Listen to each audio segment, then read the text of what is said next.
Chapter 1, Li Chengqian. In an antique room, a boy was daydreaming on the bed. He was dressed in gorgeous clothes. From a distance, he looked rich and noble. He looked about 12 or 13 years old. There were two maids standing beside him. It was obvious that he was from a royal family. However, if you look closely, you will find that the boy's eyes reveal a vicissitude that does not match his age. That's right. The boy's body is home to the soul of a 21st century blue star otaku. Because he stayed up late playing games, he died suddenly in the university dormitory. When he woke up, he found himself in another world.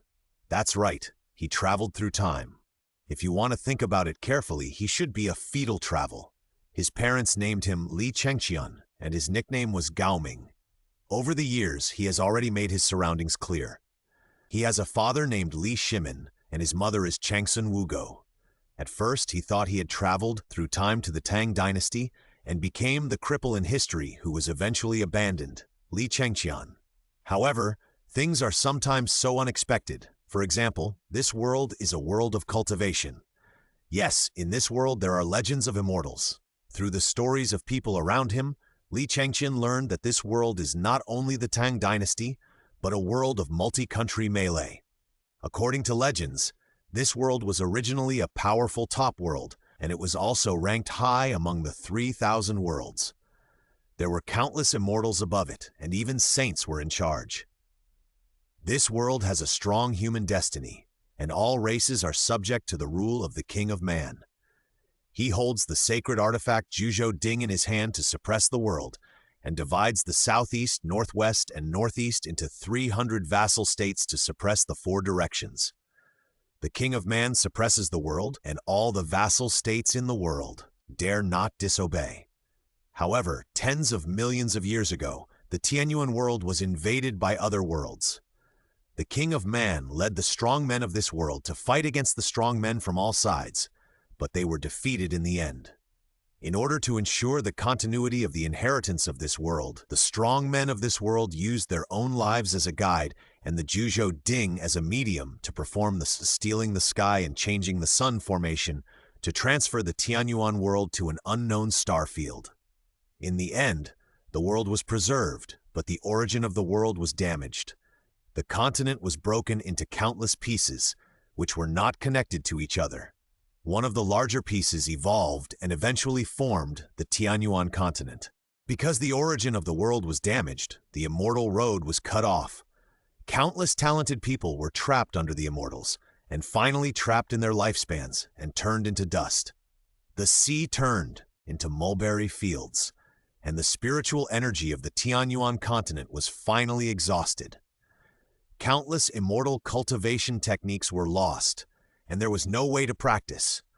Until 1,000 years ago, perhaps after millions of years of restoration of the origin, the spiritual energy of the Tianyuan world gradually recovered, and rare animals, magical medicines, and precious fruits began to appear on the continent, and even some immortal mountain ruins began to appear, and a large number of cultivation classics were born. Not only that, this side often has foreign worlds merging with this world. Although the area of foreign worlds is not as large as this side, each fusion of worlds brings new spiritual power concentration to the Tianyuan continent. Some worlds even have practitioners who bring their cultivation systems to this world. In this regard, people speculate that it is because the world is merging its own fragments, and the world is repairing itself. The realms of cultivation currently known to people are divided into Body Refining, Acquired Innate Foundation Grandmaster, Grandmaster Golden, Elixir, Naive Refining Spirit, Purple Mansion, Dharma, Broken Void. But perhaps because of the lack of spiritual energy, the highest realm that can be cultivated in this world is still only the realm of the naive. Everyone finally concluded that because the fused world is not enough, the origin of the world has not been supplemented enough to help people break through to a higher realm.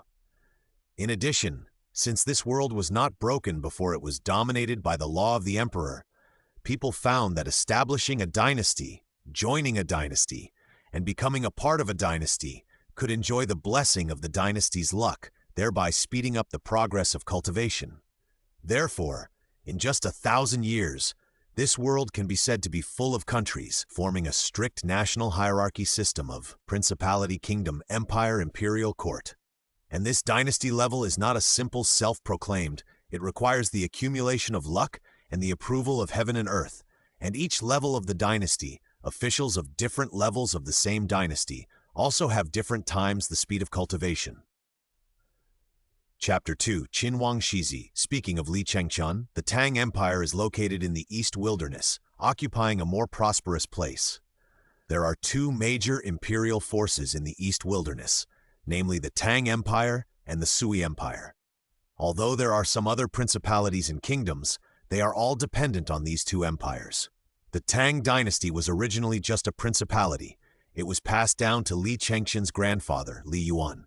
Under his leadership, it became an empire. Li Yuan himself was also very skilled and reached the highest level of Yuanying great perfection that this world can currently achieve. Li Yuan and Empress Do had 4 sons and 1 daughter, all of whom were outstanding and played an important role in the establishment of the Tang Empire. They were the eldest son Li Jiancheng, the second son Li Shimin, the third daughter Li Xuning, the fourth son Li Yuanji, and the fifth son Li Yuanba. The eldest son Li Jiancheng was good at governing and was named the crown prince. Li Chengqian's father Li Shimin was good at fighting as in Chinese history and was named the king of Qin. The Xuanjia army under his command was the most elite division of the Tang Dynasty. As a woman, Li Xuning was as good as a man. The women's army under her command made great contributions to the founding of the Tang Dynasty and was named Princess Pingyang. Li Yuanji was brave in battle and was named the king of Qi. Li Yuanba is the one with the highest cultivation among the sons of the Li family. He is born with a tyrant body, but he is mentally handicapped and was named the king of Zhao. In addition, the Tang Dynasty had 4 hereditary founding kings and 8 dukes, as well as the 3 kings and 7 dukes of Wudi, canonized by Li Yuan after the Tang Dynasty was promoted to the empire, and the 5 major legions of Azure Dragon, White Tiger, Vermilion Bird, Black Tortoise, and Kirin, all of which are the most important guarantees for the gradual prosperity of the Tang Empire. Don't underestimate these kings and dukes. In this world, every title and official position that is conferred has its name on the golden dragon of the luck of each country and is suppressed by the imperial seal and can share the luck of a country to help with cultivation. According to the regulations of this world, within the Yun Dynasty, official positions are divided into 9 grades, with the first grade being the highest and enjoying the highest luck, and then decreasing in sequence. At the same time, in the empire, there are also 6 grades of titles, namely King, Duke, Marquis, Earl, Son, Man, and the luck they enjoy is also decreasing in sequence. It is precisely because of such a strict system of official ranks and titles and the strict supervision of this world that many practitioners have tried every means to create or join a dynasty. As the eldest son of Qinhuang Li Shimin, Li Chengqian was naturally loved by everyone. He was determined to be the Prince of Qin when he was born, and was also given high hopes by the officials of Qinhuang Fu. After all, he is the blood of Qinhuang and Princess Changsun. And the fact is indeed so. Since Wu Sui started practicing, he has shown an excellent talent for practice. At present, the 12-year-old Li Chengqian is already a practitioner of the 10th heaven of the acquired heaven. He ranks first among the many children of the 3rd generation of the Li family, and is deeply loved by Emperor Tang Li Yuan. However, as a person who grew up with a silver spoon in his mouth, Li Chengqian was not happy, because the identity of Li Chengqian had always cast a shadow on him. If history had gone as it did, his father would have killed his brother and forced his father to abdicate. It was reasonable for him to win without doing anything, but then he would be abolished and eventually die in depression. This was not what Li Chengqian wanted. However, being in the royal family, it was not so easy to get out, not to mention that the world of cultivating immortals was even more cruel. Could he really get rid of Li Chengqian's old fate? Therefore, Li Chengqian often questioned his future, and most of the answers he got were confusion. Chapter 3, System Activation. In a secret practice room, a young man with sword-like eyebrows and star-like eyes was concentrating on practicing martial arts. Around him there was a faint mist rising. Suddenly, his body shook, and then his momentum suddenly deepened. I have finally entered the realm of postnatal perfection. I will soon be able to enter the realm of innateness. It is time to start considering the direction of my future cultivation. Li Chengqian could not help thinking, his eyes full of longing and joy. Before the innate stage, everyone mainly trained their muscles, bones, and bodies.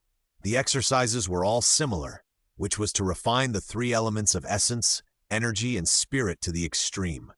The combination of the three elements could achieve innateness. After the innate stage, people needed to determine the direction of their future cultivation. In this world, due to the continuous emergence of immortal mountains and secret realms and the integration of other worlds, a large number of cultivation systems have been brought about, such as the lineage of Qi refiners, the lineage of martial arts, the lineage of sword cultivation, the lineage of Buddhist cultivation, the lineage of Confucian cultivation, and the lineage of demon cultivation. Even in the Western regions, there are also the lineage of fighting spirit and magic. At the same time, there are auxiliary systems, such as the lineage of Dan cultivation, the lineage of weapon cultivation, and the lineage of beast control. The ancestral technique of the Tang Dynasty Li family is from the lineage of Qi refiners. It is a heaven-level technique. According to legend, the ancestor of the Li family once accidentally entered a secret realm with relics from ancient times. Although he only brought out a technique, it also made the Li family prosperous today. In this world, the techniques are divided into 4 levels of heaven and earth, mysterious yellow, and no one has obtained the immortal level techniques above the heaven level. The main technique practiced by the direct descendants of the Li family is this heaven-level technique, called Liang Ju, which is a technique that can be practiced to the perfection of shattering void. Of course, there are also those who switch to other ways of cultivation. For example, Li Chengqian's fourth uncle Li Yuanba was born with a domineering physique, so he was accepted as a disciple by a hermit master. He practiced martial arts, and with his Lei Guangjin Chui, there was no rival in the world. Therefore, Li Chengqian was also quite distressed about what kind of martial arts was suitable for him. While he was thinking about it, suddenly, a mechanical electronic sound was transmitted to Li Chengqian's brain. Ding! The host has entered the acquired realm and is perfect. It meets the system binding conditions, and the Myriad World's secret realm system is successfully bound. Who? Hearing this voice, Li Chengqian instinctively tensed all his muscles, and an invisible momentum emanated outward. After a long time, Li Chengqian reacted and asked tentatively, "System, is it you?" Ding! The Myriad World's secret realm recruitment system is at your service. Host. Level, acquired great perfection, origin value none. Skills, basic cultivation skills owned. Secret realms none. Recruited dependents none. Then Li Chengqian heard the voice of the system without any emotion. Hearing this, Li Chengqian couldn't help but reveal a hint of excitement in his eyes. Finally, is my golden finger for crossing over coming? Li Chengqian couldn't help but talk to himself. Inexplicably crossing over to this cultivation world, even if Li Chengqian had a big heart, he couldn't help but worry about his future. Others who crossed over either had a grandfather or a system. Now, he finally had his own system. Then, Li Chengqian suppressed his excitement and said in his mind, "System, introduce yourself." Ding! This system is called the 10,000 Worlds Secret Realm Recruitment System, which can help the host open the passage to the 10,000 Worlds Secret Realm. In the Secret Realm, the host can harvest skills, treasures, recruit dependents, etc. The levels of the Secret Realm are divided into small 1,000 worlds, middle 1,000 worlds, large 1,000 worlds, and each level of the world is divided into primary, intermediate, advanced, top. Every month, the system will open the door to 3 secret worlds for the host. The host can choose one of the worlds to enter. During the time in the secret world, the time of the main world stops. System, what is the origin value? Li Chengqian couldn't help asking. Ding! The origin value is the basic currency of this system. With the origin value, the host can purchase the ownership of the secret world that has been explored. After the purchase, the host can integrate the secret world into this world, supplement the origin of this world, and obtain the favor of the world's luck, or use this secret world as the host's exclusive secret world, which will always be open to the host. At the same time, the origin value can also speed up the host's cultivation level and improve the qualifications of all items. Then how should I get the origin value? Ding! The host can obtain the origin value by completing the tasks of this system. Each time you enter the world, the system will randomly generate 3 tasks. After completing the tasks, the host gains the corresponding origin value. Chapter 4. Qinhuang Li Shimin. After listening to the description of the system, Li Chengqian couldn't help saying, "System, which 3 secret worlds can I enter at present?" Ding! It is detected that the host's cultivation level is the acquired great perfection. The host can currently enter the following secret worlds. 1. The world of swordsman, primary small world. 2. The world of laughing in the medical clinic, primary small world. 3. The world of flirting scholar, primary small world. May I ask if the host would like to enter the secret world now? System, can my chances of entering the secret realm be accumulated? If I don't enter, will there be any changes in the 3 secret realms in the 2nd month? Li Chengqian asked hurriedly. Ding! The chances of entering the secret realm cannot be accumulated. If the host does not enter the secret world, the 3 secret worlds will not change. If the host chooses to enter the world of swordsman, then the world of swordsman will be updated to other worlds among the 3 secret worlds that can be entered, while the world of laughing in the medical clinic and flirting scholar will be retained. In this case, I don't need to enter the secret world for the time being, and first determine the path I will take in the future, Li Chengqian thought in his heart. Perhaps I should ask my father for advice. Li Chengqian's father, Prince Qin Li Shimin, is a great monk who has achieved the perfection of the golden elixir. He is only 1 step away from entering the nascent soul stage, and currently there is only 1 person in the Tang Empire who has reached the nascent soul stage, and that is Li Yuan. Just as he was thinking about it, a maid suddenly came to report outside the door, saying that the Prince Qin asked him to go to the study to tell him something. Entering the study, Li Chengqian saw a handsome and slightly majestic man sitting on the main seat, and next to him stood 2 boys who were slightly more immature than Li Chengqian. Seeing Li Shimin, Li Chengqian hurriedly saluted and said, "Hello, father." After that, the 2 boys also saluted and said, "Hello, brother." That's right, these 2 are Li Chengqian's younger brothers, Li Tai, the 2nd son born to Princess Changsun Wugo, and Li Ke, the 3rd son born to concubine Yang Fei. They are also the children of Li Shimin who have started practicing and have both entered the acquired realm. Because they are of similar age, they are both in the 3rd level of the acquired realm. As for the only daughter, Li Liji, she is still a baby who was born not long ago. It can be seen that from the moment Li Chengqian entered the study, Li Shimin's eyes have never left Li Chengqian. At this moment, Li Shimin couldn't help asking, "Chengqian, have you broken through to the acquired realm?" Facing Li Shimin's inquiry, Li Chengqian hurriedly replied, "Reporting to my father, I just broke through by chance." Okay. Hearing Li Chengqian's confirmation, Li Shimin's face was full of smiles. My son is worthy of being the first person in the 3rd generation of cultivation talent in my Li family.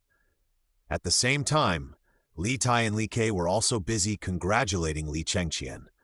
The sincerity and admiration in their eyes were absolutely false.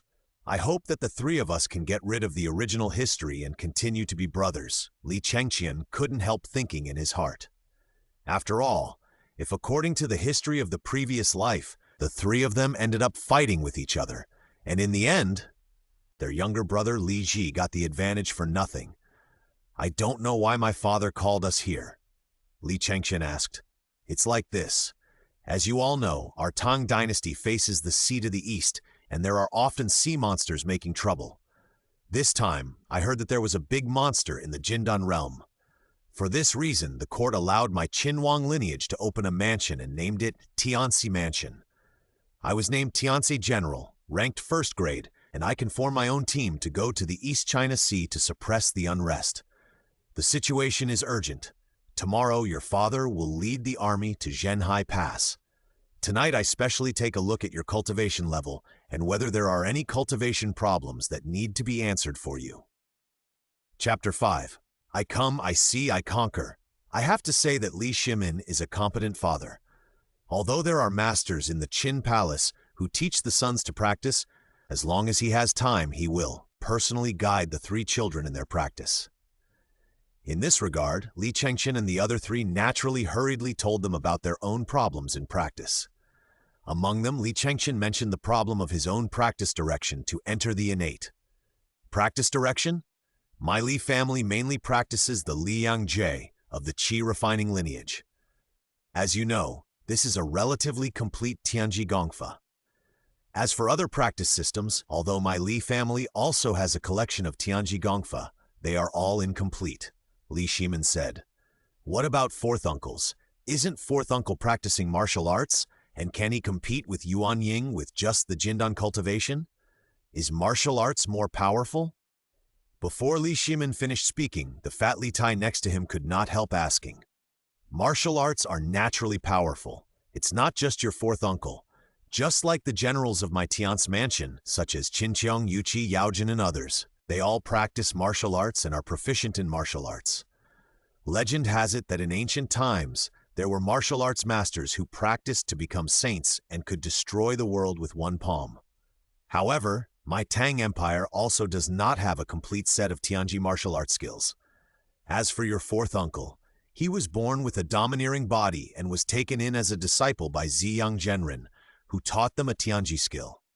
However, their master's rule is that without a peerless physique for martial arts, no skill can be passed down. In response, Li Shimin smiled and touched Li Tai's head, saying with eyes full of doting, "Of course, this does not mean that the future will be cut off if you choose to study other skills. After all, there are constant relics of immortal gates coming out, and there is a constant fusion of worlds, which can always bring new skills. For example, although I, your father, majored in our Li family's fierce sun art, I also practiced the puppetry technique that I obtained in the ruins in my early years. Although it was also an incomplete Tianji technique, it also allowed me to form the Xuanjia army, the invincible puppet army of the Tang Dynasty. For another example, your aunt also practiced the stargazing technique, and her deduction skills are the best in the world." After hearing what Li Shimin said, Li Chengqian fell into deep thought. Seeing this, Li Shimin smiled and said, "So, your father suggests that you, like your father, major in the Li family's fierce sun art. Of course, if you have the spare energy, you can also practice an auxiliary cultivation system. It just so happens that the Royal Scripture Pavilion contains the cultivation classics collected by my Li family. My Li family's children have an opportunity to enter the Scripture Pavilion when they reach the postnatal great perfection. You can go in and choose a auxiliary heaven-level technique." "Thank you, Father," Li Chengqian said quickly, with a feeling of seeing the sun after the clouds were cleared in his heart. Suddenly, Li Chengqian remembered that his father had said before that he would go to suppress the rebellion in the East China Sea, and he could not help asking, "Father, is the situation in the East China Sea serious?"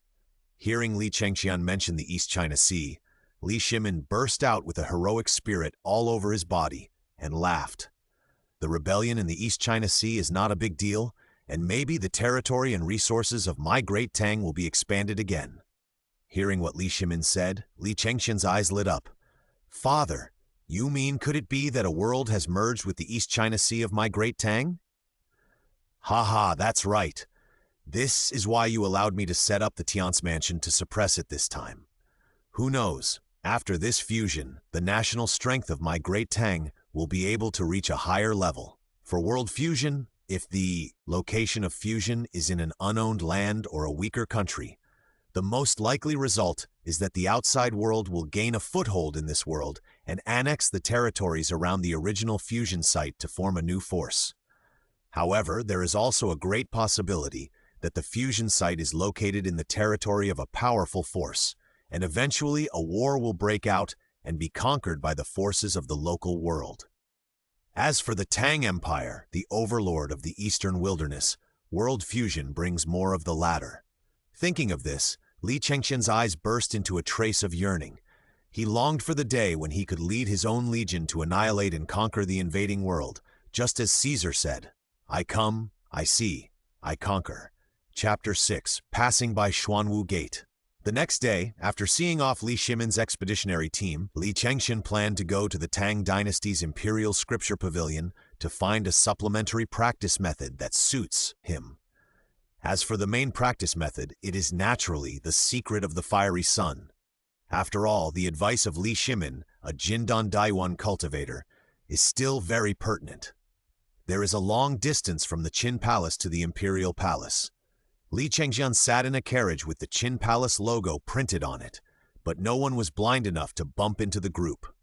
Observing the surrounding scene along the way, there were constant shouts of vendors on both sides of the road, most of which were selling ordinary items. As for the things needed for cultivation, they were all sold in special shops. After all, the Tang Dynasty, no, it should be said that the entire Tianyuan continent is still dominated by ordinary people. For this reason, the Tang Empire has specially promulgated laws to prohibit practitioners from attacking ordinary people.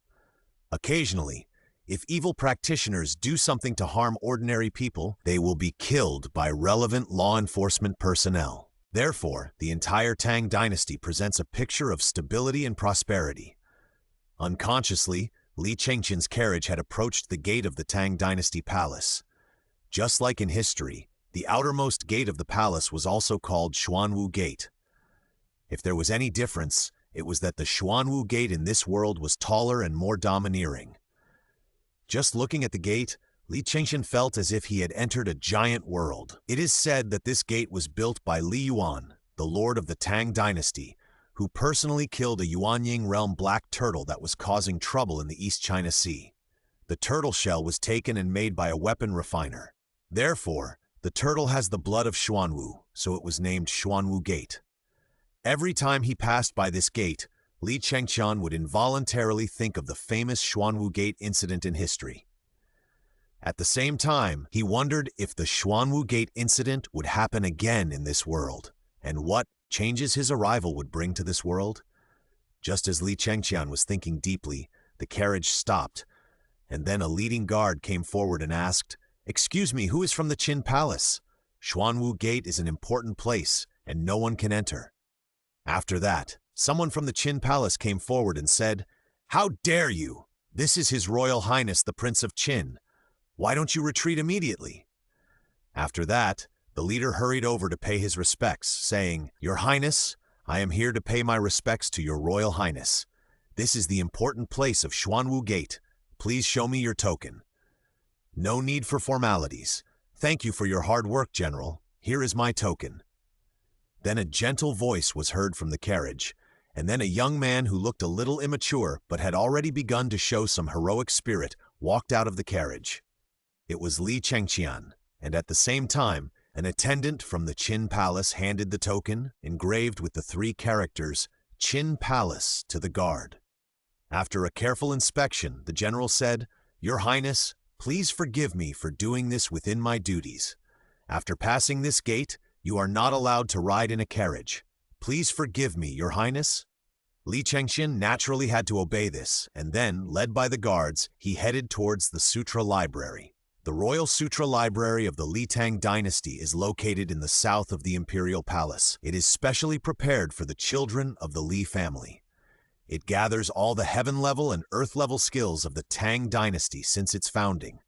Of course, sometimes in order to win people's hearts, ministers with merit or their children are allowed to enter to choose skills. Of course, the core inheritance of the Li family, the fiery art, is an exception. From the outside, the Sutra Library does not look special, but Li Chengqian knows that there is a large formation in the art pavilion. If a Yuanying period cultivator breaks in privately, he will die on the spot. After all, who dares to despise a country's important place for the inheritance of skills? Not only that, there are strong people in the Sutra Library, which can be said to be strictly protected. Chapter 7. Auxiliary Practice of the Art of Royal Pet. Arriving at the entrance of the Sutra Repository, there was an old man with a white face and no beard sitting at the entrance. Upon seeing Li Chengqian, he saluted from a distance and said, "This old servant greets His Highness the Crown Prince. I wonder what business the Crown Prince has with you." Li Chengqian quickly stepped aside and said, I didn't expect that you, old Bai, were guarding here. I am honored to meet you. This old man was a eunuch trained by the Li Tang royal family. He had the cultivation level of the early nascent soul stage and was loyal to the royal family. This was why he was sent to guard the sutra repository.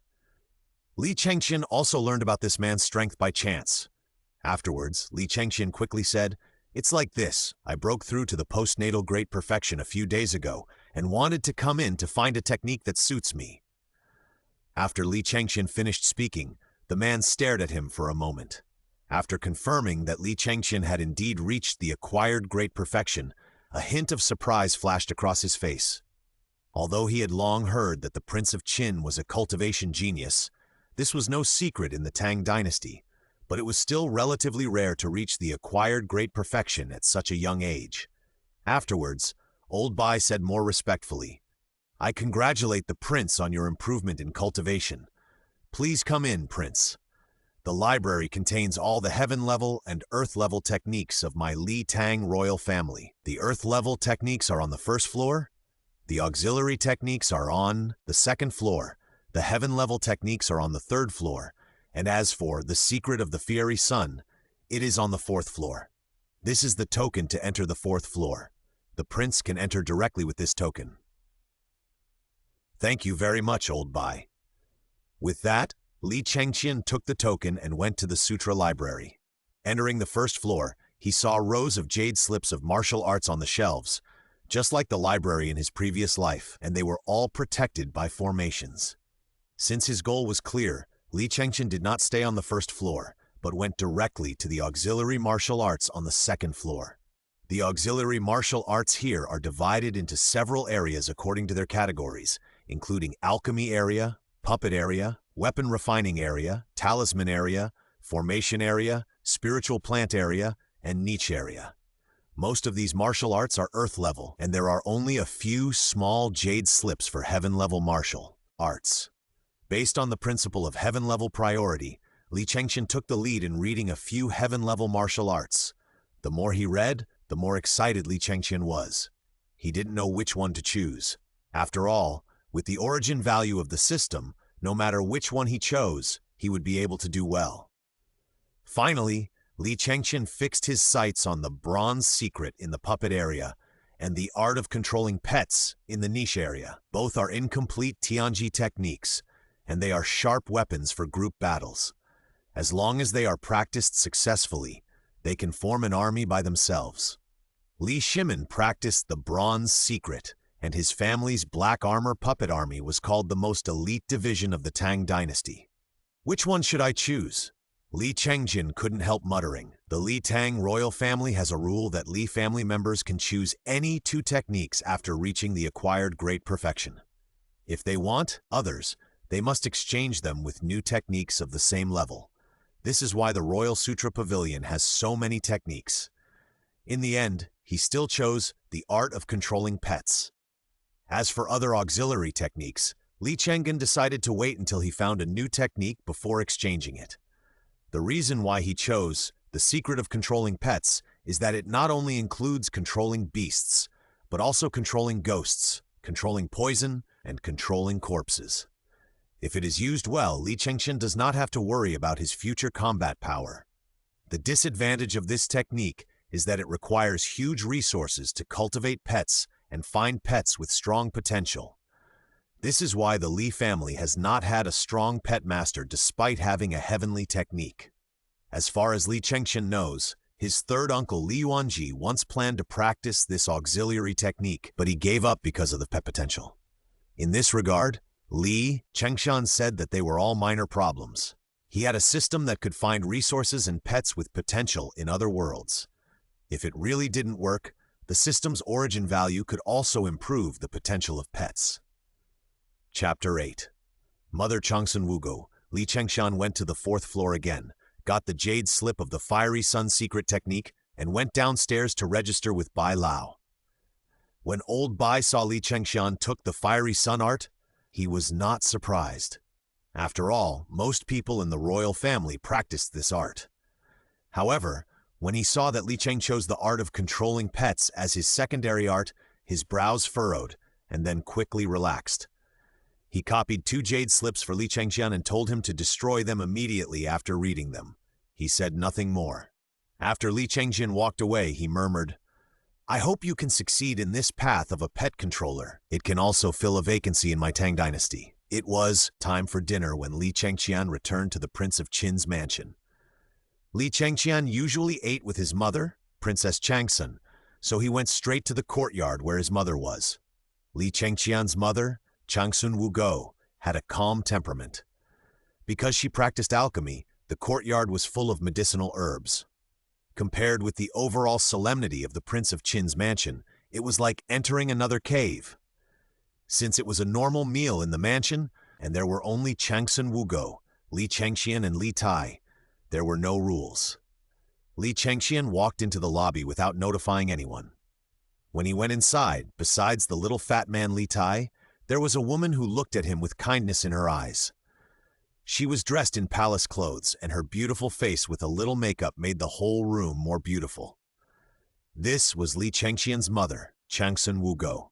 Changsun Wugo is the daughter of Jiangsun family. Jiangsun family is a famous elixir family in the Tang Empire. The whole family is famous for producing a large number of alchemists. The Danding pavilions opened by the family are all over the Tang Empire. In addition, the current head of the Jiangsun family, that is, Li Chengqian's grandfather, Shui Guogong Jiangsun Sheng, is not only an 8th grade alchemist. The level of auxiliary professions corresponds to the level of cultivation, divided into 12 grades, and the 8th grade corresponds to the Yuanying realm, which means that Jiangsun Sheng can refine the elixir used by Yuanying cultivators. But also the Jiangsun family martial arts he mainly practices has also been cultivated to the early Yuanying realm, and his archery skills are unparalleled in the Tang Dynasty. Jiangsun Sheng has a son and a daughter, namely Jiangsun Wuji and Jiangsun Wugo. Jiangsun Wuji did not choose the family martial arts practice method, but chose the Confucian cultivation lineage and supplemented with alchemy. He is currently an official of Tian's mansion. Jiangsun Wugo chose to practice the Jiangsun family martial arts and also supplemented with alchemy. Both of them have the cultivation of Jindan period. Therefore, although Changsun Wugo looks like a weak woman who can't even tie a chicken, she is actually a genuine Jindan early-stage cultivator and also a 7th grade great perfect alchemist. As soon as Li Chengqian entered the hall, Changsun Wugo smiled and said, "You are so old, but you are still so impatient. Everyone is here. Let's go to eat." Then he handed the baby in his arms to the servant next to him, and this baby was the famous Princess Changli Liji. After that, the 3 of them came to the dining place, and the food was already on the table. As soon as they sat down, Li Tai couldn't help asking, "Brother, I don't know what path you chose to enter the Xiantian." Hearing this, Changsun Wugo also looked at Li Chengqian with concern. In response, Li Chengqian smiled and said, "Haha, our Li family children must have chosen the same as what my father said last night. The main practice method is the Liyang Jue of the Qi refining school. As for the auxiliary practice method, I chose the Yuchong Jue of the Yuchong school." Hearing this, Li Tai said with a face full of longing, "Brother, when you become a pet tamer in the future, remember to tame a spiritual beast for me. I want it to be mighty and domineering." In response to this, Li Chengqian naturally agreed with a smile. Only Jiangsun Wugo frowned and asked after hearing that Li Chengqian had chosen the pet taming lineage, "Chengqian, have you really thought about it? You should be very clear about the disadvantages of the pet taming path." In response, Li Chengqian said confidently, "Don't worry, mother. I can definitely go through this path and create a beast tamer lineage for my Tang Dynasty, just like my father created the puppet lineage for my Tang Dynasty." Seeing Li Chengqian's confident look, Jiangsun Wugo could only say, "In this case, I can only write a letter to your father, asking him to bring back to you if he encounters a good one when suppressing the monsters in the East China Sea. At the same time, let your grandfather send a message to the Danding Pavilion branches across the country to pay attention to whether there are pets with good potential." Li Chengqian has no objection to this. Chapter 9. The First Journey to the Secret World. After finishing his meal, Li Chengqian returned to his room, intending to carefully check his two techniques and plan his innate path. Both of Li Chengqian's techniques are of heaven grade. When commenting on the level of a technique, one should not only look at the highest level that the technique can be cultivated to, but also include the degree of accumulation of potential after practicing this technique. For example, in the same innate realm, some people can cultivate true qi like a river, while others can only cultivate a stream. This is reflected in combat power. The most typical example is that the combat power of cultivators who practice heaven-grade techniques is indeed stronger.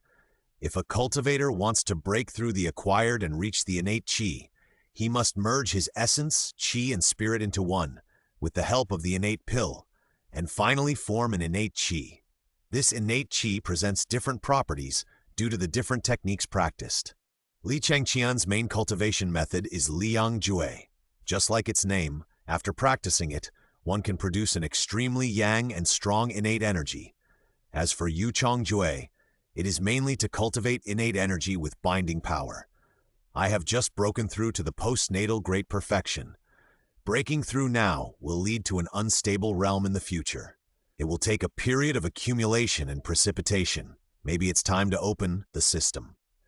At that time, I can not only go to other worlds to stabilize my realm, but also harvest resources and recruit subordinates. Li Chengqian thought, probably when I come back, it will be time for me to break through to the innate realm. So which world should I go to? Li Chengqian couldn't help muttering in his heart. Generally speaking, because they are all primary small worlds, the risk factor is not very high. The highest level of cultivation in the world is the innate realm. As long as Li Chengqian is careful not to provoke it, there will be no problem. However, for safety reasons, Li Chengqian still carries a jade talisman with him, which can withstand the full force of the late innate realm. After all, he went to that world mainly for training. If he directly entered with a more powerful force, it would only backfire. Li Chengqian felt happy when he thought about going to other worlds for training for a period of time. And after returning to the main world, Li Chengqian could still return to the current time point. After that, Li Chengqian did not hesitate and immediately called out in his mind, "System, are you there? I want to enter the secret world." Ding! The Myriad secret realm recruitment system is at your service. Please choose the secret world you are going to. 1. The world of Wulin Waijuan, primary small world. 2. The world of Yiguan Xiaochuan, primary small world. 3. The world of Flirting Scholar, primary small world. Please choose from these 3 secret worlds. Faced with these 3 worlds, Li Chengqian chose the world of Wulin Waijuan that he was most familiar with after some thought. After all, Li Chengqian had watched this drama countless times in his previous life, and he had longed to enter the world of that group of funny people for a long time. Ding! Are you sure you want to go to the world of Wulin Waijuan? Li Chengqian naturally chose yes immediately. After that, the system said ding. The host has successfully selected the world and is about to enter the world of Wulin Waijuan. The host can stay in this world for 2 years. Now release the system task. 1. Successfully recruit all the protagonists of Tongfu Inn, and you will get 1 primary origin value for each person recruited. 2. Successfully defeat the 2 elders Jin and Yin, Beauty Without Discount and Shangguan Yundun, and you will get 1 primary origin value for each person defeated. Then, Li Chengqian only felt a flash of white light in front of his eyes, and then he came to a brand new world. Chapter 10. Entering the World of Swordsmen. At night, Chixia Town, Tongfu Inn. I am on duty, and my heart is with the people. I am on duty, and my heart I. A voice came from the inn, and then the only head of the town, Xing Yusen, walked out of the door of Tongfu Inn in the tug of a group of people in the inn, and finally escaped. After everyone returned to the lobby of the inn, Tong Shangyu said to the man who was leisurely eating at the table and dressed in nobleman's clothes, "Oh my God, Chengqian, such a big thing has happened. How can you still do it?" Hearing this, the man smiled faintly and said, "It's okay, shopkeeper. They are just a pair of male and female evil spirits. Don't you think so, Brother Bai?" Seeing that everyone was looking at him, Bai Zhentong laughed unnaturally, which was considered to have dealt with everyone. That's right, the young man who was eating was Li Chengqian, who entered the world of swordsmen. A year ago, The space channel of the secret world directly brought Li Chengqian to the door of Tongfu Inn. At that time, the inn was called Shangru Inn, and the shopkeeper was still Lu Shukai. Li Chengqian took the opportunity to open a room here. Coincidentally, there happened to be a team of people sending off the bride that day. After dropping the bride at the door of the inn, they left, listening to their strong Hanzong dialect, and the bride shouting out words such as Longman Escort Agency, Hengshan School, and Mo Xiaobao from time to time. Li Chengqian easily judged that this was Tong Xiangyu. Faced with this situation, Li Chengqian did not choose to interfere with the plot, but chose to act decisively when Ji Wuming was about to kill Tong Xiangyu and others, and subdued Ji Wuming, by the way. That's right, although Ji Wuming also had the cultivation of the acquired great perfection, due to the heaven-level skills that Li Chengqian practiced, Ji Wuming was still easily taken down by Li Chengqian. After Li Chengqian promised to give him 10 taels of silver per month, he decisively signed the recruitment contract generated by the system. So far, Li Chengqian has recruited his first dependent. As for later, after Tong Xiangyu bought the inn, Li Chengqian proposed to invest in this inn and became the second shopkeeper of this inn. This is also the reason why the construction of Tongfu Inn is more magnificent than the original book, with 3 floors, and the backyard has been widened countless times, with flowers, ponds, and rockery. Through this, Li Chengqian has also successfully integrated into the big family of Tongfu Inn. Back to the inn, seeing Lao Bai's obvious guilty look, Tong Shengyu gave him a cold look and then invited everyone to gather for a meeting. After everyone sat down at the table where Li Chengqian was eating in the lobby, Tong Xiangyu took the lead and said, "The situation is very tense and the public security is very poor. If a stranger asks about the people and things in our Tongfu Inn, don't expose it."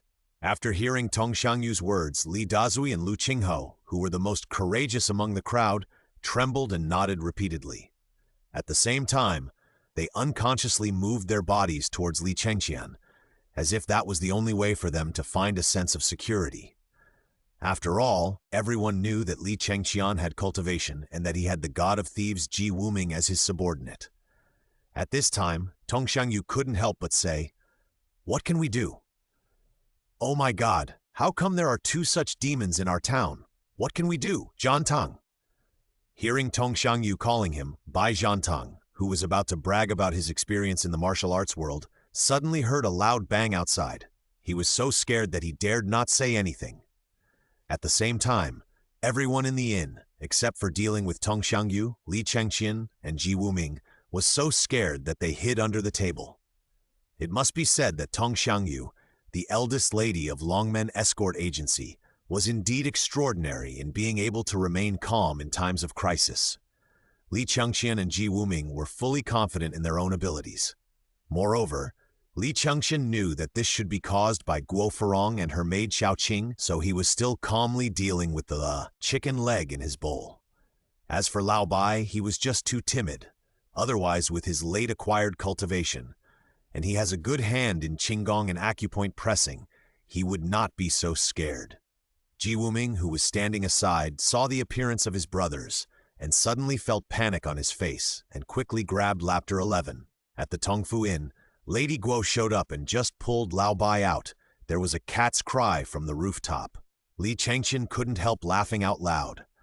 Everyone crawled out from under the table embarrassedly when they heard it, and looked at Li Chengqian with resentment. Shopkeeper Tong couldn't help laughing out loud at this time and said, "A cat has made you like this. You still call yourselves children of the rivers and lakes."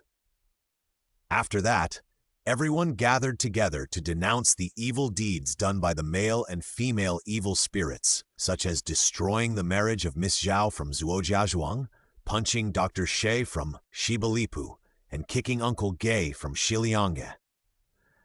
After hearing about these evil deeds, even Ji Wuming beside him showed an angry expression. Only Li Chengqian knew that it was just the trouble caused by 2 spoiled little girls, and at this moment, they still thought they were doing good things. At this time, Lao Bai said, "Do you think they will really come to our door?" Just after he finished speaking, he heard someone knocking on the door, asking if there was anyone in the inn. Bai Jiantang was so scared that he quickly said no, as if he was trying to cover up something. Next, there was a rapid knock on the door, and the inn was in chaos again. In the end, everyone unanimously nominated Lao Bai to go to the front to deal with the person knocking on the door. At the same time, just in case, Li Chengqian and Ji Wuming followed behind him as support, and shopkeeper Tong took out her only remaining beacon bomb of the Longman Escort Agency, ready to throw it out at any time. As a result, it was not known whether Lao Bai was scared silly or what, but after all the operations, not only did he fail to persuade Guo Furong outside to leave, but he sold the information of everyone in the inn. Those who didn't know thought it was a traitor. In the end, just like the original book, under Guo Furong's financial offensive, Tong Xiangyu finally opened the door. In her later words, that is, I didn't want to, but she gave too much. Guo Furong entered the inn and glanced at everyone in the inn. Especially when she saw Ji Wuming with a fierce look on his face, she became more and more determined in her thoughts. After all, a year ago, it was Ji Wuming who pretended to be the receptionist of the inn, and she had no choice but to escape through a dog hole. So at this moment, she became more and more convinced that this was a black shop. Although she didn't know why the decoration of this shop had changed a lot compared to last year, and the number of people in the inn had increased a lot.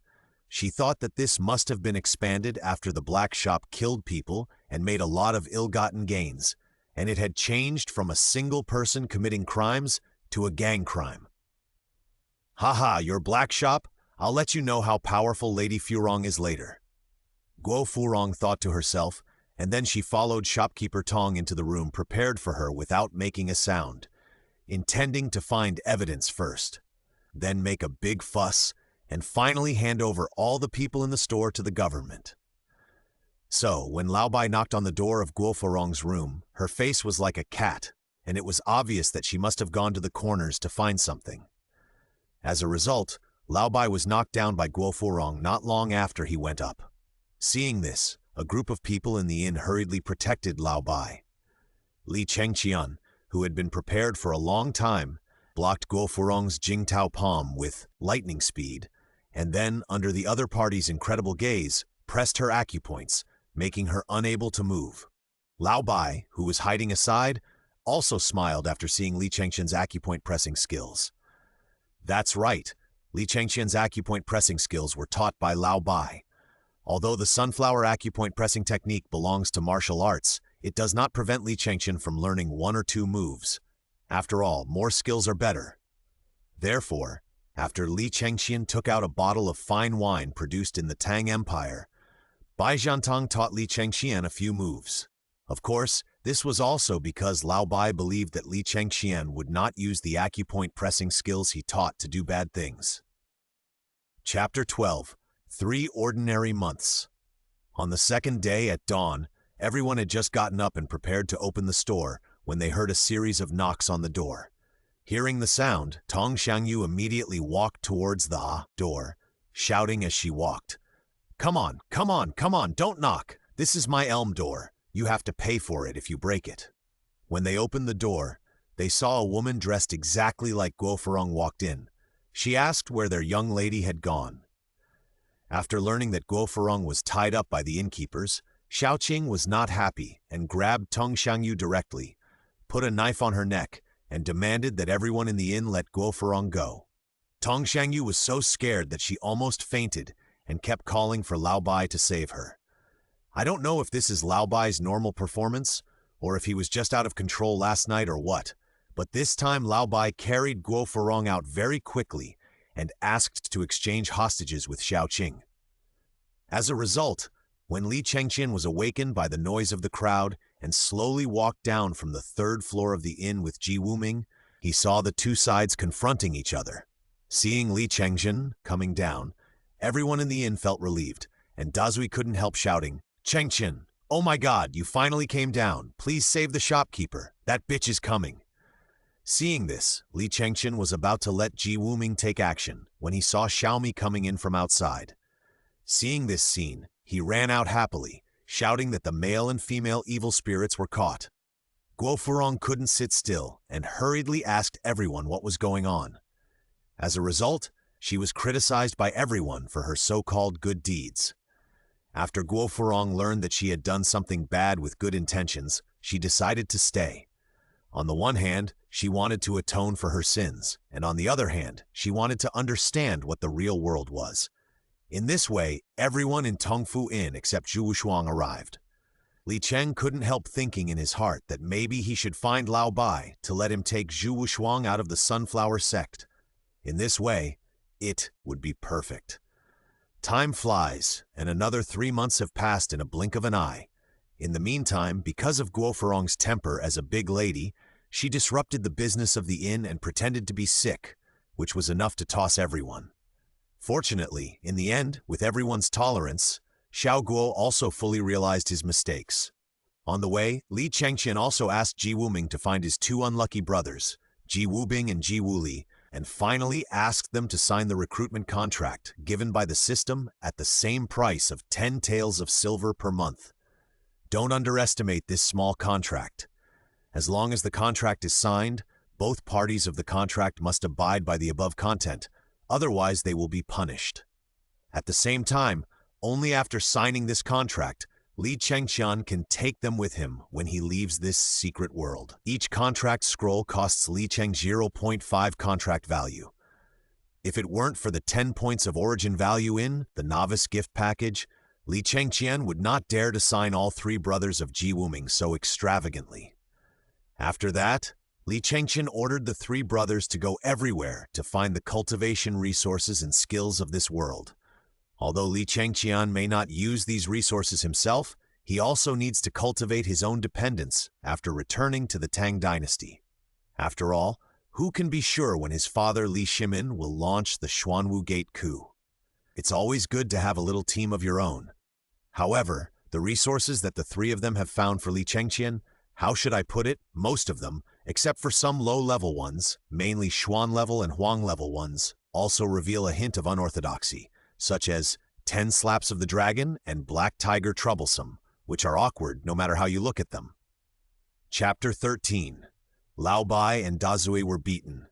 On that day, the inn had just opened, and Li Dazui walked in happily with a bag of things. Dazui was punished by his mother for pretending to be a martial arts champion before. After sending his mother home, he returned to Tongfu Inn early. The bag of things was what he brought from home. Seeing Dazui holding something in his hand, Lao Bai shouted at Li Dazui, "Stop, what are you holding in your hand?" Hearing this, Dazui said proudly, "Dried sweet potatoes, dried by my mother herself." Hearing that it was dried sweet potatoes, Lao Bai instantly had a crooked idea. His eyes rolled and said, "Dazui, let's play a game?" "What are you doing?" Seeing Dazui's confused look, Lao Bai skillfully took out the dice he carried with him. He had just defeated Xiao Guo and obtained Xiao Bei's Candyman and Xiao Guo's half-year laundry for him. He was very proud of himself now. "Don't you know that gambling is illegal?" Seeing Lao Bai's dice, Dazui panicked instantly and kept saying, "I promised my mother that I would never gamble even if I killed myself. Look at how useless you are. You'll just be a good boy to your mother all your life." Seeing Dazui's look, Lao Bai immediately used provocation. After that, he imitated Dazui's mother's accent and said, "Son, don't talk to strangers lest someone steal your heart." You know what? Li Dazui really fell for it. As a result, Dazui was beaten badly by Lao Bai and lost to Lao Bai 200 dried sweet potatoes, 3 pounds of figs, and 5 pounds of eggs. He went home to get his stuff. Seeing this, Li Chengqian, who was a spectator the whole time, couldn't help but laugh and said to Lao Bai, "Brother Bai, you, a thief, are you going to bully Dazui for such a small thing? It's not easy for Dazui." Hearing what Li Chengqian said, Lao Bai acted as if it was a matter of course.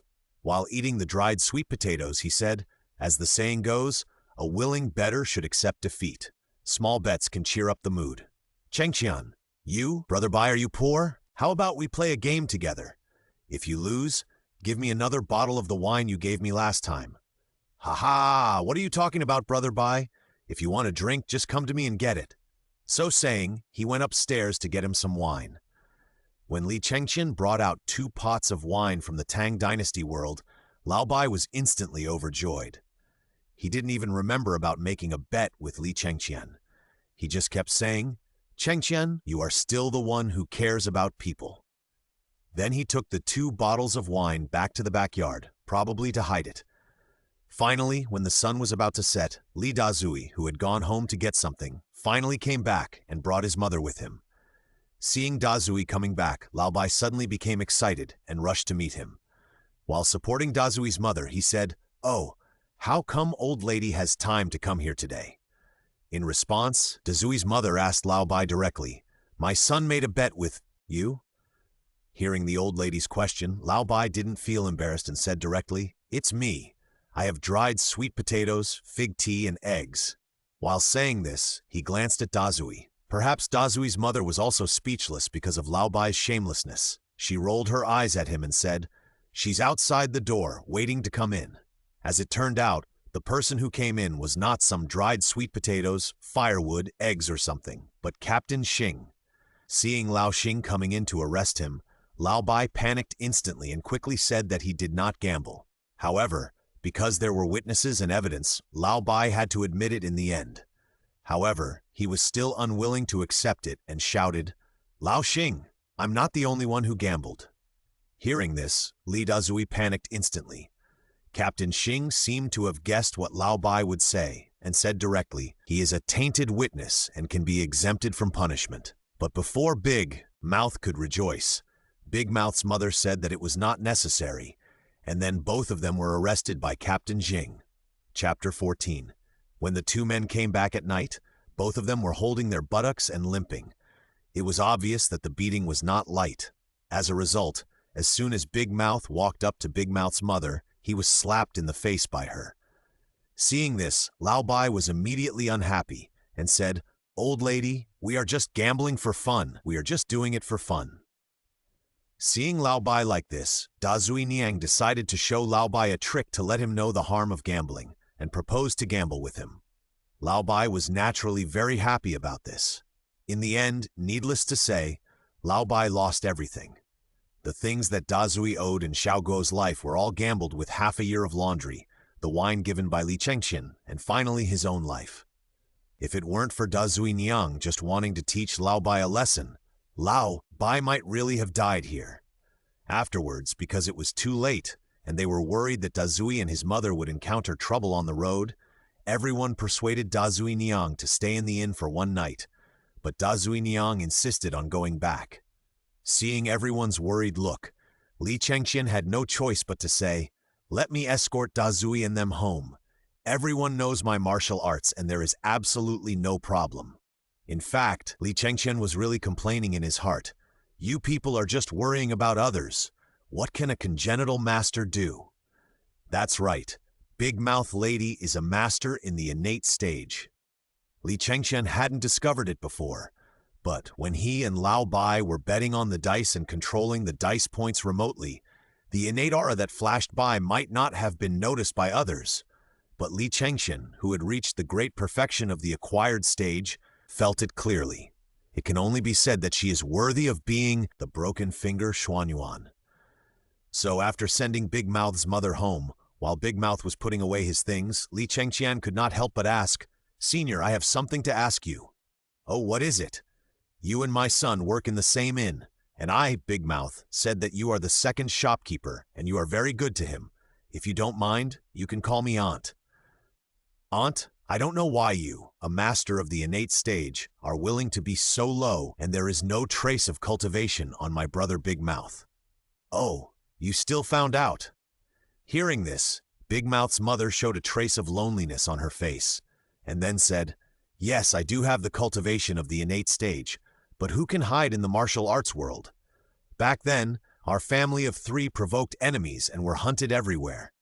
In the end, it was Big Mouth's father who fought to the death to fight a way out for me and the young Big Mouth, but in the end he never came back to life. And I, old woman, was also blinded and finally lived here in anonymity.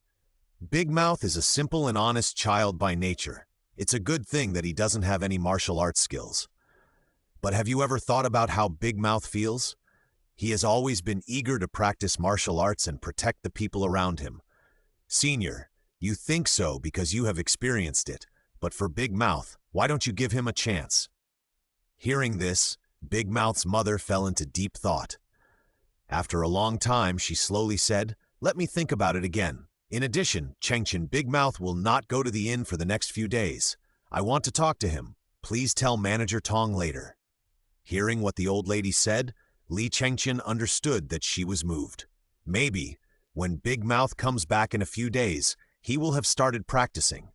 Of course, this also depends on whether Big Mouth can pass his mother's test. Li Chengqian is naturally happy to see this. Chapter 15. Intimidating the three brothers of the Ji family. When Li Chengqian returned to Tongfu Inn, he told Manager Tong about Big Mouth's affairs and then went straight back to his room in the inn.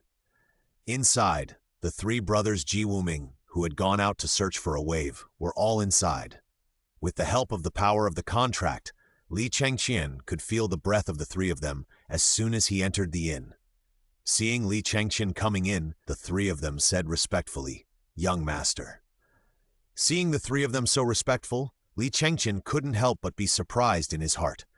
When did these three people become so docile? You know, the reason why the three of them obeyed him before was, on the one hand, because Li Chengqian's cultivation was higher than theirs, and on the other hand, it was because Li Chengqian gave too much. In fact, what Li Chengqian didn't know was that the third of the three brothers, Ji Wuli, had wanted to persuade his two brothers to kill Li Chengqian, take his money and run away. As a result, as soon as he said it, he immediately foamed at the mouth and his whole body felt like ants gnawing at his bones. At this time, the three of them remembered the contract signed by Li Chengqian and them, which stated that if they had any intention to rebel during the contract period, they would suffer bone-gnawing pain. However, although he didn't know why the three people's attitudes changed so quickly, Li Chengqian was still very grateful to see the changes in the three of them, and asked with a smile, "Why did you suddenly come back? Did you gain anything?" Hearing Li Chengqian's question, Ji Wuli, one of the three, said first, "Reporting to the young master, the three of us passed through the territory of the Sunflower Sect this time, and happened to encounter an internal fight in the Sunflower Sect. The three of us looted their sect's treasure house, and what was placed next to it was the harvest of our trip." When Ji Wuming and the other two told the details of the internal fight in the Sunflower Sect, Li Chengqian was also speechless. The Sunflower Sect had 3 innate masters sitting in charge, but the 4 elders were stunned because of a table of mahjong to kill each other. This is really ridiculous.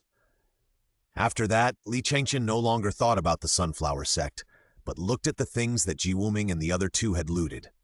Sure enough, there was Lao Bai's Sunflower Point acupuncture hand inside. Not to mention, this was actually a complete Earth-level technique. However, Li Chengqian was relieved when he thought about it. After all, it was the technique practiced by the protagonist of this world.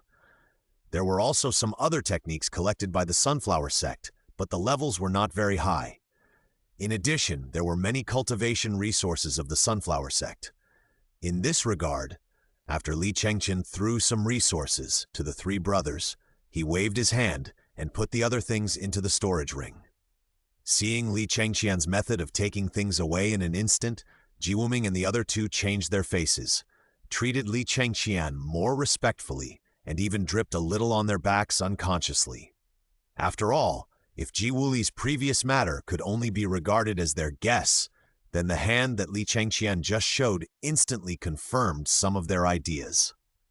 Seeing the 3 people like this, Li Chengqian showed a satisfied look. Just now, he deliberately used the storage ring to take things away in front of the 3 people to intimidate them, and the result was not bad. Seeing that the goal was achieved, Li Chengqian smiled and said to the 3 people, "Okay, you 3 have done a good job in this matter. I will give you 15 taels of silver each in the future. As for the rest, you will know later." After that, he modified the content of the contract with the 3 brothers, and then asked them to continue searching for resources. Looking at the large amount of resources that appeared in the storage ring, Li Chengqian couldn't help laughing. Although this world is just an elementary small world, there are still some resources that Li Chengqian can use. It seems that my decision to subdue the 3 brothers of the Ji family was right. Li Chengqian couldn't help but give himself a thumbs up. Chapter 16, Brother Bai. Just for such a small thing? The days that followed in Tongfu Inn were quiet and quiet, except for the sound of Li Dazui practicing kung fu in the kitchen from time to time. Unlike the original work, this time, Dazui was practicing real martial arts. After asking Li Dazui about his thoughts, Dazui's mother finally decided to let Li Dazui start practicing martial arts. Because Li Dazui has missed the best age to practice martial arts, he needs to take a medicinal bath every night. In the kitchen, you can always see the stone locks that Dazui uses to exercise his strength. In this regard, everyone in the inn expressed their support for Dazui. According to Tong, the shopkeeper, it means, in the future, the inn will have an extra bodyguard without paying extra money. Only Shukai felt frightened all day, especially after Dazui put a stone lock in the room where he and his wife lived. On this day, as usual, everyone in the inn had just finished a busy day and saw Xiaobei jumping in with a sunflower in his hand. Seeing this, Tong Xiangyu said unhappily, "You kid, where have you been again?" "Look." Hearing this, Xiaobei gave the sunflower in his hand to Tong Xiangyu, as if he was offering a treasure. Seeing this flower, everyone in the inn didn't think much, and Xiao Guo even snatched the flower away, causing Xiaobei to keep shouting to give it back to her. Lao Bai also joined the ranks of scrambling like a child. Suddenly, after taking a closer look at the sunflower, Lao Bai decisively threw the flower to the ground as if he was stung by a scorpion, his eyes full of fear, which frightened everyone in the inn and asked him what happened. Even Li Chengqian was puzzled. Lao Bai didn't care so much. He grabbed Xiaobei and asked, "Where did this flower come from?" Xiaobei was so scared that she hurriedly said that she picked it up. But this did not ease Lao Bai's fear, but a layer of dense sweat appeared on his face. He grabbed Xiaobei more and more nervously and shouted, "Where did you pick it up? Where did you pick it up? Where?" This frightened Xiaobei and she burst into tears. Seeing this scene, everyone in the inn quickly pulled Mo Xiaobei away from Lao Bai. After Li Chengqian pulled Lao Bai aside, he asked Lao Bai, "Brother Bai, what's wrong with you? It's just a flower. Why does it scare you like this? You are the thief saint." Because of the existence of the three brothers of the Ji family, Lao Bai's identity as the thief saint was not concealed. Once Ji Wuming got drunk and told Lao Bai everything, everyone accepted Lao Bai. So, Li Chengqian directly called out Lao Bai's name as the thief saint. Hearing Li Chengqian's question, everyone was anxiously waiting for Lao Bai's answer. As a result, Lao Bai seemed to be in a trance, muttering, "It's been 10 years, and I still can't escape." Then he returned to his room with a lonely face. Just when everyone wanted to go over to see what was going on with him, they saw Lao Bai carrying a bag and trying to sneak out stealthily. Seeing that everyone was looking at him, Lao Bai said to everyone embarrassedly, "Well, I'll go out and hide." Seeing Lao Bai's timid look, Tong immediately said angrily, "Stop! What are you doing? Can't you tell everyone if there is something wrong? Run away! Run away! You can't run away forever. What else can people do if you run away?" "Huh!" Everyone who accidentally ate dog food felt a toothache. Perhaps, feeling that she accidentally said something, Tong Xiangyu added, "I mean, Lao Bai ran away. Where can I find such a good guy?" As a result, everyone was furious again. Finally, unable to withstand the soft and hard nagging of the crowd, Lao Bai still told the connection between the sunflower and the sunflower sect, and the relationship between himself and the sunflower sect. After hearing about the terrifying strength of the sunflower sect, everyone was very scared. Only Li Chengqian looked at Lao Bai with a strange face and said, "Brother Bai, just for such a small matter? If you had said it earlier, the sunflower sect would have been destroyed by my 3 men long ago." Chapter 17, Zhu Wushuang arrives. After hearing what Li Chengqian said, everyone looked at Bai Zhantong with a strange face. The meaning was very clear. "Lao Bai, how much did you drink last night?"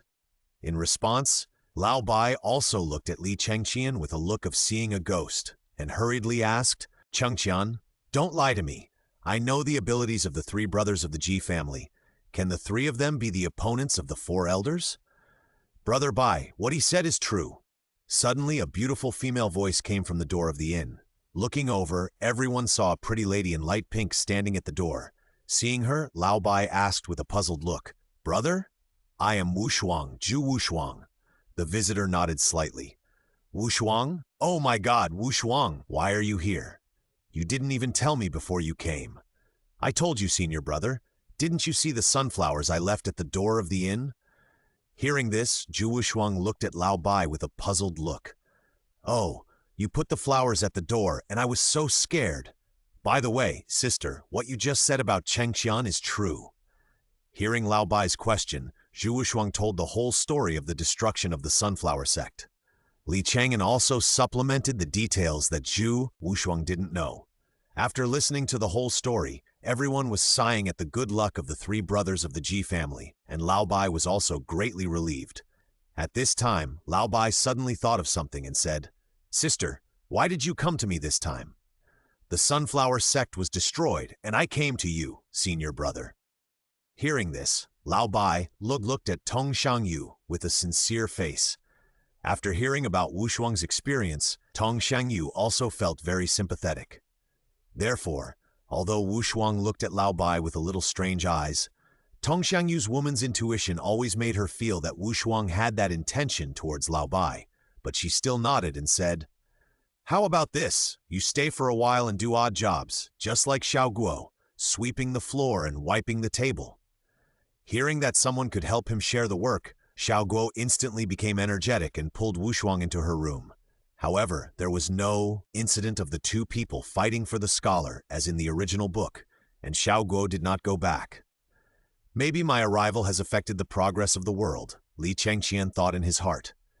According to the original book, the sunflower sect will not perish until some time later, and Xiao Guo and the scholar also fell in love with each other after a period of time. What a pity. I also want to see how miserable Shukai is between Xiao Guo and Wu Shuang.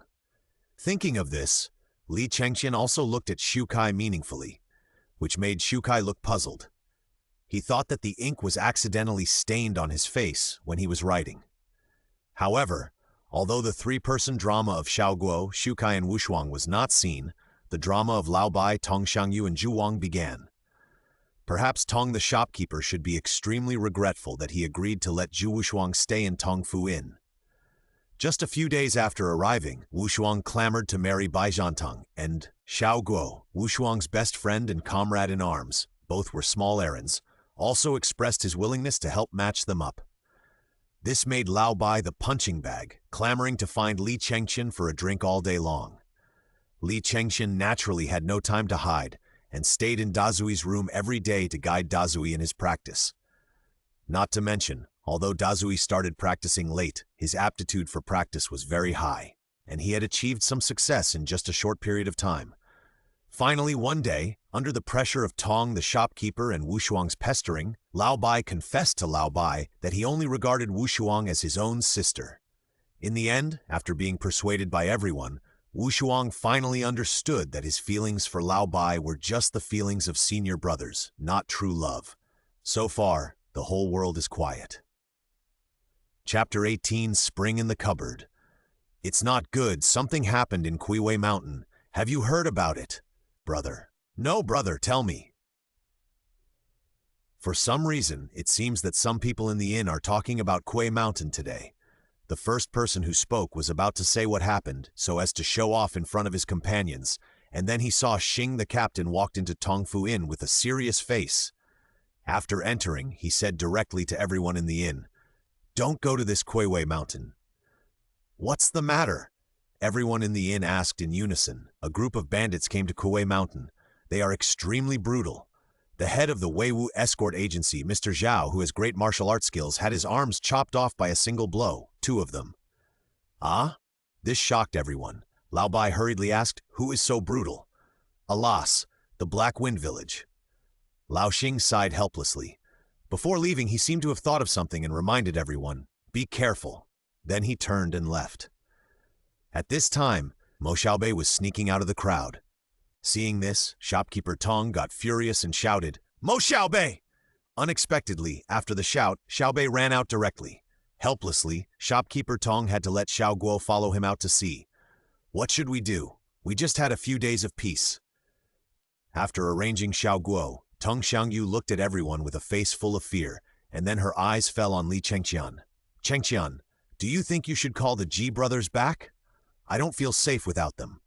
After hearing what Tongxiang Yu said, Li Chengqian and Lao Bai looked at each other helplessly and smiled bitterly. They probably both wanted to say in their hearts at this moment, "Sister, do you know what the three brothers of the Ji family did before? They are still safe."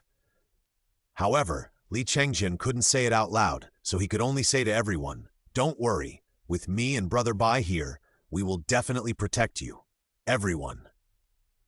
Before Li Chengqian finished speaking, he heard a background music that seemed to come from the depths of his soul ringing in his ears. "Since I met you at Tongfu Inn?" Then he saw Li Dazui with a silly look on his face facing a tall woman at the door, smiling foolishly, followed by a little old man carrying a large wooden box, and the music was hummed by Dazui. This damn spring, seeing this, everyone in the inn was choked by the ubiquitous smell in the air, as if everything was not right. Lao Bai couldn't stand it anymore, and asked the two of them, "Do you want to stop by or stay at the inn?" "Stay at the inn?" Perhaps she was a little uncomfortable with Li Dazui's gaze, the woman said directly to Lao Bai, and she didn't forget to glare at Li Dazui while speaking. But how to say it? It's probably that the eyes of the beholder are full of that. Li Dazui didn't feel anything at all, but after knowing the woman's name, he kept muttering, "Huilan, Huilan." After Lao Bai took young Huilan and the others upstairs, he walked up to Li Chengqian and whispered, "Chengqian, did you find out? What did you find out?" Li Chengqian was confused. "It's the woman just now, Yang Huilan." Brother Bai, you don't fall in love with her too, do you?" After that, Li Chengqian deliberately pulled Lao Bai aside and asked, "Brother Bai, aren't you afraid that the shopkeeper will eat you alive?" "What are you thinking about?" Bai Zhantang looked at Li Cheng speechlessly and then said, "I'm talking about her martial arts." "I can see that. Isn't she just a martial artist in the body refining period? Although she has practiced the widow's knife, it's just like that. I also know that it was she who chopped off the hand of Chief Escort Zhao." Hearing this, Lao Bai took a deep look at Li Chengqian and then said, "Look at that crazy look of Dazui. If you get close to him, wouldn't you be courting death?" "Haha, Brother Bai, that may not be the case." As they were talking, they saw Yang Huilan and the other person coming down from upstairs. Li Dazui, the bootlicker, immediately went up to them and snatched the box from the old man's hand, saying that he didn't dare to tire the old man. When he heard that Yang Huilan was going to hold a martial arts competition to recruit a bride, he said that he would definitely participate. Yang Huilan originally disdained Dazui, but when she saw that Li Dazui could pick up the box with one hand and chat with her all the way, and walked without any frivolity, she showed a bit of solemnity. "You know, this box of hers is full of tools for setting up the stage, which is extremely heavy. Usually when she is on the road, she uses a horse-drawn carriage to drag it. Although the old man he hired has the cultivation of the body refining period, he can only lift it with both hands and barely walk for a while, and then he will blush." Yang Huilan thought silently in her heart, "It seems that this cabinet is not simple." Chapter 19, I have a fighting method that can break the widow's knife. Here, Li Dazui had just helped Yang Huilan put the boxes on the car, and in a blink of an eye he ran up to the third floor and peeked out the window. At this time, Li Chengqian and Lao Bai just came up. Seeing Dazui like this, Lao Bai asked, "Dazui, what are you looking at?" Seeing the two looking at him curiously, Dazui touched the back of his head and said shyly, "My future wife." Lao Bai said at this time, "Let me tell you, this girl is not a good person. Do you know what the knife set of Yang Huilan is called?" "What is it called?" Dazui was curious. "Widow's knife, this kind of knife, 8864 styles. You dare to chop even your own husband when you swipe it. That's worthy of being my wife, so powerful." "Tsk, wife, she's just setting up a ring. Only the winner can be my wife." Li Chengqian made a timely mockery. He was really disgusted by Dazui's dog-licking appearance. "Then I will start practicing now, will be afraid of her." Hearing this, Big Mouth was instantly unhappy. "Big Mouth, think about it carefully. That is the widow's knife. You may not be the opponent." Lao Bai was also telling the truth at this time. Hearing this, Big Mouth also came out of his fantasy at the right time, his face full of loneliness. Seeing him like this, Li Chengqian suddenly said, "In fact, it is also very easy to break this widow's knife. I have a fighting method that can break the widow's knife." In the practice, in addition to the main and auxiliary exercises, most people will also choose 1 or 2 fighting skills to increase their combat power. Of course, some exercises themselves come with some fighting skills, such as Li Chengqian's Fierce Sun Art and Lao Bai's Sunflower Point Hand. This is why Lao Bai said that Big Mouth was not as good as Yang Huilan in the same body training period, because the widow's knife practiced by Yang Huilan is a very powerful fighting skill. Hearing what Li Chengqian said, Dazui instantly seemed to have found a life-saving straw. He grabbed Li Chengqian's hand and said incoherently, "Chengqian, don't say anything. If you can help me marry Huilan, my brother's life will be yours in the future." "Haha, brother Dazui, why are you being polite to me? However, if you want to defeat the widow's blade, you will have to suffer a little in the next few days." As he said that, Li Chengqian took out a combat skills secret book and handed it to Li Dazui. As for why Li Chengqian had the secret to restrain the widow's blade, Li Chengqian could only say that it was coincidence that opened the door for coincidence. When the 3 brothers of the Ji family swept the treasure house of the Sunflower sect, there happened to be such a book, which was received by Li Chengqian in the storage ring based on the principle of not wasting. After getting the secret book, Dazui didn't have time to say anything more to the 2 of them, and flew back to his hut in the backyard to practice. That night, just after seeing off the last wave of guests, everyone saw Tong the shopkeeper looking anxiously at the door of the inn and kept muttering, "Why haven't they come back yet? I'm so worried." Seeing this, everyone in the inn came to comfort Tong the shopkeeper, and Wu Shuang even said jokingly, "Maybe Xiao Guo took Xiao Bei to Shiba Lipu to play. But if they are playing, they should be back soon. It's not easy to worry about them at all." Tong Xiangyu said, although her expression relaxed after hearing this, "Let me go out and look for them. I saw that they seemed to be going in that direction before." As for Brother Bai and Wu Shuang, they stayed in the inn. They have been a little bit uneasy recently. Li Chengqian stood up and said, the reason why Li Chengqian proposed to go out to look for the 2 was because Li Chengqian suddenly remembered that they seemed to have encountered bandits this time when they were watching TV. To be on the safe side, Li Chengqian decided to go and see. After that, Li Chengqian went out and headed straight towards Kuiwei Mountain. Chapter 20, Killing in Kuiwei Mountain. Let's go back to Xiao Guo and Xiao Bei. After Xiao Bei left the inn, he ran straight towards Kuiwei Mountain. Xiao Guo had no choice but to chase him. As a result, Xiao Bei's bad luck was to blame. As soon as he arrived at Kuiwei Mountain, he heard someone talking. Out of curiosity, Xiao Bei directly pulled apart the grass next to him and saw a group of bandits dividing the spoils there. Next to them were passers-by who were killed by them. This scared Xiao Bei so much that he opened his mouth and was about to scream. Fortunately, at this time, Xiao Guo arrived and quickly covered Xiao Bei's mouth from behind, whispering to her not to speak. However, although Xiao Guo was a little better than Xiao Bei, he was not much better at this time. In addition, he lacked experience and did not choose to leave at the first time. Instead, he was so scared that he picked up Xiao Bei and ran up the tree. As a result, no one knew what the group of bandits were like. After dividing the spoils, they rested directly under the tree of Xiao Guo and his friends. This scared Xiao Guo and his friends so much that they dared not make any noise. As evening approached, the bandits finally planned to retreat to their mountain stronghold. But, by chance, a poisonous snake suddenly landed on Xiao Bei, which frightened the 2 of them. Xiao Bei even shouted out loud, Who is on the tree? Come down quickly!" Then the bandit leader said, "Sister Xiao Guo, what should we do?" Mo Xiao Bei asked with a crying voice. "Don't be afraid, I will protect you." Xiao Guo held Xiao Bei in her arms and shouted to the bottom, "Come up if you have the guts."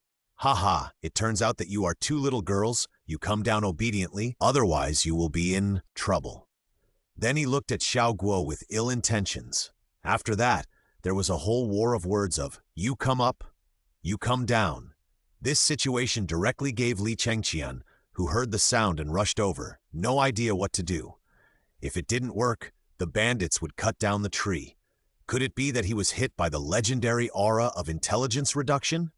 Li Chengqian couldn't help but complain in his heart. Although he despised these bandits in his heart, Li Chengqian's hands were not slow. He instantly pulled out his sword from the storage ring. After that, there were flashes of sword light, and countless blood fell on the opposite side. Li Chengqian's white clothes fluttered like a flying butterfly. Although he was killing people, it was more like dancing a sword dance, but it had a kind of enchanting beauty. Although there was still a sense of immaturity on his face, it still made Guo Farong on the tree look strange and bright. This was also the first killing after Li Chengqian came to this secret world. Li Chengqian's cultivation of the great perfection of the acquired nature, coupled with the untransmitted combat skill, Qin Wang Pojin dance of the Qin Palace, it can be said that no one present could survive a single move in his hands. After killing all the bandits present, Li Chengqian waved his hand to put the sword back into the scabbard and carried it behind his back. After all, with Xiao Guo and the other two present, it was not convenient for him to use the storage ring. After that, he said to the two people who were standing on the tree in a daze, "Why are you two still standing there in a daze? Come down quickly." After Li Chengqian shouted, the two people finally reacted and climbed down from the tree in a sullen manner. Then, in order to prevent the two of them from being frightened by the bloody scene, Li Chengqian directly took them to teleport, and soon they were outside the inn. When Li Chengqian put the two of them down, Xiaobei said to Li Chengqian excitedly, "Brother Chengqian, you are so awesome. Can you teach me?" "Haha, sure. If your sister-in-law agrees, I can teach you the most basic cultivation tomorrow." Li Chengqian was naturally happy to see this, and Mo Xiaobei's cultivation talent was definitely not bad, otherwise he would not have been called the Red Flame Demon. As for Xiao Guo, she blushed and said thank you to Li Chengqian and ran into the house. That expression made Li Chengqian feel a little uncomfortable, thinking, is Sister Xiao Guo going to repay her life-saving grace with her body? But what should Shukai do if you say that? Chapter 21. Guiding Xiaobei to practice. At night, after Li Chengqian and the other two left, a man lying on the ground covered in blood on Kuiwei Mountain suddenly climbed up with difficulty, and he murmured, "Tongfu Inn, Chengqian? Humph, you didn't expect me to be alive, let's wait and see. When I return to Heifeng village, I will issue a bounty order for the underworld.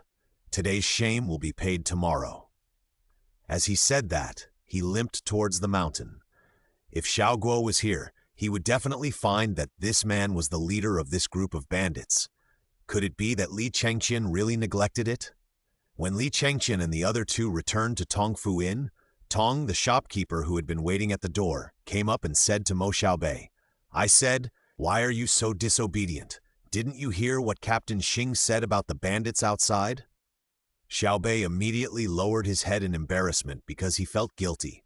Afterwards, Tong Xiangyu asked Li Chengqian and Xiao Guo what had happened to them. After listening to their story about encountering bandits, she was also scared and did not care to blame Mo Xiaobei and hugged her in her arms, as if she was afraid that she would be hurt again. Seeing that nothing happened, Li Chengqian walked to the backyard of the inn, but as soon as he entered, he saw Dazui practicing the sword fighting skills that Li Chengqian had given him in the yard, and Lao Bai was instructing him on the side. Seeing Dazui dancing with a kitchen knife, Li Chengqian was a little amused. As if he could see what Li Chengqian was laughing at, Lao Bai said helplessly, "I was going to find a good knife for Dazui, but Dazui said that they were all knives, and he was more comfortable dancing with this kitchen knife, and I had no choice." Hearing what Lao Bai said, Li Chengqian didn't know what to say. Isn't a kitchen knife a knife? A kitchen knife is really a knife. Dazui also interrupted at this time. "Chengqian, you are finally back. Look at how I practice this sword." After carefully observing it, Li Chengqian said, "I think it is practicing well. You should be able to learn the basics of this sword technique in a day or two. At that time, you should be able to challenge Yang Huilan. After all, on the one hand, this sword technique is specifically designed to counter the Widow's sword, and on the other hand, I think Yang Huilan's Widow's sword has not been practiced to perfection. Haha, that's good. When I succeed, I will treat you to a wedding banquet." Then he continued to practice. Seeing that Li Dazui was so hard-working, Li Chengqian also went to the third floor of the inn after instructing him. Just after lying down for a while, he heard a knock on the door, and then the voice of Tong the shopkeeper came. "Chengqian, are you asleep?" "Not yet, shopkeeper. Just call me if you have anything." Hearing this, Li Chengqian hurried over to open the door, and then Tong the shopkeeper walked in with Xiaobei. "It's nothing big. I just wanted to come and thank you for saving Xiaobei today." "Oh, I don't think it's a big deal, shopkeeper. You are being so formal." After thanking her, shopkeeper Tong continued, "There is one more thing. I also heard that Xiaobei wants to learn martial arts. I am also very happy that you are willing to teach her, but I am worried that this will affect her studies." Hearing this, Li Chengqian said after thinking for a while, "Shopkeeper, how about this? I will choose to teach her after Xiaobei finishes her daily homework. After all, she is the young leader of the Hengshan school, and she will have to face the matter of cultivation sooner or later." After listening to Li Chengqian's words, Tong Xiangyu also felt that it made sense, so she said, "Then I'll trouble you, Chengqian Xiaobei. Why don't you become his disciple?" Seeing that Xiaobei was about to perform the ceremony of becoming his disciple, Li Chengqian hurriedly stopped him. "Shopkeeper, there is no need to become a disciple. I am still a beginner in cultivation myself. How dare I accept a disciple? But don't worry, I will guide Xiaobei well." After instructing Tong the shopkeeper to prepare Xiaobei's training materials, Li Chengqian turned off the lights and sat cross-legged on the bed to start his own training. Although Li Chengqian has now entered the realm of acquired great perfection, unless he enters the innate realm, his cultivation will not be able to improve further. However, this does not affect his ability to consolidate his realm. He has a hunch that before leaving Swordsman, he will definitely be able to completely consolidate his realm and make all preparations for a breakthrough. Chapter 22. A lazy man can also marry a good wife. 2 days later at the Tongfu Inn, just after it opened in the morning, the old man with Yang Huilan shouted, "Hey, help lift the box." Hearing this, Lao Bai hurried over and shouted, "Here I come." Then he saw Yang Huilan and the old man walking down. Lao Bai didn't waste any time and caught the box. Seeing this, though he could not sit still, ran over and shouted anxiously, "Hey, wait, we haven't competed yet. You?" Yang Huilan looked at Li Dazui and suddenly remembered Li Dazui's performance when he lifted the box with ease and decided to give him a chance, so she said, "Okay, when will we compete?" "This afternoon at the old place, we will meet." Dazui heard this and said hurriedly and helped to lift the box up again. At this time, Lao Bai walked to Li Chengqian and asked in a low voice, "Do you think Dazui can really beat Yang Huilan? Dazui has only practiced for a few days. Although your secret book does restrain the widow's knife, Dazui's current 2 moves are not good enough." "Haha, don't we still have you, Brother Bai?" After that, Li Chengqian looked at Lao Bai with ill intentions. "What are you going to do? I can tell you that I have changed my ways." Looking at Li Chengqian's eyes, Lao Bai asked nervously, "Haha, Brother Bai, let's do this." Then Li Chengqian took out a small bottle and handed it to Bai Jiantang, and both of them smiled maliciously. In the afternoon, in the center of Chengqian town, after Yang Huilan set up the ring, Li Dazui rushed up decisively. Seeing that he was fat, he still jumped onto the ring steadily with a kick, and the onlookers cheered. At this time, Yang Huilan said, "You go first." Hearing this, Dazui didn't say much, pulled out the kitchen knife from his waist and fought with Yang Huilan.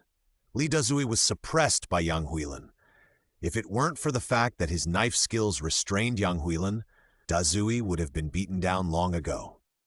Seeing this scene, Lao Bai, who was sitting on the roof of the next house watching the fight, couldn't help but ask, "Chengqian, does the medicine you gave really work?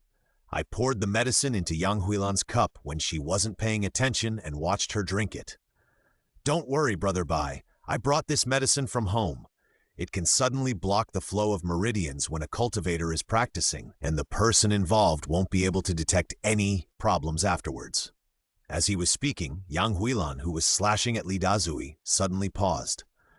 Although Dazui felt something was wrong, he still knocked the knife out of Yang Huilan's hand with a knife and pointed the kitchen knife directly at Yang Huilan's forehead.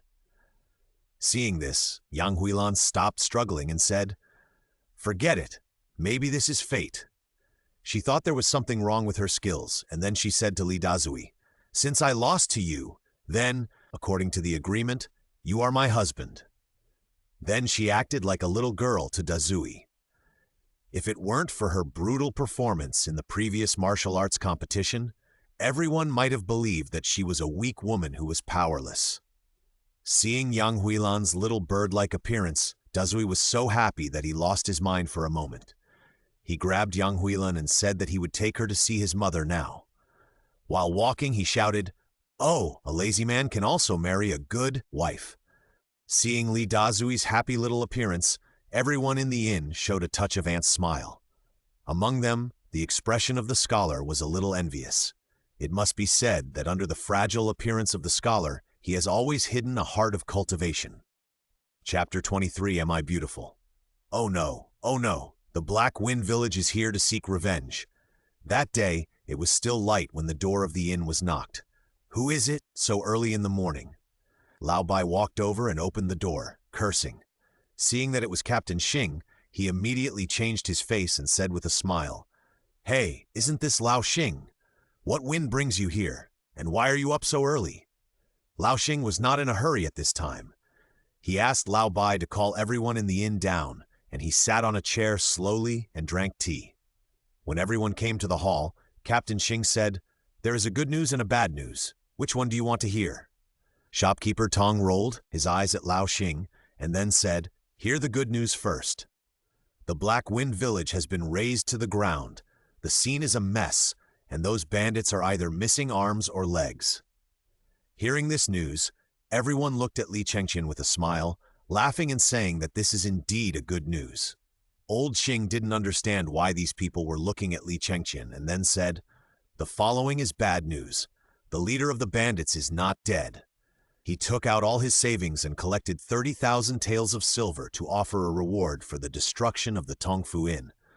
I don't understand. How did you provoke him?" We. Xiao Guo hesitated for a long time and couldn't give a reason. At this time, Tong, the shopkeeper, said angrily, "In broad daylight, let's see who dares." There are really some who dare. The three major underworld families, the Five Poison Sect, the Flying Knife Sect, and the Tianqian Sect, all want to make this money. They have sent masters to kill you tonight at the earliest and tomorrow night at the latest. They will meet here. This scared everyone in the inn. Lao Bai asked calmly, "Who did they send?" "The two elders Jin and Yin of the Five Poison Sect, Mei Li Bu Discount of the Flying Knife Sect, and Shangguan Yundun of the Tianqian Sect," Lao Xing said lightly. Hearing Lao Xing's words, Bai Zhantang almost lost his balance. Fortunately, Li Chengqian, who was beside him, helped him. At this time, Lao Bai quietly asked Li Chengqian, "Brother, can you withstand this wave?" "Don't worry, there will be absolutely no problem. It's my fault. I didn't check the scene carefully at that time and missed one." Although he said so, only Li Chengqian knew in his heart that he deliberately missed the bandit leader in order to lead out the three major underworld families. Otherwise, how could he complete the system's task? However, in order to protect everyone in the inn, he still planned to recall the three brothers of the Ji family. After hearing what Li Chengqian said, Bai Zhantang finally had some confidence and began to stabilize everyone with Li Chengqian. At night, not long after the three brothers of the Ji family returned to the inn, several people with high cultivation heard a sound of footsteps on the roof. Although it was very subtle, it still did not escape their ears. Hearing this sound, the three brothers of the Ji family looked at Li Chengqian and waited for his order. "You three go to protect the other people in the inn. Leave this to me." After that, Li Chengqian flashed to the roof. After going up, Li Chengqian was almost scared to death by the two women in front of him. No, they should be two monsters. One of them was thin and tall, the other was short and fat, one had a cone-shaped face, and the other had a squash-shaped face, and the most important thing was that they had beards. Seeing Li Chengqian on the roof, one of them was still picking her nose and asked Li Chengqian, "Am I beautiful?" This question almost made Li Chengqian vomit the overnight meal. Li Chengqian had no choice but to kill them both with a knife. After dealing with the two, Li Chengqian came downstairs leisurely and said to everyone in the inn, "Everything is fine. Everyone go to bed." As a result, no one dared to go back to sleep. There was no choice, so everyone had to move the bedding and sleep on the floor of the hall. As a result, when Dazui brought Yang Huilan back from home early the next day, they were shocked when they saw this scene. "Are you Shangguan Yundan?" The next day, the three brothers of the Ji family came to Li Chengqian's room and handed over all the gains they had made during this period to Li Chengqian. Most of them were some low-level cultivation resources and techniques. The only thing that made Li Chengqian feel bright was the Hengshan sword technique that the three of them took away during the internal strife of the Hengshan sect and the whitening secret recipe from Pingu Yidianhong. Hengshan sword technique is an incomplete earth-level technique, which happened to be given to Mo Xiaobei for cultivation later, and it was also considered to be returned to its original owner. As for the secret recipe of Pingu Yidianhong, it was stolen from Pingu Yidianhong by the eldest brother Ji Wuming when he resumed his old business. Li Chengqian didn't care much about it. It was just that after seeing those secret recipes, Li Chengqian had the idea of opening a store in the Tang Empire. After all, women's money is the easiest to make, isn't it? But Li Chengqian thought that these few secret recipes alone were not enough. Perhaps I have to look for this Pingu Yidianhong later. At night, everyone in the inn gathered together and were eating. Dazui Huilan was busy showing off her affection. Lao Bai and the three brothers of the Ji family were drinking. Tong Di, shopkeeper, and Xiao Guo Wushuang were whispering. Li Chengqian was telling Xiao Bei about cultivation, and Shukai was alone in a daze. At this time, there was a buzzing sound outside. This scared Shukai, and he asked tremblingly, "Listen, what's that sound outside?" Lao Bai reacted the fastest and immediately said, "It's a wasp. No, there are gaps in the doors and windows. Kitchen, hurry." Then he led a large group of people into the kitchen, asked everyone to close the doors and windows, and let out the thick smoke. At this time, Li Chengqian said, "Brother Bai, this is not a solution. You guys try to hold them back. I'll go out and take a look." Before Li Chengqian climbed to the roof, he heard the voices of elders Jin and Yin. "I told you not to use the soul-chasing bee. If you don't use it, just release my deadly scorpion." "How could this happen?" "Oh, the deadly scorpion? How about you release it for me to see?" Li Chengqian's voice came at the right time. "Who?" The sudden voice scared Elder Yin so much that the deadly scorpion in his hand fell to the ground. In fact, they didn't hear or see anyone at that position before. "Kill your people." After saying that, Li Chengqian stopped talking and took advantage of the two men's distraction to kill them with a sword. Just two warriors in the body refining stage, relying on poisonous insects to show off their power. After that, he began to look at the things the two people brought with them. It must be said that he still gained a little. Li Chengqian not only got the 5-step snake and the deadly scorpion of the two, but also got the skills of the 5 poison sect, which would be of great benefit to Li Chengqian's future goo control technique. Back in the lobby, everyone breathed a sigh of relief. Shopkeeper Tong smiled and said, "That's good. It's finally quiet." Just after he finished speaking, he saw a little old man with 2 feet, one big and one small, one long and one short, jumping in and saying, "Hello, gentlemen. Is this Tongfu Inn?" "Who are you?" Wushuang asked. At the same time, Li Chengqian, the 3 brothers of the Ji family, and Lao Bai, who were present, all had their pupils shrank and instantly surrounded everyone behind them. "Xianqian, yes, this person actually has the cultivation of the middle stage of Xianqian. It's like this. I'm here to claim your lives on orders from above. This is my name card. Please give me your guidance." He then handed a piece of paper to everyone. "Are you Shangguan Yundun?" Opening the paper, Lao Bai was almost frightened and cried out in shock. Although they had guessed that this person was Shangguan Yun before, after confirming it in person, everyone still shuddered for no reason. Even Li Chengqian felt that he was too arrogant. If he had known that Shangguan Yundun had the cultivation level of the middle stage of the innate realm, he should have called Big Mouth Mother to help. Chapter 25. The Jade Talisman shows its power. "It's me. I haven't asked you anything yet?" Hearing Bai Zhentang's question, the man asked tentatively. He is the thief saint, the legendary saint among thieves. Before Lao Bai could speak, the scholar spoke first. Then he pointed at Ji Wuming and said, "This is the god of thieves, the legendary god of thieves. Bai Yutang, Ji Wuming, are you two here on business as well? How about you two stay here and watch while I withdraw? Stop talking nonsense. We two brothers will protect Tongfu Inn." Old Bai said with his back straight. "In that case, I can only send you all away. Don't stand there in a daze. If you have any last words, write them down quickly." Shangguan Yundun took out an exquisite cloth scroll and unfolded it. It was full of murder weapons. Then he introduced them by himself, such as hanging ropes, soul-chasing whips. Seeing this situation, Li Chengqian had no choice but to grit his teeth and said, "Let's go together." Then he took the lead and rushed forward. After a fight, everyone was still knocked to the ground.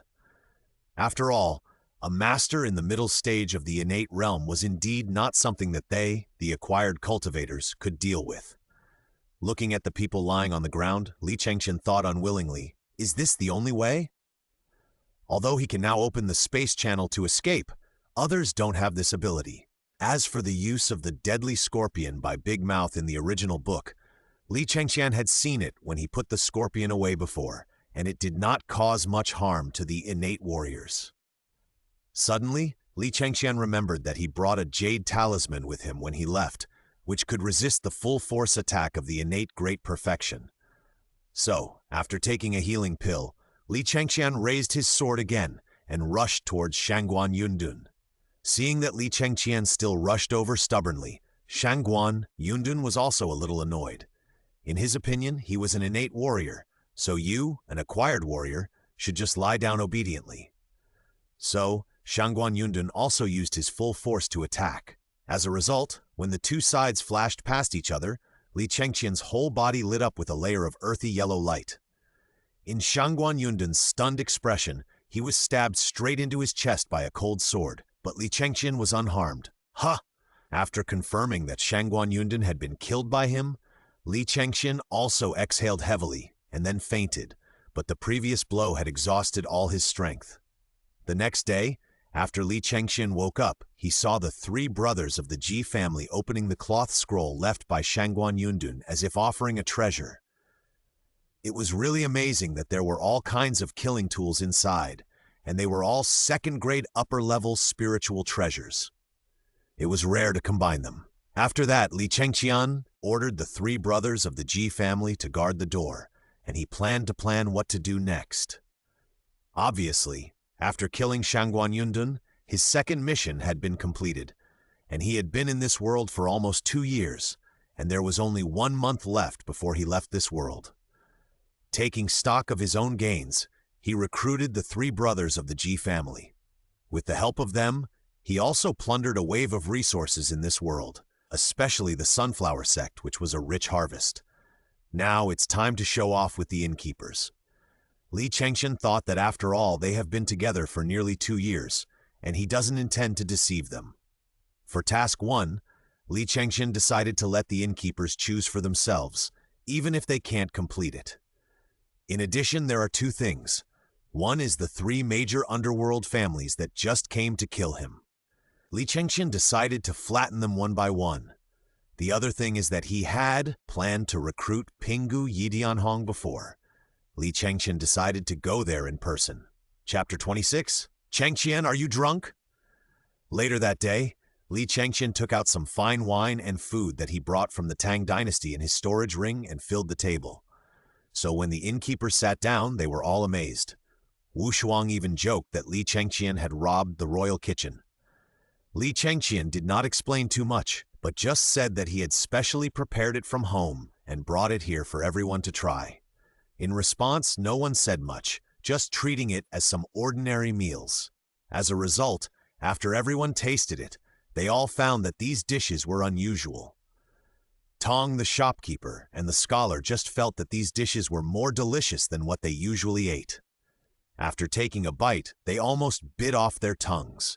The other people who had already started practicing, after taking a bite, all changed their faces as if they had discovered something extraordinary. Xiao Guo then said, "Impossible. I have eaten the royal meal, and they can't make it taste like this and these ingredients. As the daughter of Guo Juxi of the Six Gates, Xiao Guo said that she had eaten and seen it before. Lao Bai also said at this time, "This is not right. Why do I feel spiritual power in the meat? Eating it seems to increase my cultivation." He drank another glass of wine on the table and couldn't help saying, "This wine is also." "Chengqian, what are these made of?" "Haha, eat first, eat first. These are indeed what I brought from home. Everyone can eat them without worry. I have more here if it's not enough." Out of trust in Li Chengqian, everyone in the inn didn't say anything more and started eating immediately, toasting each other and having a lot of fun. When they were almost done eating, Lao Bai still couldn't help but asked, "Chengqian, just tell your brother what this is made of. Why haven't I heard of such ingredients in wine that can also bring spiritual power?" "Not bad. After I ate it, I felt like I was going to break through a small level," Dazui said with emotion. Mo Xiaobei at the side also came over and said, Me too, me too." Seeing that the others didn't say anything but still looked curious, Li Chengqian smiled faintly and said, "Lao Bai, these dishes are made from spirit beasts and spirit plants, and spirit wine is brewed from spirit fruits." "Spirit beasts, spirit plants, spirit fruits? Are there really such things in this world?" Lao Bai asked with a dull look on his face. That expression almost said, "I'm not well educated, so don't lie to me." In response, Li Chengqian said mysteriously, "This world does not exist, but what about other worlds?" "Other worlds? Chengqian, are you drunk? Or are the internal injuries from the beating that day not healed yet?" As a result, Li Dazui's inappropriate voice suddenly sounded, making Li Chengqian look embarrassed. Li Chengqian said that he couldn't just pretend to be something for once. Seeing Li Chengqian's constipated expression, everyone laughed unscrupulously. Dazui also touched the back of his head with an embarrassed look. Only the three brothers of the Ji family had a huge wave in their hearts at this moment. After all, Li Chengqian had shown them some methods before, whether it was the disappearance of objects out of thin air or the contract. When they had almost laughed, Li Chengqian said helplessly, "Shopkeeper, I'm really not kidding you." Shopkeeper Tong tried hard to hold back his laughter and said, "We believe it, we believe it." But that expression was obviously saying, "Make it up, keep making it up." At this time, Lao Bai said, "Chengqian, I believe you, so where are you from? I haven't heard you mention your hometown before." In Bai Xiantang's opinion, Li Chengqian might be from a hidden cultivation family. As for the other world he mentioned, Lao Bai understood it as the place where Li Chengqian's family lived in seclusion. Li Chengqian no longer hid it from everyone at this time. After all, using these foods and fine wines to reveal his identity was a more reliable method he thought of after considering for a long time. "Actually, I don't belong to this world. I'm in a place called Tianyuan Continent. I'm the son of the king of Qin of the Tang Empire." Chapter 27, Showdown. After Li Chengqian finished talking about the world he was in, everyone in the inn fell into a long silence. They could hear each other's hands and feet trembling because their fundamental worldview was broken. After a while, everyone came back to their senses. Lao Bai asked with a pale face, "So the world is not unique. Chengqian, you come from a higher-level cultivation world, and you are the prince of one of the major forces?" "Yes." Li Chengqian said, "Then how did you come to our world? What is your purpose? And will our world be dangerous?" Shukai is indeed educated. Although he was frightened before, he recovered the fastest and quickly grasped the key points. In this regard, Li Chengqian could only patiently explain, "I got the ability to enter other worlds by chance, which is why I entered your world. My purpose of entering this world is to obtain opportunities and recruit followers. As for your world, it should merge with the world I am in sooner or later." "Then wouldn't it be very dangerous for us if the fusion really happened, if there are so many powerful people in your world as Chengqian said?" Tong, the shopkeeper, said with an unpleasant face, "This is inevitable. After the fusion of many low-level worlds, they will be swallowed up by big forces. Of course, if the location of the fusion is special, such as if there is no big force there, it is possible to survive." Li Chengqian said, "Is there no way to stop it?" At this time, everyone said helplessly. As for whether he could choose whether to integrate this world into the main world or keep it as his own exclusive secret realm, Li Chengqian chose not to say it. After all, this is his biggest secret. But Li Chengqian did not lie to them. If the trend of world fusion is followed, sooner or later, the world of Wulin Waijuan will definitely merge with Tianyuan continent. After everyone had almost digested it, Li Chengqian continued, "Since I have told you the reason why I came to this world, I will say what I have to say.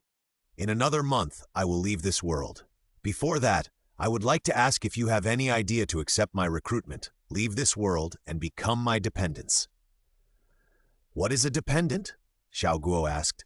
"My followers are my personal forces, loyal to me, not subject to other orders, accumulating resources for me, accompanying me to conquer the world, just like my father's followers, Mechanical Black Armor Army and my aunt's Women's Army. These followers' armies are not even subject to the constraints of my grandfather Li Yuan.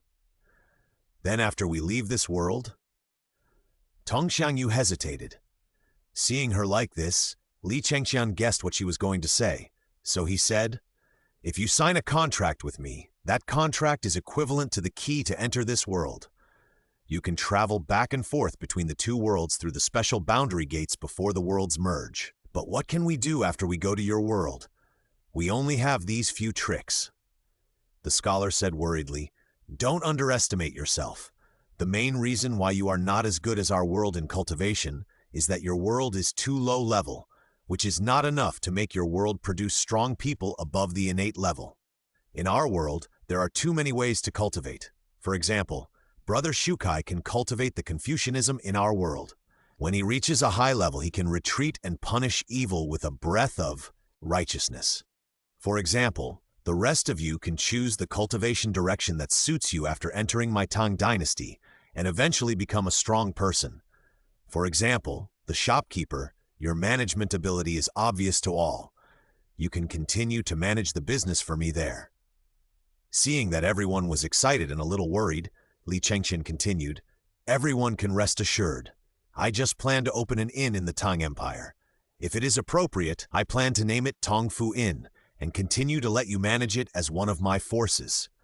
If there are other recruitment conditions, please feel free to mention them. At that time, I will write the conditions in the contract and abide by each other. Of course, I will not force you. In this month, everyone can think about it carefully. Anyone who wants to go can come to me." Chapter 28, The Scholar Who Reluctant to be Lonely. After the showdown with the innkeepers, Li Chengqian said nothing more, but took the three brothers of the Ji family into his room on the third floor. After entering, Li Chengqian asked directly, "What about you three brothers? Do you plan to continue to follow me into the Tang Empire? Don't worry, I won't force you." Although he said so, Li Chengqian was still prepared to beat up these three guys if they disagreed. After all, unlike the innkeepers, these three people were not good people, and they also cost Li Chengqian 1.5 origin points. It can only be said that it was Li Chengqian's first time to use the system before, and he had no experience, otherwise he would not use the contract so carelessly. "We three brothers swear to be loyal to you till death."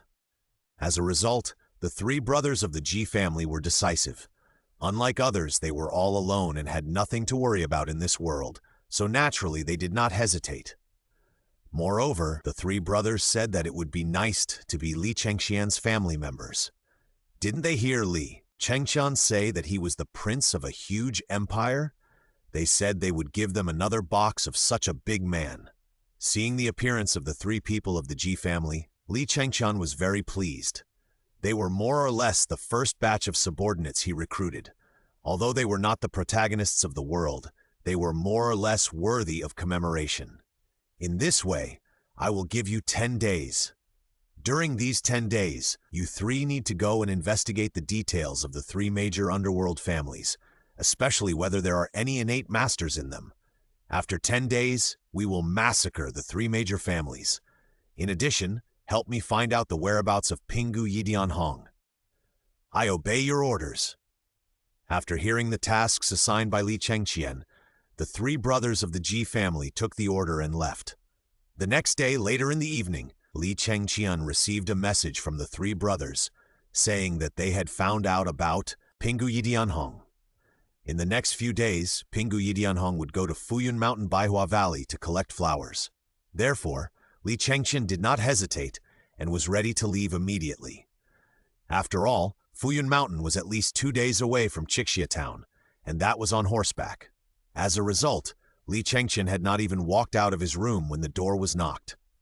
When Li Chengqian opened the door, he saw the scholar standing at the door with a reserved look on his face. After welcoming the scholar into the house, "Brother Shukai, what do you want to talk to me about?"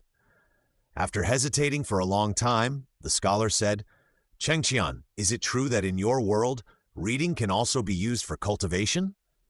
Is that what you called the Confucian cultivation lineage?" "It is indeed true. On the Tianyuan continent, there is a Confucian cultivation lineage. They cultivate their own literary energy and ignite the literary fire. My uncle, the crown prince of the Tang Dynasty, is a Confucian cultivator and is now a powerful man in the Jindan stage. Then do you think I can cultivate? Although I am thin, I have a heart that wants to travel the world with a sword." After hearing this, Lu Shukai looked at Li Chengqian nervously. Hearing this, Li Chengqian laughed and said, "Haha, Shukai, you can definitely do it. Moreover, you have your own set of methods to enter the body-refining realm, and you don't have to train your muscles and bones every day, like Dazui Xiaobei and other martial arts practitioners. Moreover, with your Confucian knowledge, you will be able to ignite the fire quickly when you go to Tianyuan continent and become a congenital cultivator. Your future achievements are limitless." The reason why Li Chengqian was sure that Shukai would be able to make a difference in Confucianism was, on the one hand, because according to the sequel Dragon Gate Escort, Shukai later successfully won the top prize and became a high-ranking official. On the other hand, it was because Shukai and his friends all belonged to the Sons of Luck in this world. Even if they left this world later, they would still have a certain amount of luck left, and luck was especially important in cultivation. In this case, I am willing to accept your recruitment, sign the contract, and become your dependent, the prince," Shukai said excitedly. After that, Li Chengqian signed a recruitment contract with the scholar. The requirement of the contract was that Li Chengqian could help him practice Confucianism. Li Chengqian naturally agreed to this. To be honest, Li Chengqian felt incredible that the scholar could be the first to sign a contract with him. However, after thinking about it carefully, it could be explained. The scholar was alone and had failed the imperial examination for many years. Moreover, as he said, in fact, it was not just him. Everyone in Tongfu Inn had a heart to travel the world with a sword. Chapter 29, Pingu Yidianhong Baihua Valley. In a pavilion, Li Chengqian sat opposite a man. Although he was a man, his handsome and somewhat charming face looked more like a beauty. In addition, he was dressed in red, which was indeed a stunning androgynous feeling. However, his behavior was not at all pretentious, but rather full of romance. "I guess this gentleman is Mr. Li Chengqian." Pingu Yidianhong unfolded his folding fan and said calmly, "Oh, I wonder how the hero Pingu recognized me." Li Chengqian asked curiously, "Haha, you were able to kill Shangguan Yundun, who was in the middle stage of the innate realm, with your acquired realm. Who in the martial arts world doesn't know this?" Pingu Yidianhong said with a smile, and then asked, "I wonder when you came here to find me?" "To be honest, hero, I heard that you have some experience in some skincare products, so I came to bother you." "Haha, you are a wonderful person. It seems that you are also a fellow traveler, so I have some treasures here. I can give you some." Hearing that Li Chengqian came for the skincare products that he was proud of, Pingu Yidianhong looked at Li Chengqian with more kindness. Seeing Pingu Yidianhong about to take out his collection, Li Chengqian waved his hand and said with a smile, "What Pingu hero said is indeed right. I do like your things after all, but I am more interested in the people who can make these things." "Oh, so what are you going to do?" Pingu Yidianhong's eyes narrowed instantly. "Pingu hero, I think these things are the limit of what you can make. What if I can help you and make more and better things?" Li Chengqian said with a chuckle and did not forget to drink a small cup of peach wine brewed by Pingu Yidianhong. The hero's wine is brewed very well. Hearing this, Pingu Yidianhong's eyes lit up. It is true that he has encountered a bottleneck recently, and it is difficult to make better things than before. But he still asked, "Then I wonder what I need to pay?" "It's very simple. your loyalty, Li Chengqian said calmly. Hearing this, Pingu Yidianhong was instantly furious, and a pressure of the late Xianqian swept over him. He glared at Li Chengqian and said, "Sir, are you kidding me? Do you think that I can't do anything to you after defeating Shangguan Yundan? No, Hero Pingu, please take a look at what this is." Then Li Chengqian handed a porcelain bottle to Pingu Yidianhong. After hesitating for a moment, Pingu Yidianhong still opened the stopper. As a result, the moment he opened it, a light and elegant jasmine fragrance came to his nose. "I wonder what this is?" he asked anxiously. "This is something I got by chance before. I named it perfume. Take a small amount and apply or spray it to make the whole body fragrant for a long time. If I give this thing to the hero, I wonder if it can be exchanged for your loyalty. Moreover, the hero needs to know that I can give you much more than this," Li Chengqian said. After struggling for a while, Pingu Yidianhong said, "I am willing to serve you as an ox or horse." "Ha, Hero Pingu, you will not regret your decision today." Hearing this, Li Chengqian laughed. Chapter 30. Are you talking about Kaishan Fu?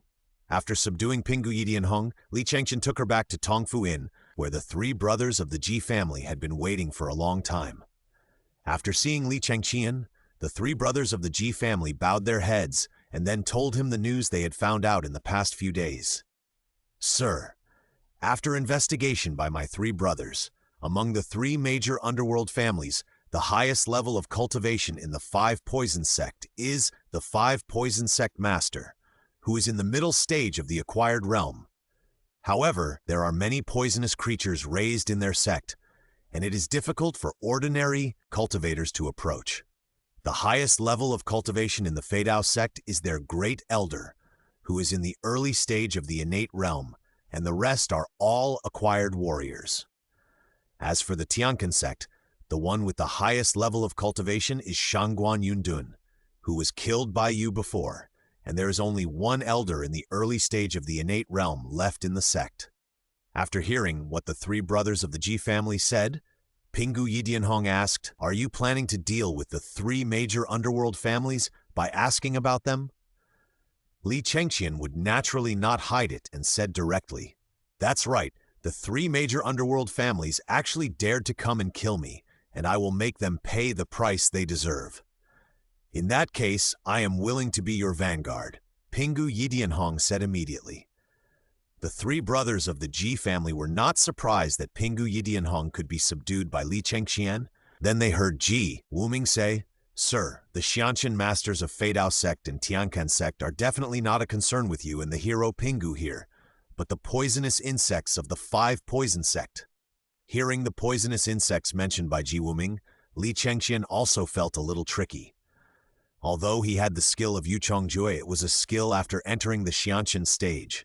Some of the pet control methods could not be used for the time being.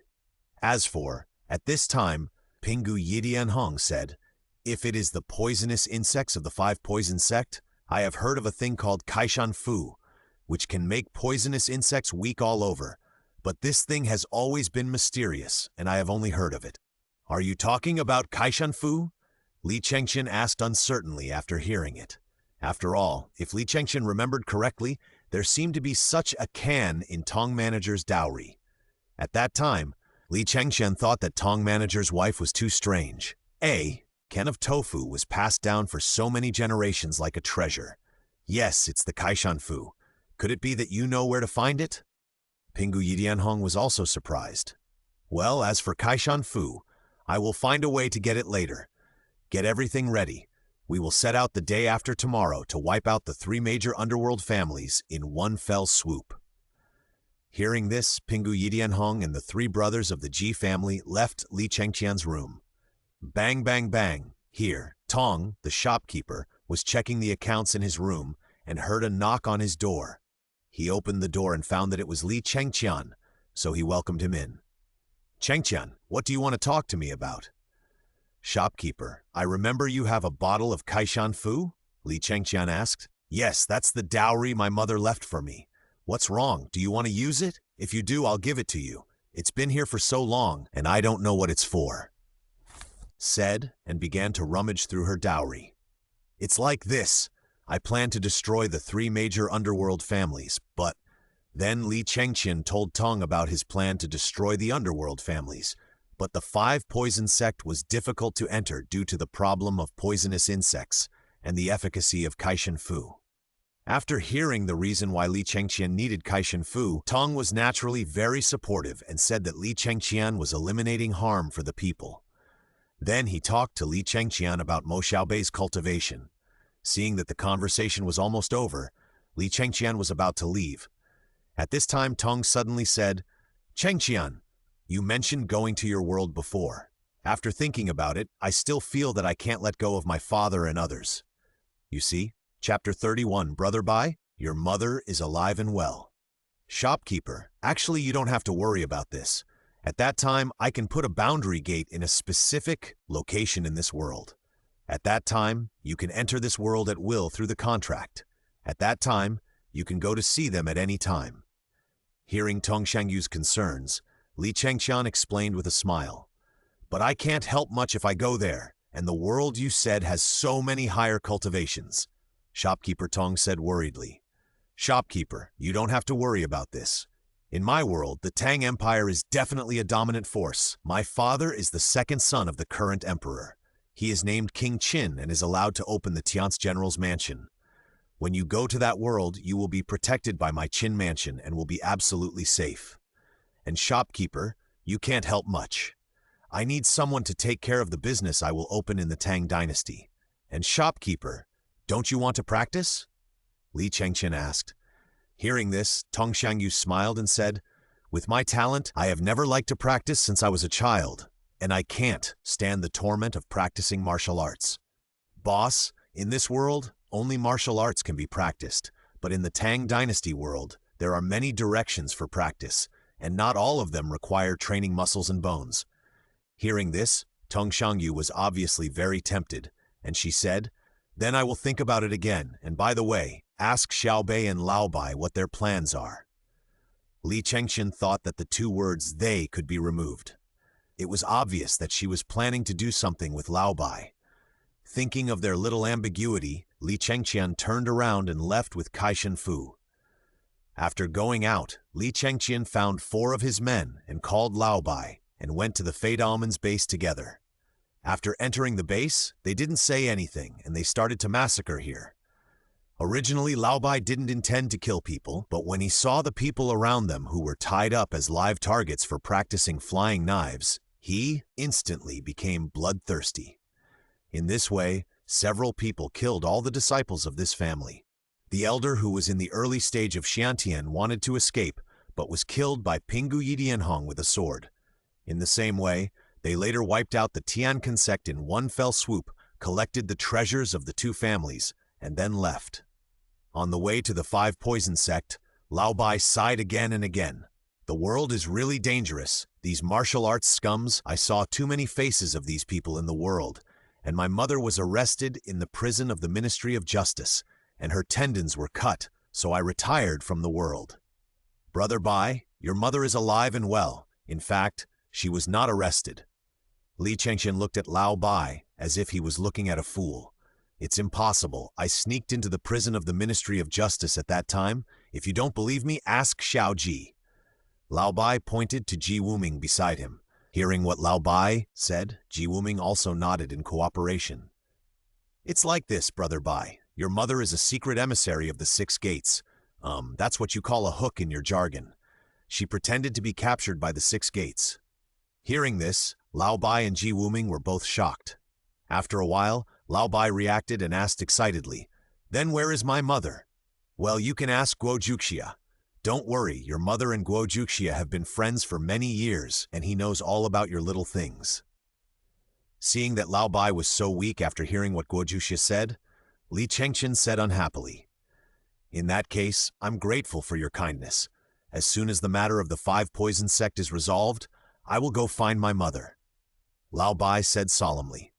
Thinking that he would soon leave this world, if Lao Bai set out after destroying the 5 poison sect, he might not be able to wait for him for a while. So he said, "Brother Bai, why don't you set out now? The 5 poison sect has been detected before, and they are all small characters. Ji Wuming, you accompany Lao Bai for a trip." Then he exchanged a look with Ji Wuming, which meant that you should remember to urge Lao Bai to hurry up. In the end, under Li Chengqian's insistence, Lao Bai left first. Chapter 32, Lower Grade Spiritual Spring. Sir, the 10,000 poison cave where the 5 poison sect is located is in front. Ji Wuming pointed to a valley in front and said. Li Chengqian looked and saw that it was indeed densely covered with mountains and forests, and full of poisonous insects. From a distance, you can see long insects coiling in it. If you get closer, you can also see some insects such as poisonous scorpions and spiders. It is indeed worthy of the name of the 10,000 Poison Cave. I wonder how to use this Kaishenfu specifically, Li Chengqian asked Pingu Yidianhong. Sir, you only need to place the Kaishan tofu near this valley tonight. Poisonous insects like to eat this, and they will come here following the smell. Then I'll leave it to you. As he said that, he handed the Kaishan tofu to Yidianhong. After that, Li Chengqian took the Ji brothers to find a secluded place to rest. At night, they heard the rustling sound of some poisonous insects walking. The 5 poison sect members did not take it seriously. They just thought that the poisonous insects were biting each other to produce a new poison king, and they were thinking happily about conquering him tomorrow. After about an hour, the sound in the valley gradually disappeared. At this time, Pingu Yidianhong came over and said to Li Chengqian, Sir, everything has been arranged below. In this case, let's set off. Then he rushed in with a few people. Because of the riot of poisonous insects tonight, the people of the 5 poison sect were not asleep, so Li Chengqian and his men were discovered as soon as they entered the 5 poison sect. In response, several people did not hesitate and rushed over directly. For the 5 poison sect, without the protection of the poisonous insects outside, Li Chengqian and his men were like tigers entering a flock of sheep, and they solved the battlefield in a few seconds. After that, Li Chengqian ordered 4 people to search for the treasure house of the 5 poison sect, and he wandered around in this cave of 10,000 poisons alone. As he turned around, Li Chengqian came to a stone cave with the words "Poison Room" written on it. Before he got close, Li Chengqian felt a chill, not the chill in an ordinary stone cave, but a chill that seemed to freeze the blood. This is strange. The 5 poison sect is located in a hot and humid place. Why is there such a chill here? How strange. Then, in the spirit of being skilled and daring, Li Chengqian entered it. As a result, as soon as he entered, he saw a chill coming towards him. If Li Chengqian had not dodged quickly, he would have been frozen by now. When he landed and looked inside, he saw a white silkworm happily rising and falling in a cold pond. There was also a wisp of white mist floating out of the cold pond. What is this? How is it possible? There is actually a low-grade spiritual spring in this world, and it is also of ice attribute. You know, the spiritual springs that have appeared in Tianyuan continent are at most of the highest grade, and they are all controlled by some major forces. For example, in the Tang Empire, all the high-grade spiritual springs are controlled by the government, while some low-grade and medium-grade spiritual springs are controlled by some large and small families. Together with the cultivation techniques they possess, they have become the foundation of their family, passed down from generation to generation. According to the previous examples of the fusion of the world and Tianyuan continent, there are very few people who can own low-grade spiritual springs. Not to mention that this spiritual spring still has the attribute of ice, and its value is even higher than that of ordinary medium-grade spiritual springs without attributes. Spiritual springs can assist cultivators in cultivation, especially after the innate stage. Spiritual spring water is an indispensable cultivation resource. The Qin Palace currently only has 3 medium-grade spiritual springs alone, which is why Li Chengqian was so shocked. Just this spiritual spring alone is worth it for me to come to the world of Wuling Waijuan, Li Chengqian thought with excitement. Chapter 33, Unexpected Harvest, Ice Silkworm. At this time, Li Chengqian began to notice the white silkworm that attacked him before. Perhaps it saw that Li Chengqian was not in danger, or perhaps the previous attack had consumed a lot of its strength.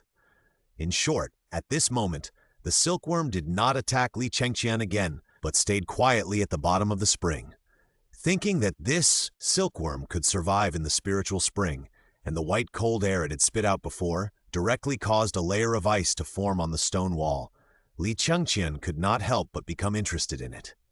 He used his true energy to wrap his hand and then reached into the spring. As a result, before he touched the silkworm, Chengqian felt a suffocating cold air rushing towards his whole body. Helplessly, Chengqian had to increase his true energy output, and then he felt a little better. The closer he touched the bottom of the spring, the stronger the coldness became. At this time, a lot of frost flowers had already appeared on Chengqian's body. There was no way. Chengqian had to give up going deeper, and after pulling his hand out, he immediately sat in meditation to regulate his breathing. After a long time, Chengqian slowly woke up. It is indeed a spiritual spring with ice properties. The location of the silkworm should be at the eye of the spring, where the cold is the heaviest. With my acquired great perfection, it is really difficult to get close to it. Even if a little red comes, it should be useless. Chengqian couldn't help thinking in his heart. Before, Chengqian was still wondering why the 5 poison sect did not subdue such a magical ice silkworm. Now he finally understood that the few crooked people in the 5 poison sect might not even be able to go deep into the cold pool. But now, the same problem is placed in front of Chengqian. If this ice silkworm stays at the bottom of the spring, Chengqian can't do anything about it. No, this ice silkworm can live in such a spiritual spring with ice properties. It must be extraordinary. It just so happens that my auxiliary practice method requires a large number of rare and exotic animals. I must get it, Chengqian said to himself. Suddenly, Chengqian seemed to have thought of something, and suddenly took out some ice-attributed spiritual fruits from his storage ring. These were relatively common spiritual fruits in Tianyuan continent, and Chengqian usually used them as snacks to satisfy his cravings. It seemed that the little guy felt the ice-attributed spiritual power of the spiritual fruit in Chengqian's hand and swam up a little, but suddenly swam back. Oh my God, is it so spiritual? Seeing this scene, Chengqian couldn't help but curse out loud. Helplessly, he could only put some of the fruits on the edge of the pond, and then moved away a little. Sure enough, not long after, the ice silkworm swam up, took a small bite tentatively, and then began to feast on it.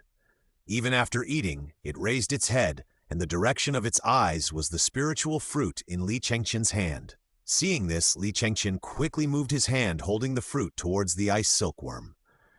The meaning was very clear. Little guy, if you want to eat good things, come to my hand yourself. Sure enough, after the ice silkworm stayed in place for a while, it decisively crawled into Chengqian's hand. Seeing it chewing the spiritual fruit in his hand, Chengqian couldn't help but touch it with his other hand. It was indeed very soft and cool. After that, Chengqian carefully took out a piece of jade from the storage space, carved it into a box on the spot, scooped a box of cold ice spring water, and put the ice silkworm in it. This jade is not ordinary jade, but a kind of spiritual jade, which is specially used to hold some precious items. It can keep fresh and breathable, so Chengqian is not worried that the ice silkworm will be suffocated in it. Chapter 34. Follow-up arrangements. After dealing with the ice silkworm, Chengqian left the cave.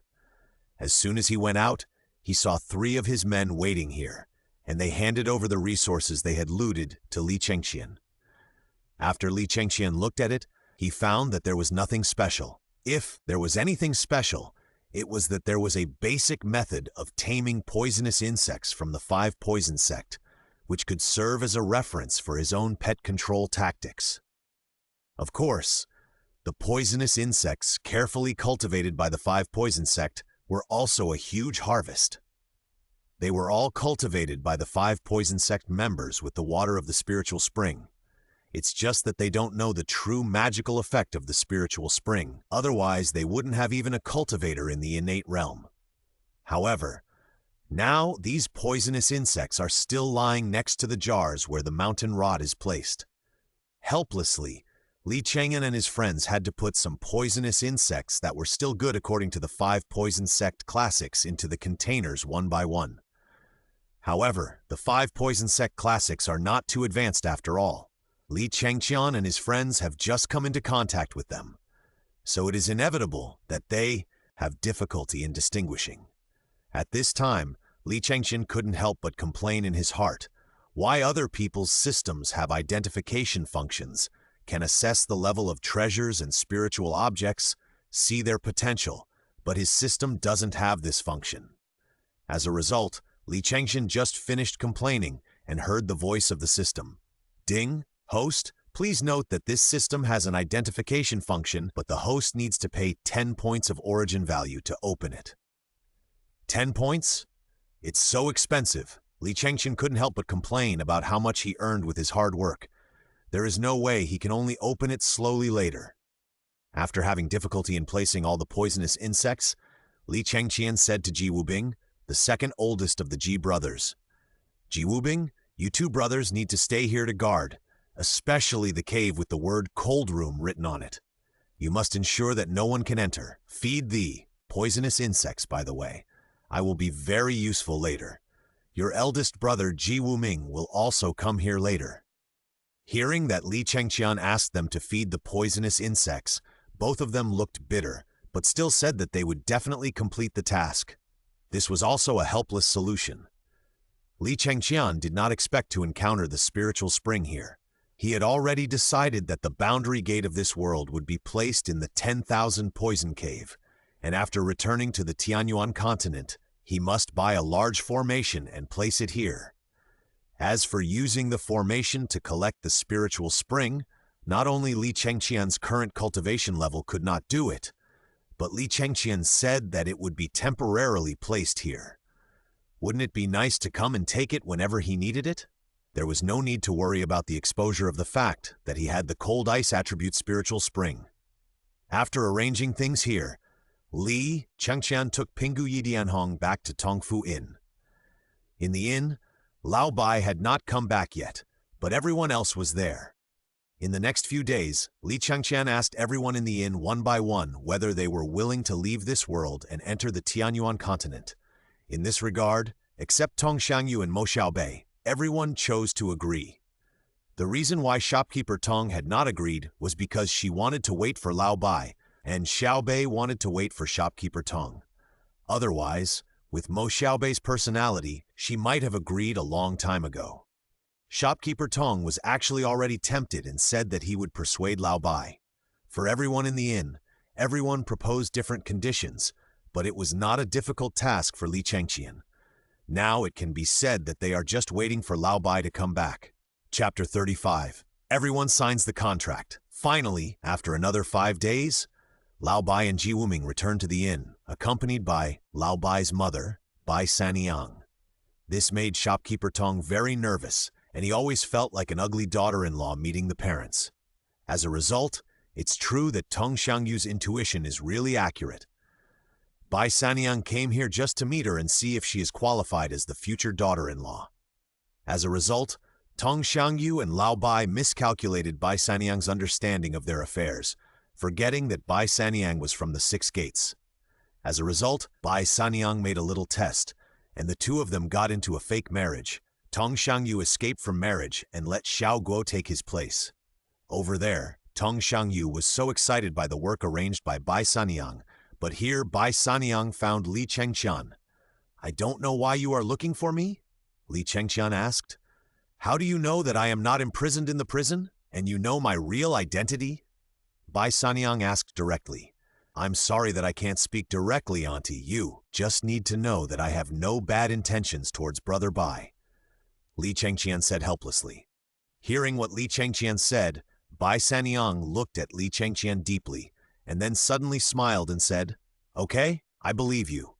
My son Bai Yutong has suffered a lot from me since he was a child. Later, because of my undercover identity, I could only watch him and the 3 brothers of the Ji family hang out together all day. Fortunately, I know that he is a good person, and it is impossible for him to really do anything to kill people. I also heard about your extermination of the 3 major underworld families a few days ago. You did a good job. It is a blessing for my son to make friends with you. After that, Bai Sanyang chatted with Li Chengqian. Before leaving, she suddenly said, I heard about your invitation to my son. Although I don't know what it is, he won't tell me when I ask him, but I believe you won't harm him. I also encourage him, but he needs to decide the details later. Then she went to continue testing her unlucky daughter-in-law, Tong Xiangyu. It must be said that poor Tong Dazhang was almost neurotic because of Bai Sanyang recently. To this end, everyone in the inn couldn't say much. In the end, Lao Bai couldn't stand it anymore and told his mother that he and Tong Xiangyu were doing all this just to stay in the inn. Seeing that the goal was achieved, Bai Sanyang also tore off her disguise as an evil mother-in-law and even wanted to form a sworn brotherhood with Tong Xiangyu, which almost made Lao Bai unable to handle it. On this day, Lao Bai and Tong Xiangyu found Li Chengqian together and expressed their willingness to sign a contract with Li Chengqian and go to the Tang Dynasty together. So far, together with Mo Xiaobei, Li Chengqian has signed a contract with everyone in Tongfu Inn and successfully completed all the tasks. Because there is still a period of time to stay in this world, Chengqian told everyone that he would install the boundary gate in Tongfu Inn, and then they could pass through the boundary gate in Tianyuan continent with the contract. And then he would give the rest of the time to everyone, so that they could have the opportunity to reunite with their families. And by the way, tell their families that they were going to go on a long journey. At the same time, Li Chengqian also promised everyone that when he was able to, he would definitely take everyone's family to Tianyuan continent. So, everyone had no more hesitation and agreed to meet at Tongfu Inn in 20 days. As for Pingu Yidianhong, Li Chengqian planned to observe him for a while before deciding whether to sign a contract with him. After all, the origin points were so precious. Chapter 36, Settlement of Rewards. Leaving. After everyone went out to visit friends in the inn, Li Chengqian silently said in his heart, "System, proceed with the task settlement." Ding, the task of this secret world is being settled. This task is 1. Successfully recruit the protagonists of Tongfu Inn. Each person recruited can obtain 2 primary origin values. 2. Successfully defeat the 2 elders Jin and Yin, Beauty Without Discount, and Shangguan Yundun. Each person defeated can obtain 1 primary origin value. Now check the host's completion progress. 100%, obtain 19 primary origin values, and unlock the purchase permission of this secret world. May I ask the host whether to purchase this secret world? After purchase, the host can install a boundary gate in this world and make it the host's personal world, or integrate this world into the location designated by the host of Tianyuan continent. System, how many origin values are required to purchase the boundary gate of this world and integrate the world respectively? Li Chengqian said. Ding, it is detected that the world of out of martial arts is a low-level small world. It requires 10 primary origin values to purchase a boundary gate, and 30 primary origin values are required to integrate into the Tianyuan continent. Hearing that 30 origin values are required to integrate into the Tianyuan continent, Li Chengqian felt suffocated. In contrast, the 10 origin values that were originally enough to make Li Chengqian feel painful are now much more friendly to him. System, purchase this boundary gate. Ding, congratulations to the host on successfully purchasing the boundary gate of the out of martial arts world. Please choose the location for the boundary gate. Put it on the wall of this room. As for the boundary gate of the Tianyuan continent, we will arrange it later. Then, a burst of colorful light flashed on the wall. When the light dissipated, a bronze door was embedded on it. It was about 2 meters long, and many characters were engraved on the door, which looked mysterious. The system called up my personal information, Li Chengqian said. Ding, the mysterious realm of 10,000 worlds recruitment system is at your service. Host Li Chengqian level acquired great perfection. Origin value, 14 primary origin values. Skills, basic cultivation skills. Owned secret realm, world of Wulin Waijuan. Recruited dependents, the 3 brothers of the Ji family, and the protagonists of Tongfu Inn. Seeing that his origin value increased by 4 after running around the world of Wuling Waijuan, Li Chengqian also felt a twitch at the corner of his mouth. If the system had not given him 10 primary origin values at the beginning, it would have been even more uncomfortable. In this regard, Li Chengqian had no choice but to say that what should be spent still had to be spent. Besides, there were so many resources in this world, and he had recruited dependents, so he could make money. After a while, everyone returned to the inn one after another. After arranging for Pingu Yidianhong to watch the store, Li Chengqian took everyone in the inn to the house where the boundary gate was placed. Of course, except for the three brothers of the Ji family, the three of them were still stationed in the 10,000 Poison Cave. With the contract, everyone easily pushed open the Wade bronze door and saw a flash of white light on everyone. When Li Chengqian opened his eyes again, he had returned to the secret realm where he was in seclusion in Tianyuan continent, and everyone in the inn was sleeping in the system space. Because Li Chengqian had been in the world of Wulin Waijuan for 2 years, his figure was much different from before he left this world, commonly known as growing up. Helplessly, Li Chengqian had to spend a primary origin value with tears in his eyes, and let the system help him recover to the way he was before he left. According to the system, even Li Chengqian's bone age was restored to when he was 13 years old. So when Li Chengqian came out, everyone in the Qin, Wangfu, thought he had been in seclusion for 2 months. Moreover, let alone, in their opinion, Li Chengqian's seclusion was absolutely good. Before the seclusion, because he had just broken through the acquired great perfection, he had a sense of sharpness, but now there was no breath leaking from his body, and it was the best time to break through the innate. Chapter 37. Mother and Son Chat. After leaving the retreat, Li Chengqian immediately went to greet his mother, Changsun Wugo, and had dinner together. When Changsun Wugo saw Li Chengqian, she saw that Li Chengqian had already stabilized his realm and was only 1 Xianqian pill away from a breakthrough. She was very satisfied and told the maid to take out a porcelain bottle, which contained 3 Xianqian pills she had made herself. "This is the Xianqian pill that I made myself. It has a higher chance of a breakthrough than the ones on the market." She handed the bottle to Li Chengqian. Although there are Xianqian pills in the inventory of the Prince of Qin's mansion, the quality of each one is definitely not comparable to that of Changsun Wugo, a 7th-grade alchemist. Indeed, in terms of alchemy, there are not many people in the entire Tang Empire who can surpass her. But she rarely makes pills on weekdays, especially low-level 3rd-grade pills such as Xianqian pills. Obviously, this pill was made by Changsun Wugo specifically for Li Chengqian. Because it was almost time for dinner, Li Chengqian did not run around, but sat aside to tease Li Liji. The little girl could not speak yet, but her babbling was super cute. She laughed non-stop when Li Chengqian made a face. Looking at her cute appearance, Li Chengqian thought silently in his, "I will protect you for the rest of your life, my sister. The tragedy that would have happened to you in history, I will not let it happen again." Not long after, the fat Li Tai also came in, so the mother and son sat down together and started to eat. While eating, I listened to Li Tai telling interesting stories about Li Chengqian's seclusion. There weren't many, just 2 things in total. The first thing was that it had been confirmed that there was a world that would merge at the edge of the East China Sea.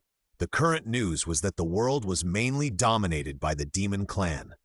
There was no doubt that the East China Sea would definitely not be peaceful. The court's response plan was to order the Tiance Mansion to take full responsibility, and at the same time, let the Zhenhaiguan Qinglong Corps be dispatched by Tiance General Li Shimin to ensure that there would be no accidents in the fusion of the world. The second thing was that the granddaughter of Shi Taijun, one of the 8 founding fathers of the Rongguo Mansion, came to Beijing. It was said that her mother Jiamin died, and her father Lin Ruhai sent her to Shilao Taijin for education. The reason why Li Tai mentioned Lin Ruhai was because Lin Ruhai was a member of the Qin Wang party.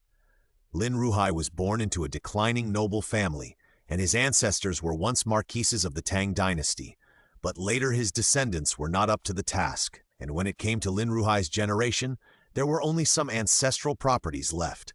Fortunately, Lin Ruhai worked hard to cultivate Confucianism and Taoism, and finally achieved the position of Jindan. After being recommended by Li Shimin, he was appointed as the 3rd-rank salt inspector by Li Yuan.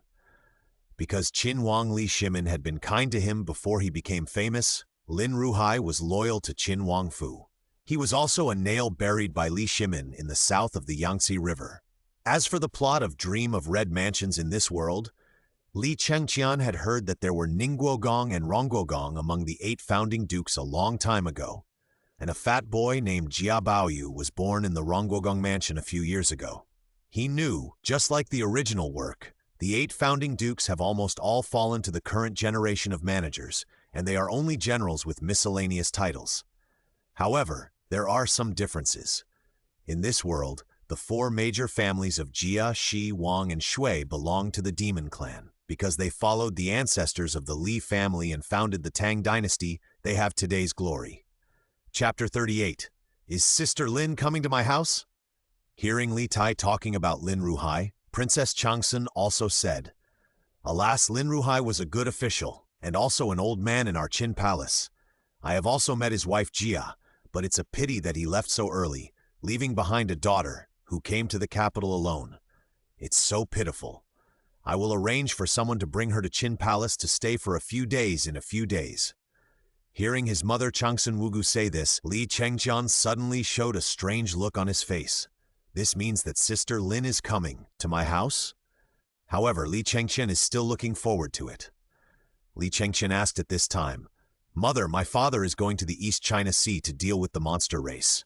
Will there really be no problems?"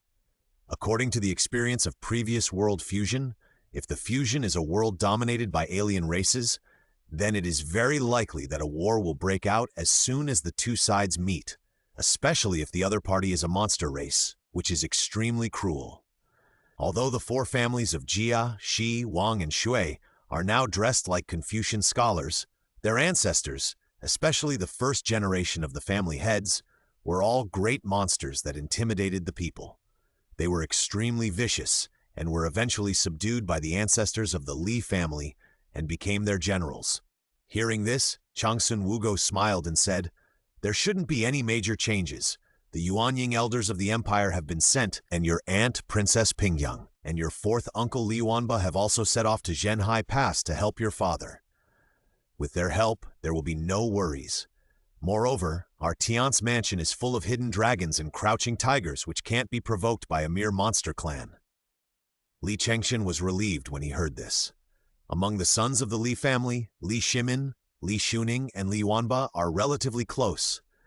With Li Shuning's stargazing and deduction skills, Li Wanba's fighting power that is not inferior to that of the nascent soul, and the assistance of the 24 future Lingyan Pavilion bosses, Li Shimin will not encounter too much risk on this trip. Even if a big demon in the nascent soul stage really appears, it can be suppressed. In this way, the 3 of them continued to chat and eat, and it was dark before they knew it.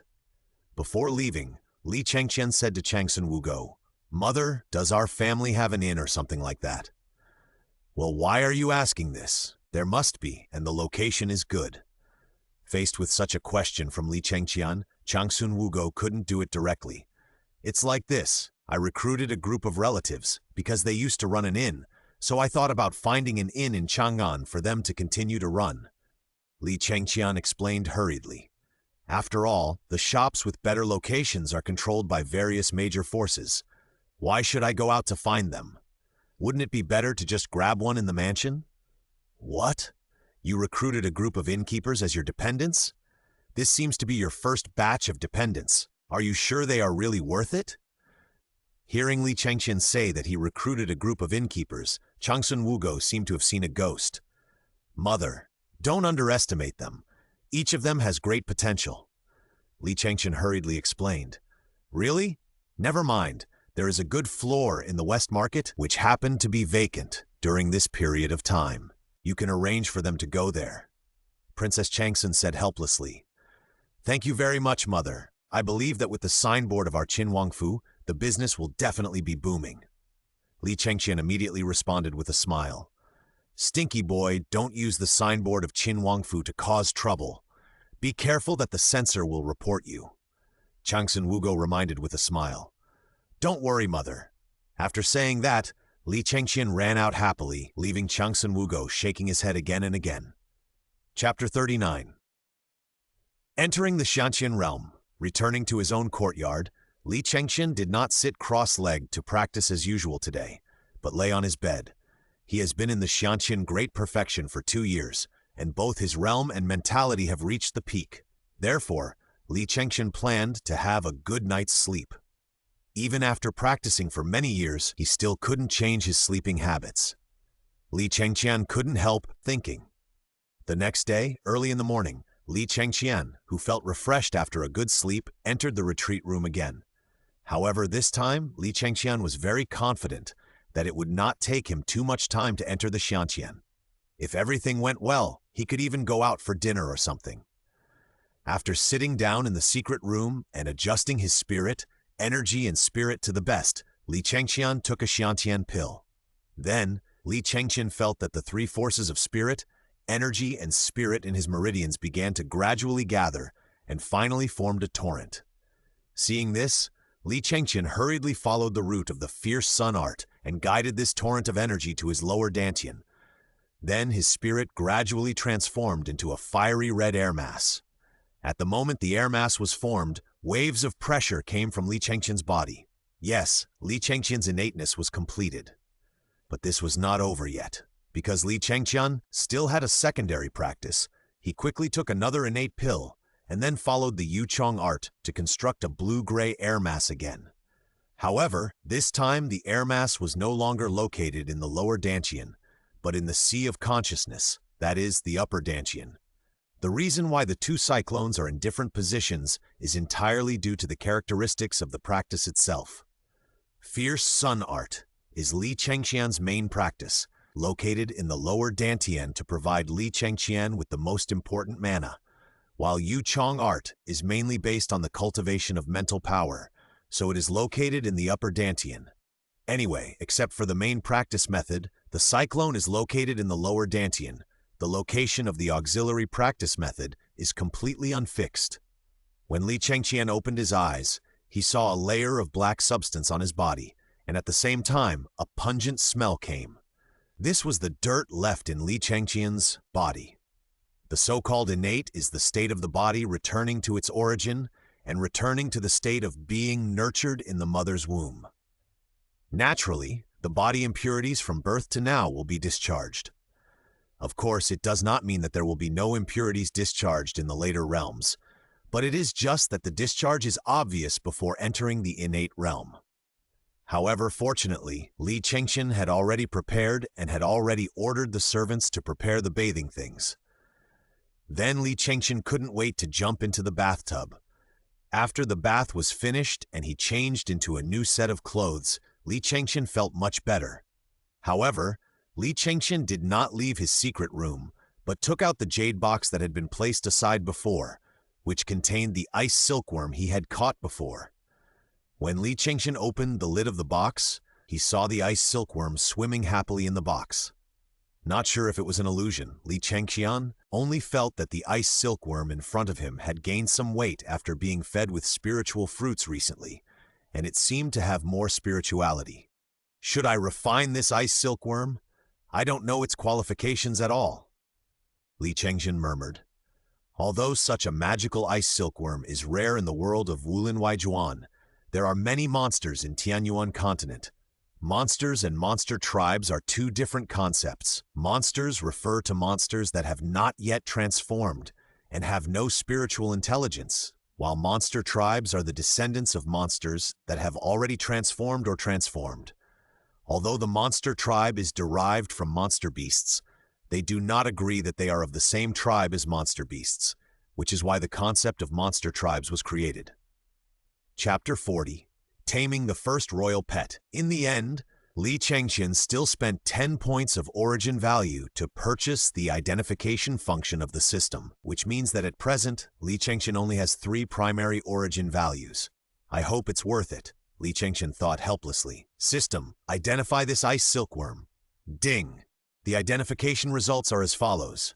Species, ice silkworm. Description, ice silkworm from the world of martial arts, bred by the Ice Spirit Spring qualification, gold level acquired. What? This is actually of gold level? Li Chengqian felt a little unreal. Black iron, bronze, silver, gold. This is the level assessment division given by the system. Generally, silver and above levels are worth cultivating, and according to the system, gold level has the possibility of becoming an immortal in the future. Immediately, Li Chengqian no longer hesitated and began to follow the skills of Imperial Pet Secret to activate the cyclone in the Sea of Consciousness.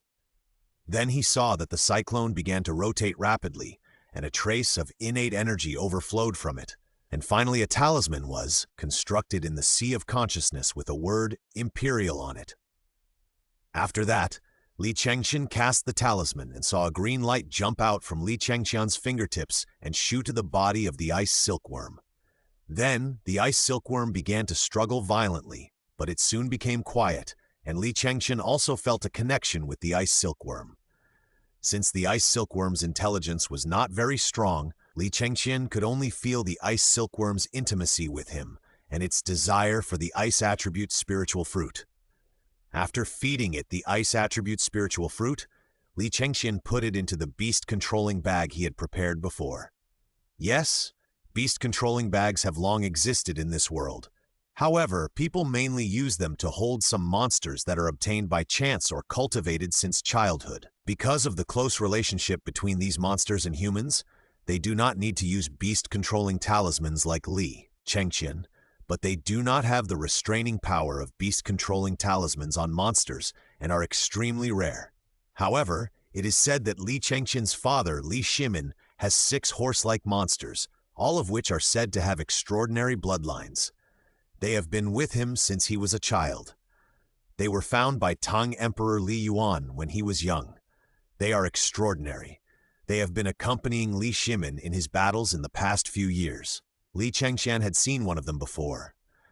It has already reached the level of a grandmaster. It can transform into a form after reaching the golden elixir. It is extraordinary. When Li Chengqian left the secret room for cultivation, it was just afternoon. In this regard, Li Chengqian had to admire his ability to calm down and settle for 2 years. Many people actually choose to enter the next realm immediately after reaching the level of great perfection, but many people end up being obsessed because of their eagerness for success, and their realm does not retreat but declines. Of course, the Xiantian pill given to him by his mother, Changsun Wugo, also played a big role. A good pill is hard to come by, and it can greatly increase the chance and speed of breakthrough. When the news that Li Chengqian had achieved double innateness in just one morning spread to everyone in the Qin Palace couldn't help but sigh at Li Chengqian's talent, and he was definitely the best in the 3 generations of the Li family. Even Qin Wangfei Changsun Wugo decided to invite a big banquet in the palace for this. After all, Li Chengqian's achievement of innateness was of great significance to the Qin Palace. It marked that the Qin Palace really had successors, and only after a cultivator entered the innate state could he be considered to have truly begun the road of cultivating immortals. Chapter 41, East Market. Walking in silence, Li Chengqian went to the East Market that day, accompanied by the guards in the palace. Of course, the most important thing was that Li Chengqian wanted to see the restaurant that his mother had given him, and by the way, release the innkeepers. Otherwise, it would not be a problem to let them sleep in the space all the time. The East Market was surrounded by the residences of royal nobles and dignitaries. Along the street, all the shops were located in an orderly manner, and the decorations were luxurious. Walking among them, you can see that most of these shops are opened by major forces and families in the Tang Dynasty. Of course, there are also some branches opened by major forces from the East Wilderness or even other domains. The things sold are dazzling, but there are also many inns and hotels. Let the guards lead. Li Chengqian strolled in the East Market, and you can see that most of these shops sell resources from the cultivation world, such as spiritual medicines and fruits, martial arts books, magic weapons, and talismans. Everything is available. At the same time, these hotels also created a whole aroma of wine and meat. Li Chengqian knew that what was sold here were some spiritual wines and spiritual meals. When Li Chengqian was strolling on the street, he suddenly heard someone calling him. Li Chengqian looked over and saw 3 people winking at him. One of them looked rough, and the other 2 had faces like black charcoal. Who else could it be if it wasn't Cheng Chumo from Cheng Yaojin's family and the 2 brothers Yuqi Baolin and Yuqi Baoqing from Yuqi Gong's family? Haha, why are you guys here? Brother Chumo, Brother Baolin, Brother Baoqing, How come you three have time to come out today? Seeing them, Li Chengqian also smiled and greeted them. Their fathers, Cheng Yaojin and Yu Qigong, were both capable generals of the Qin Palace, so naturally the younger generation was also close, especially those of similar age. Oh, don't say anything. We are taking advantage of our father going to the war to sneak out and have some wine. I heard that a beauty restaurant has just opened in the East Market. Wow, everyone who has been there says it's good. Brother Chengqian, do you want to go and sit with us? Chai Lingwu, Changsun Chong and the others are waiting there. I heard that you were in seclusion before, so I didn't call you. Are you done with your seclusion? As he said that, Cheng Chumo turned to Li Chengqian. As a result, this glance frightened him so much that he stuttered. Brother, have you made a breakthrough? No way, weren't you only in the 10th level of the acquired realm before? How come you broke through to the innate realm after 2 months of seclusion?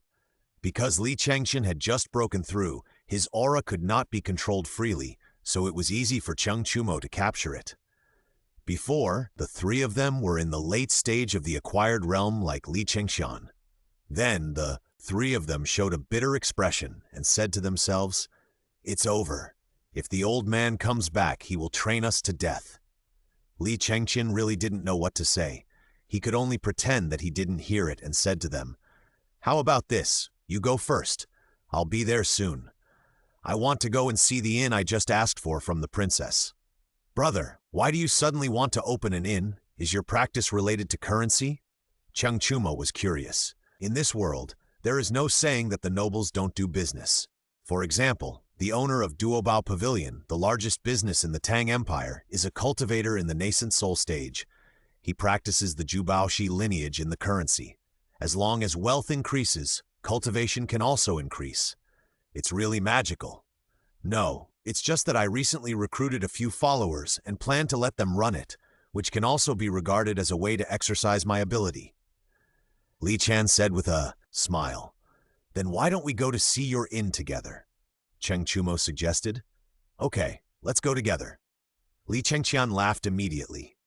Chapter 42, Settling the Inn. Everyone said that Li Chengqian and others went to the location of the inn. Not long after they walked, the accompanying guards said they had arrived. Li Chengqian looked up and found that what he saw was a pavilion with grand decoration. Even among all the shops in this East City, this inn was not bad in size and design. Originally, Li Chengqian thought that his mother had only given him a casual room, but he didn't expect that it would be a king bomb.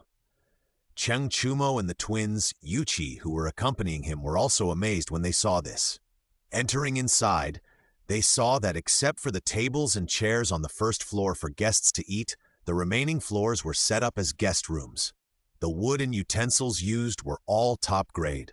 Some other inns would also have this, which was not particularly surprising, but on the top floor of the inn, all of them were installed with a gathering spirit array. You know, gathering spirit arrays are rare, and it is amazing for an ordinary small family to have one. While Cheng Chumo and others were wandering around in the inn, Li Chengqian quietly came to the backyard and installed the boundary gate leading to Tongfu Inn at the door of one of the more hidden rooms. The same colorful light flashed, and then the same bronze door appeared. Li Chengqian pushed it gently and entered the world of Wulin Waijuan. Feeling that the door of the inn was closed, Pingu Yi Dianhong should have gone out. Li Chengqian did not stay for long and entered the Tianyuan continent again. Then, Li Chengqian ordered the system in the Sea of Consciousness to transfer the few people sleeping in the space to the door.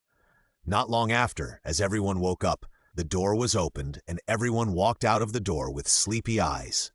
When they saw the unfamiliar place around them, they were a little dazed. If Li Chengqian hadn't greeted everyone in front with a smile, they would have thought they were still dreaming. Chengqian, is this the Tianyuan continent you mentioned? Lao Bai asked in disbelief. He only remembered that after he pushed open the bronze door, he seemed to fall asleep. When he woke up and opened the door, he was in another world. Yes, this is the Tianyuan continent. You are in Chang'an, the capital of our Tang Empire. This is the inn I just asked for from my mother, the Princess Qin. It is located in the East Market, which is in a good location. The Qin Palace is nearby. Li Chengqian explained to them. Hearing Li Chengqian say that this is the Tang Dynasty, everyone felt extremely curious. This is indeed not comparable to their world of Wulin Waizuan. Especially when they looked up in the direction of the imperial city, they could see a golden dragon hovering above it. Seeing the golden dragon, everyone instantly collapsed to the ground and asked tremblingly, "Chengqian, that is a dragon?" "Yes, that is the golden dragon of our Tang Empire."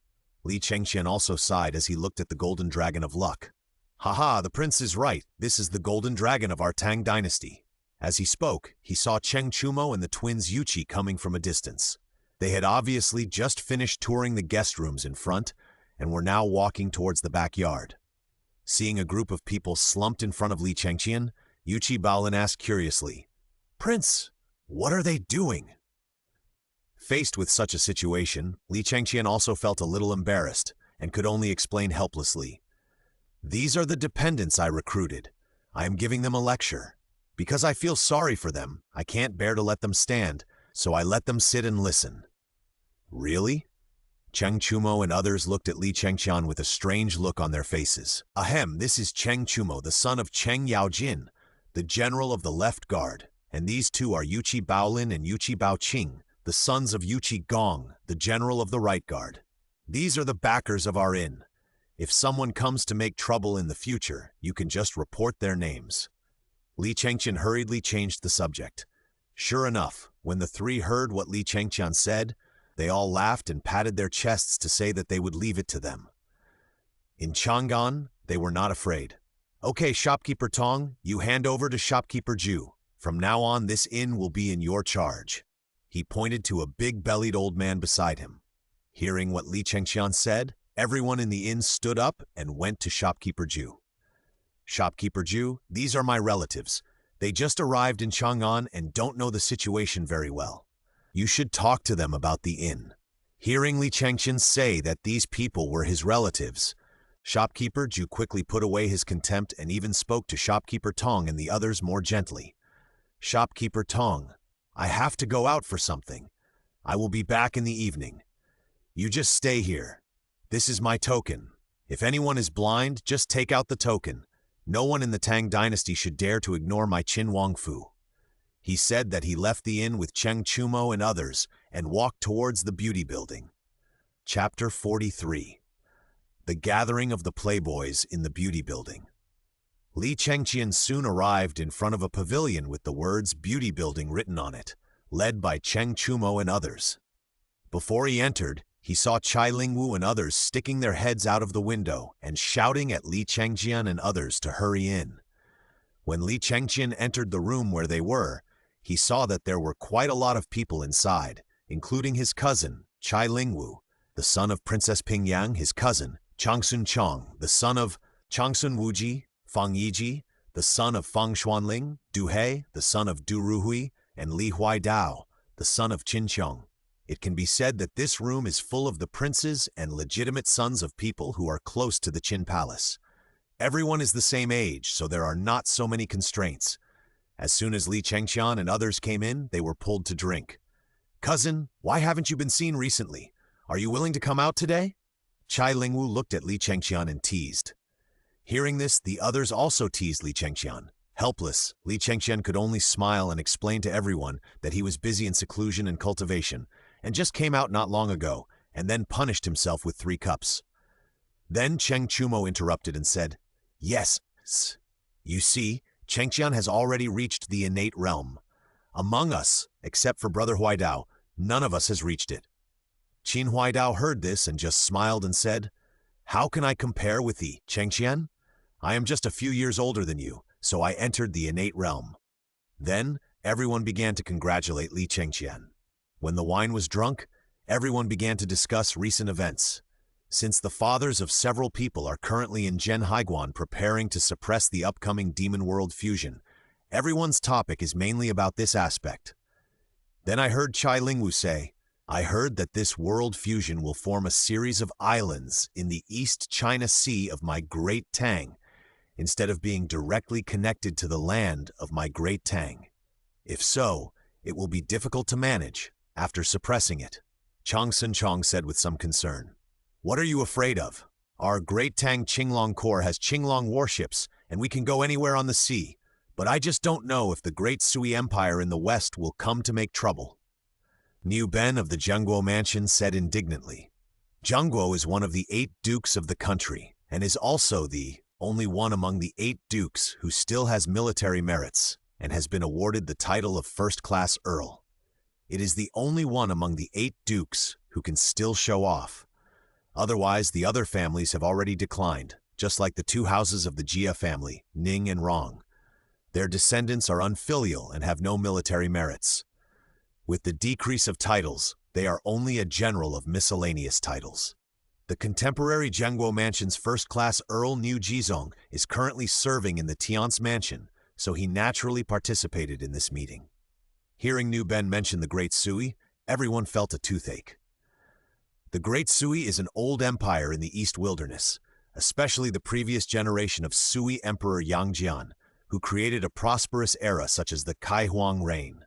This kind of prosperous era is not self-proclaimed, but recognized by the Heavenly Tao and named by the Heavenly Tao.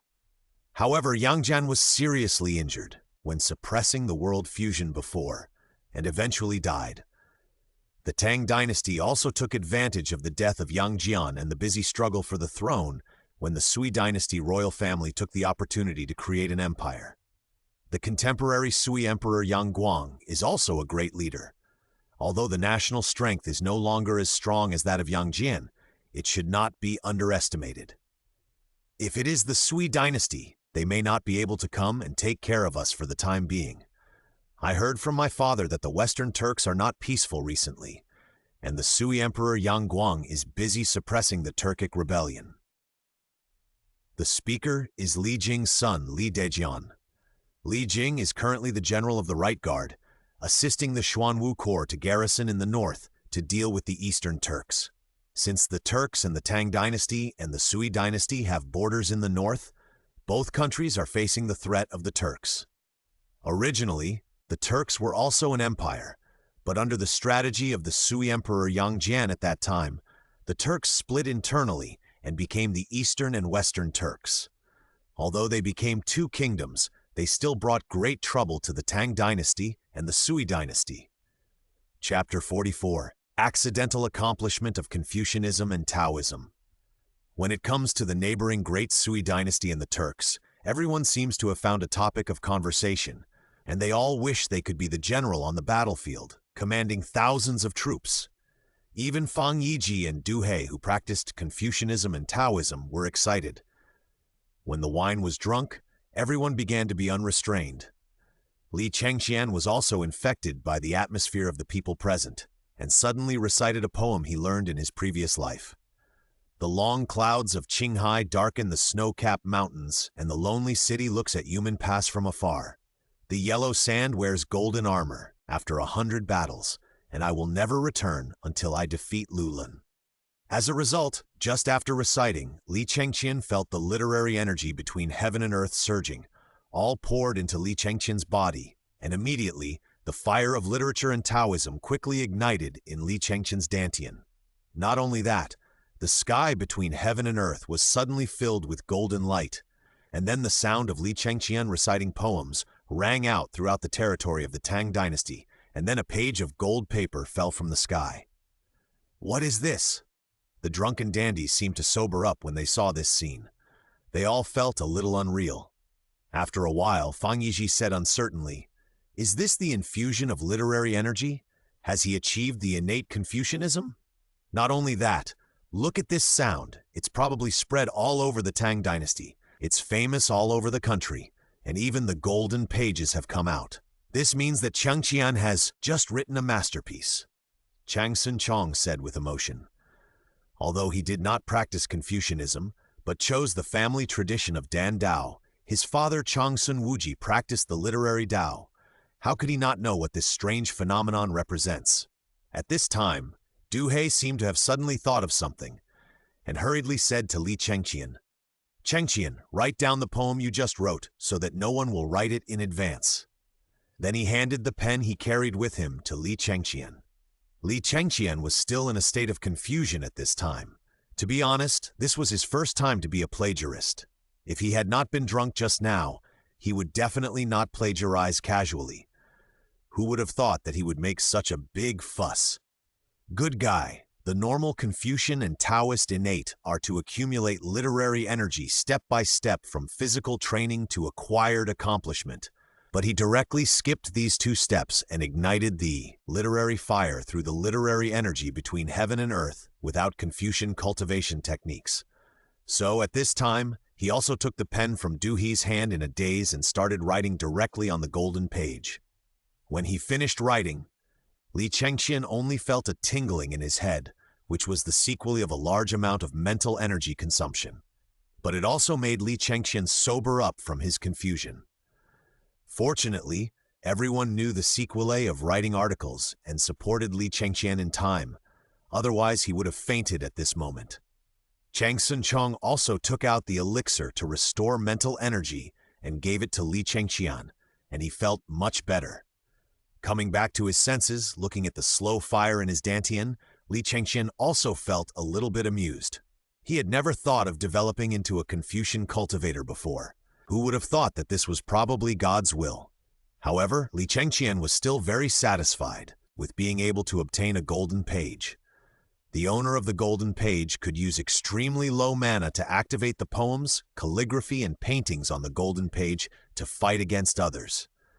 This was originally something that only Confucian cultivators in the Jindan realm could do, but with the help of the golden page, at least Li Chengqian could use this military act to kill the enemy for himself. At this time, everyone in the room looked at Li Chengqian as if they were a monster. Before, they had heard Li Chengqian talk about his major cultivation of qi refining and his minor cultivation of pet control at the wine table, and both of them had already entered the threshold of the innate realm. This was already very remarkable. At his age, this guy just wrote a poem casually after drinking, and actually achieved the innate position of Confucianism. Noticing the strange looks of everyone looking at him, Li Chengqian could only laugh foolishly. But at this time, several people still don't know how big a stir the entire Tang Empire has caused due to this strange phenomenon from the sky. Chapter 45. The turmoil caused by a poem. Just now, when Li Chengqian was reciting joining the army, the sound of his recitation could be heard throughout the Tang Dynasty. Then, the literary aura surged over Chang'an City and golden pages fell from the sky, which shocked the entire Tang Dynasty. Originally, Li Chengqian's achievement of Shanqian by the literary aura would not cause such a big stir, at least not at this moment, and it would take time for the news of Li Chengqian's achievement of 3 Shanqian to spread. However, the poems written by Li Chengqian were famous throughout the country, and the golden pages fell from the sky, which directly shocked the entire Tang Dynasty. The Imperial College, as the highest institution of learning in the Tang Dynasty, at this time, the Imperial College's chief priest, Kong Yingda, was reading Confucian classics under the spring and autumn tree in the academy. As a descendant of the Kong family, his Confucianism and Taoism cultivation was naturally not low. He was a cultivator in the Yuanying period who specialized in Confucianism and Taoism. Just as he was absorbed in reading, a literary aura suddenly emerged in the sky, and then there was the sound of a young man reciting poetry, and then there was a golden page falling from the sky, which confused Kong Yingda for a moment. He was originally upset about being disturbed while reciting, and it took him a while to come back to his senses, and he murmured, "What a good poem of joining the army. It is now famous throughout the country. Judging from the direction where the golden page fell, it should be in Chang'an City. No, I must find him out. If he is a great scholar, I will invite him to the Imperial Academy and respect him as a teacher. If he is a junior, I will have to have one more disciple." Then he hurried out of the door. The same thing happened in many places. In the East Palace, Crown Prince Li Jiancheng, who had admired Confucianism since childhood, eventually chose to major in Confucianism. Like Li Shimin, he is currently at the level of Golden Elixir Great Perfection. He has always admired poetry, and most of the officials in the Eastern Palace are good at it. When Li Jiancheng heard the poem, he praised it again and again, and immediately ordered the Eastern Palace guards to find the person who wrote the poem. Only Princess Changsun of the Qin Palace heard the voice of the chanting, and suddenly felt a little familiar. For some reason, she always felt that it sounded like Li Chengqian's voice. But then she shook her head again and said to herself helplessly, "Really? What am I thinking about? Chengqian is practicing qi refining and imperial pets. How could he write such a poem?"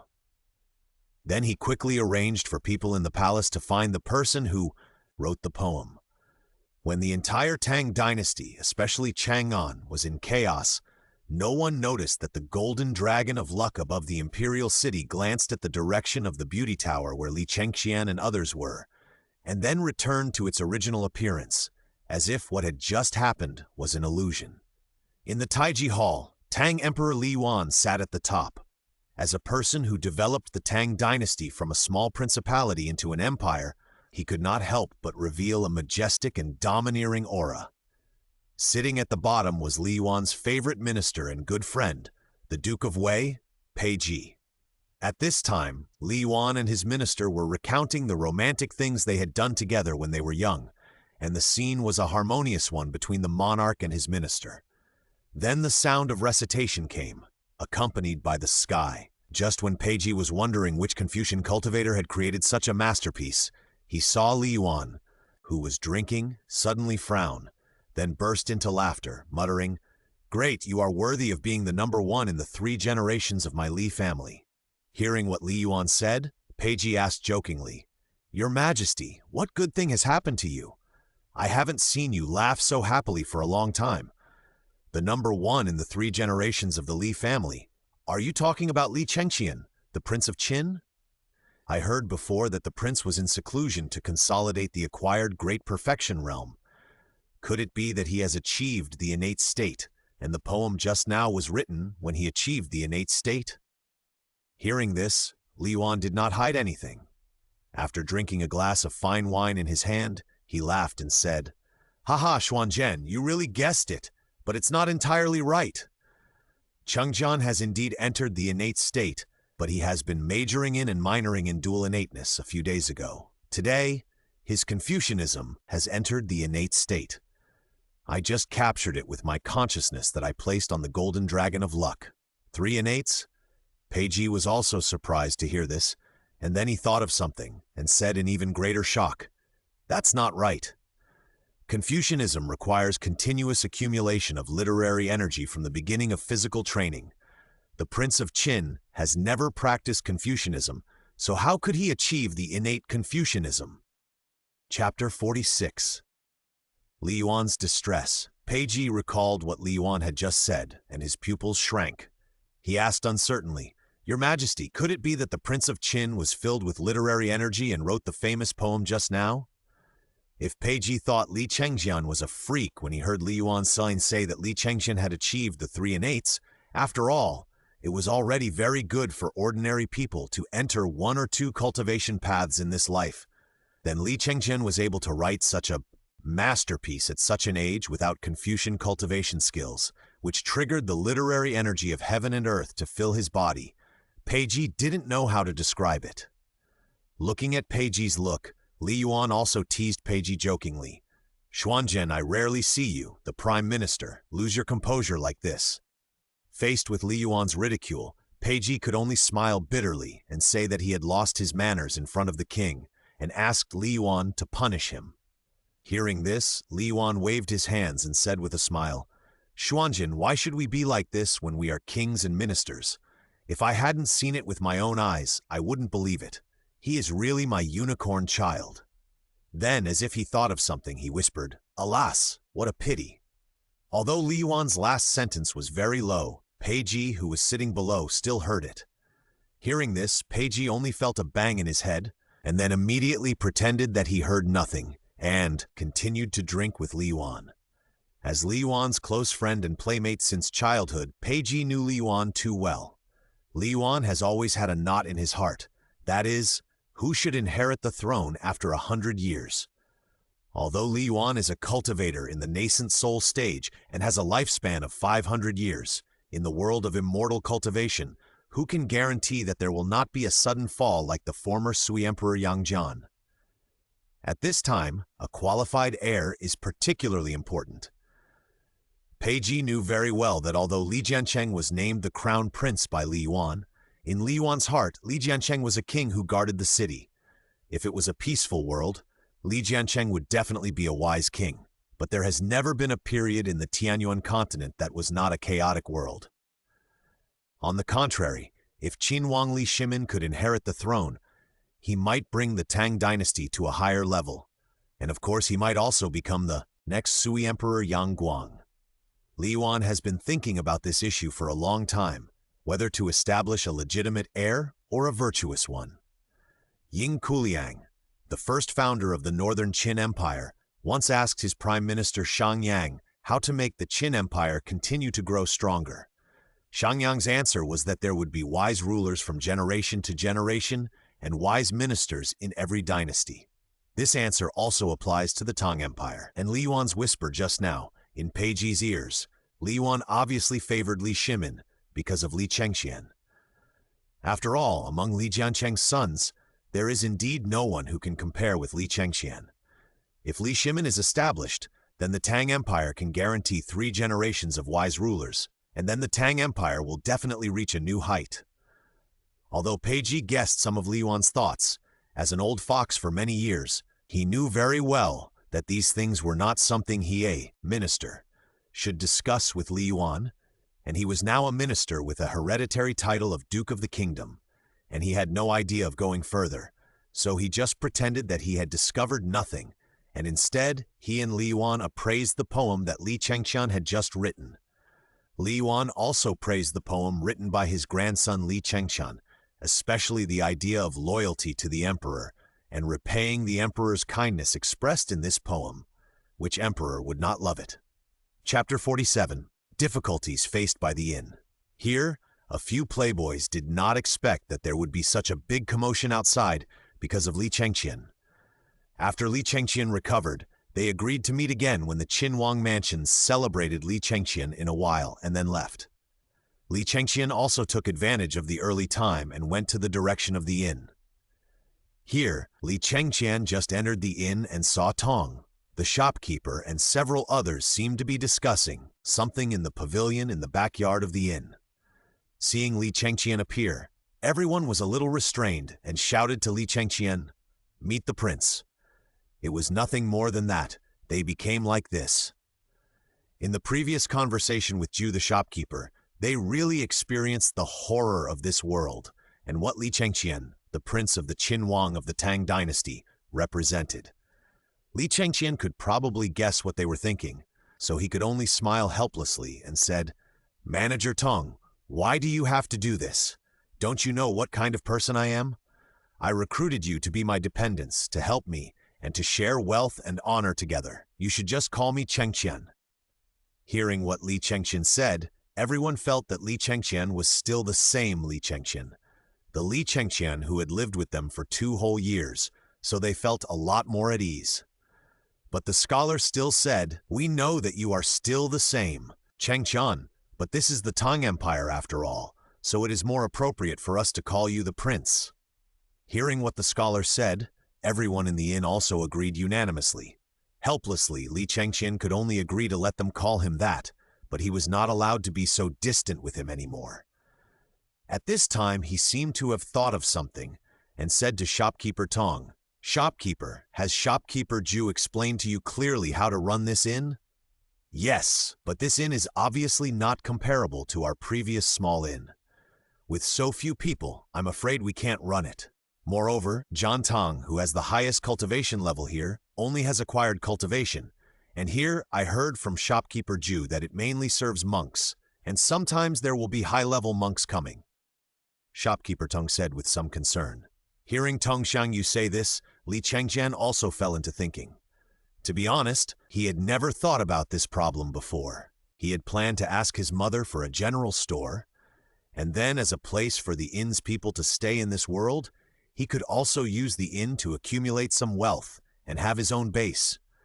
Who would have thought that his mother would be so generous and directly give him such a big inn?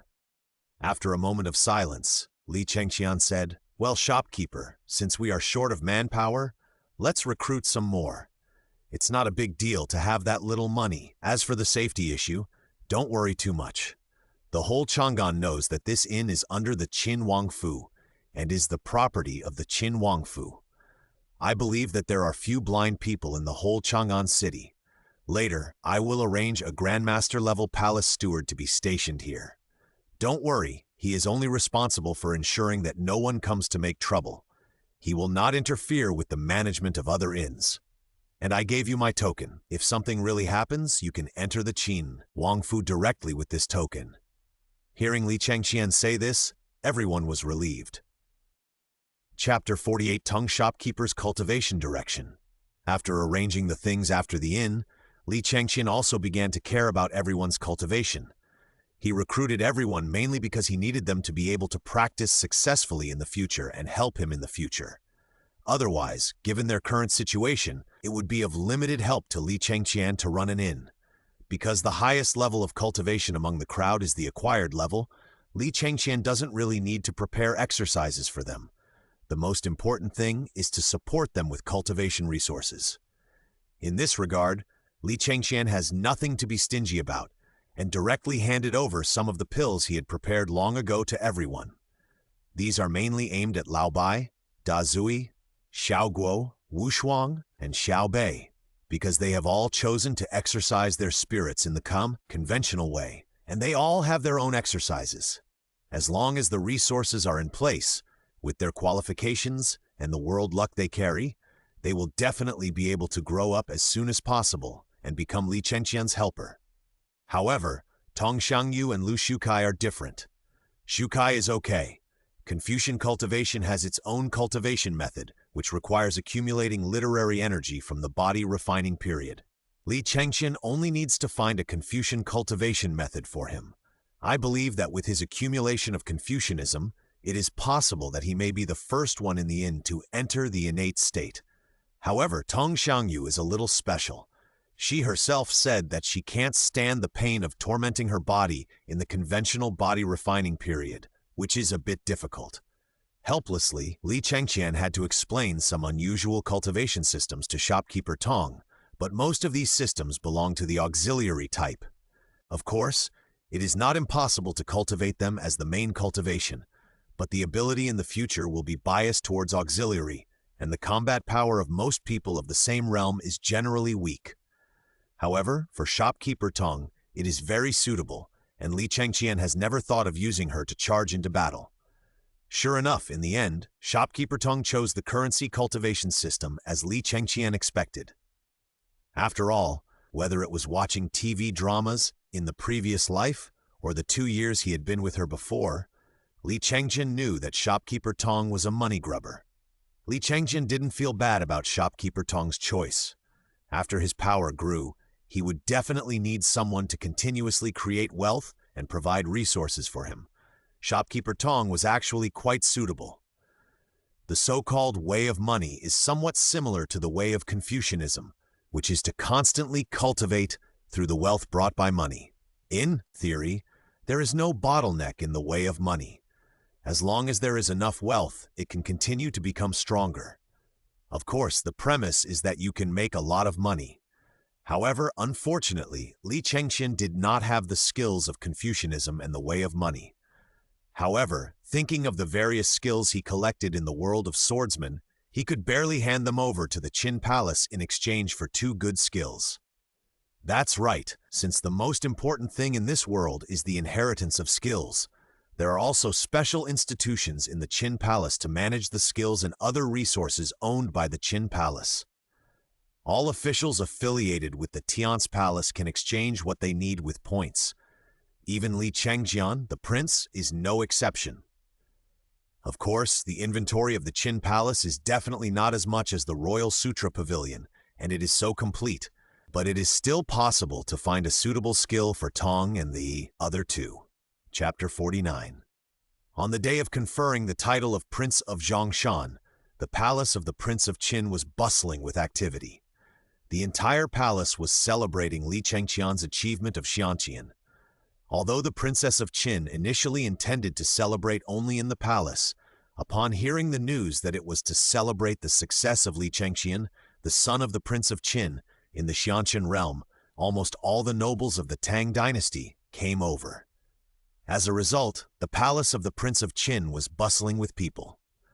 Originally, Li Chengqian's achievement of Shantian was not worthy of such attention, but the noise caused by Li Chengqian's achievement of Confucianism and Taoism was too huge. Although everyone did not know that it was Li Chengqian who caused it at first, after the children of several families present went back and told them about it, and with the testimony of Prime Minister Pei Yun, many families had to pay attention to this celebration. Even those who could not attend in person arranged for their children to bring gifts. In particular, the subordinates of the Tian's palace, although they were too busy pacifying the East China Sea and could not come, the legitimate sons of each family came over one after another, which led to Li Chengqian being repeatedly forced to drink by many of his friends. When the wine was drunk, the servant came to report that an angel had come with an imperial edict, and everyone in the mansion hurriedly bowed out the incense table and knelt to welcome him. Then the left Prime Minister Pei Yun came in with a smile and read the imperial edict. The general idea was that Li Chengqian, as the first person in the 3 generations of the Li family to enter the Xianqian and wrote a poem that was famous throughout the country, successfully entered the 3 Xianqian and was hereby named the Prince of Zhongshan and was granted a chance to enter the royal treasure pavilion. As the imperial edict was read, a huge projection appeared above the imperial city, and the phantoms of all the officials in it were arranged in order according to their official positions. At this time, Li Chengqian's figure suddenly appeared in it, parallel to the princes of the counties. In an instant, Li Chengqian only felt that he had been blessed invisibly, and the speed of the skills running in his body was surprisingly faster. It must be said that this luck is really wonderful. After reading the imperial edict, Pei Yun also smiled and congratulated Li Chengqian again and again, and handed Li Chengqian a red wolf hairbrush specially instructed by Emperor Tang Liyuan. Li Chengqian was really shocked when he saw it. It turned out to be a 4th-grade magic weapon. It must be said that Li Yuan was really good to him. Afterwards, because Li Chengqian was conferred the title of a county king, everyone hurried to congratulate him. In the entire Tang Dynasty, there are currently only 7 county kings, namely the 4 founding kings, Dongping County King, Nan'an County King, Xining County King, Beijing County King, and 3 royal princes, Huai'an County King Li Shentong, Jiangxia County King Li Daozong, Hejian County King Li Shaogong. Li Chengqian became the 8th county king, which not only represented an affirmation of Li Chengqian, but also increased the power of the Qin Wang mansion. Li Chengqian had to think about it secretly. Could it be that Li Yuan wanted to use the checks and balances in the history of his previous life again, and use the contradictions between his sons to strengthen his rule? Sure enough, when Li Chengqian looked over, the eyes of the people who originally belonged to the prince's lineage looked at him and became much weirder. In this regard, Li Chengqian could only smile bitterly and could not help but complain to Li Yuan in his heart. "Grandpa Emperor, you are putting me on the fire. You must know that the strong will break easily, and when the 2 torrents collide, it may be a mess." However, Li Chengqian could not change anything about these things. Although he is now a prince, he is only 13 years old and is only in the innate stage. But he believes that with the help of the system, he will eventually become the chess player in this world of great contention. Chapter 50. Counting the Gifts. When Li Chengqian woke up, it was already the next morning. Last night, he didn't know how much wine he was forced to drink by those bad friends. Even his innate cultivation couldn't hold back, and he fell down drunk. In the end, he didn't remember what happened. When he woke up in the morning, his whole head was aching. After a while, Li Chengqian felt better, and then he looked at the gifts from various mansions with excitement. Although most of them were intercepted by his mother, Changsun Wugo, who called it the money to buy a room in his inn, some of them still fell into his hands, which were all things that Li Chengqian could use at present. Among them, Li Chengqian was most satisfied with a little master, a set of robes, and a monster egg. The little master is a Confucian spirit. Raising it in the inkstone can improve the quality of ink and reduce the consumption of mental power when writing. It can be said to be one of the most desired spirits by Confucian scholars. This was specially found for him by his grandfather Li Yuan, probably hoping that he would make achievements in Confucianism. That robe was a fourth-grade magical weapon, which meant it could defend against the attacks of masters. It was extraordinary. It was specially sent by Li Chengqian's aunt, Princess Pingyang. As for why she didn't send a higher-level magical weapon, it was because with Li Chengqian's current cultivation, activating a fourth-grade magical weapon was already the ultimate, and he couldn't control it, even if it was higher. The reason why Li Chengqian particularly liked this robe was that this magical weapon could change its appearance according to Li Chengqian's wishes. After Li Chengqian put it on, the robe changed, and the original robe became the clothes he usually wore. It was really a magical weapon for pretending to be a pig and eating a tiger. The monster egg was given to him by his grandfather, Grandfather Shui, Changsun Sheng. Since Changsun Sheng heard that his grandson had cultivated the lineage of imperial pets, he mobilized all the connections in the Duke Shui's mansion.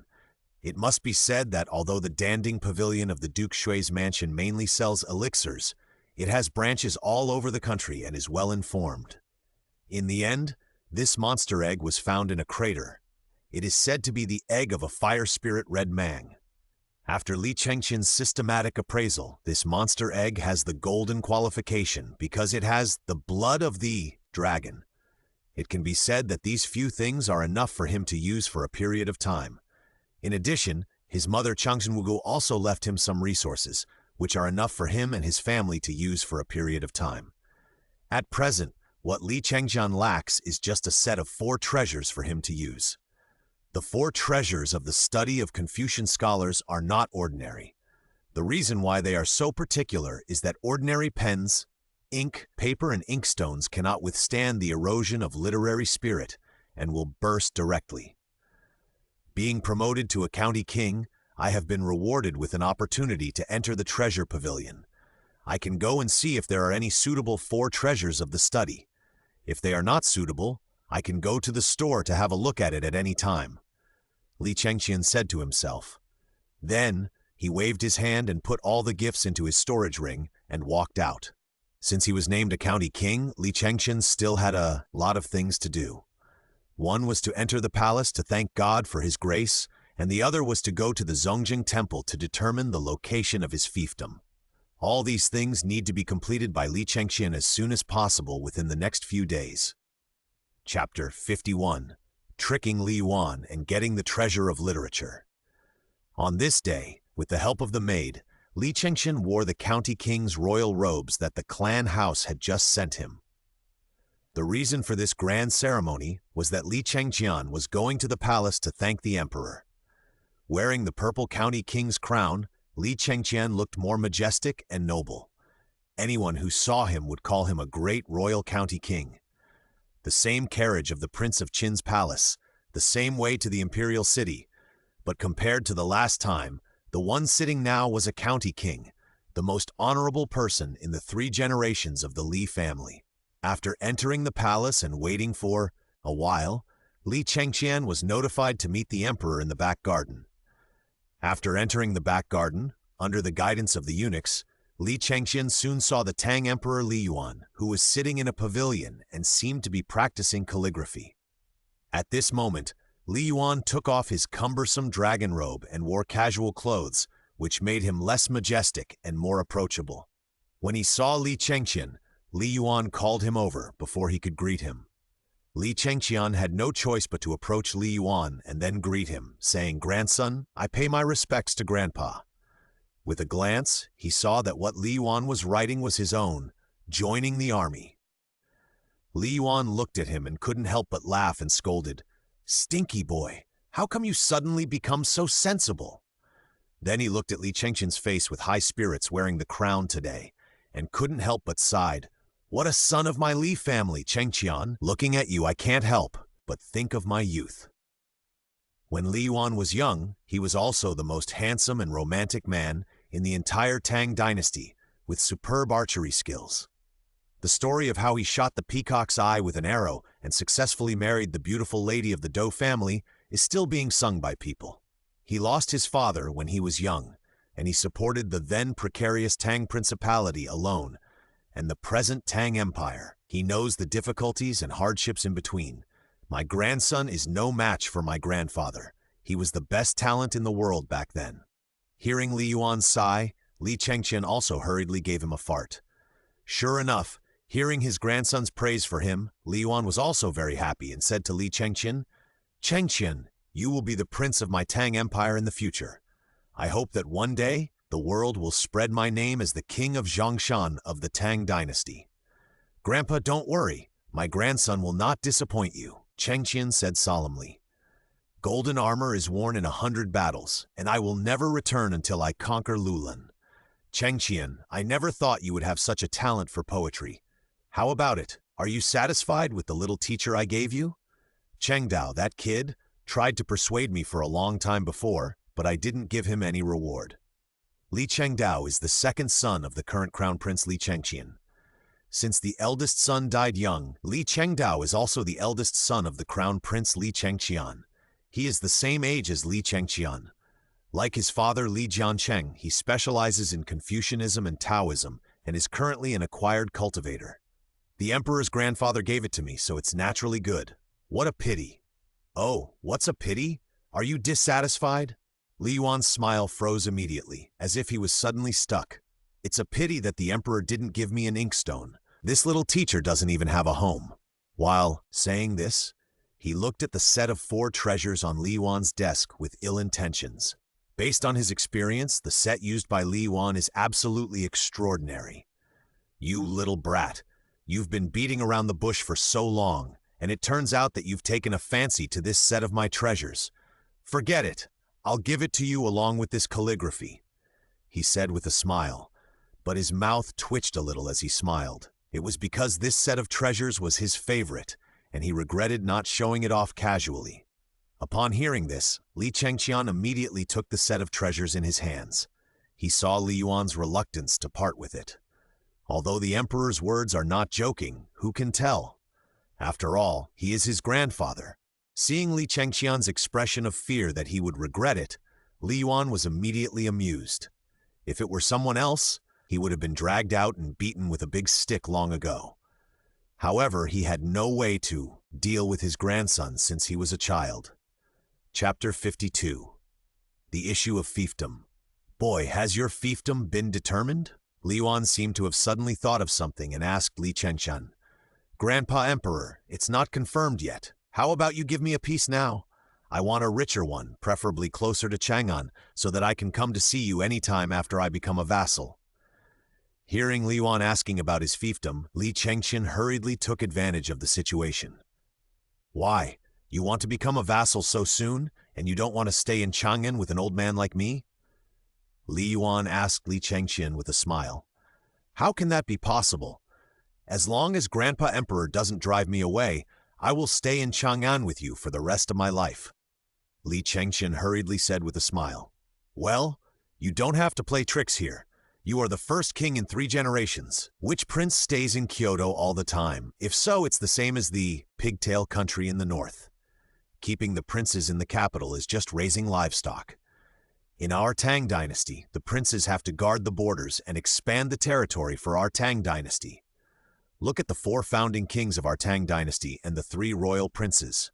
Which one of them didn't guard a place?" Li Yuan said with a helpless smile.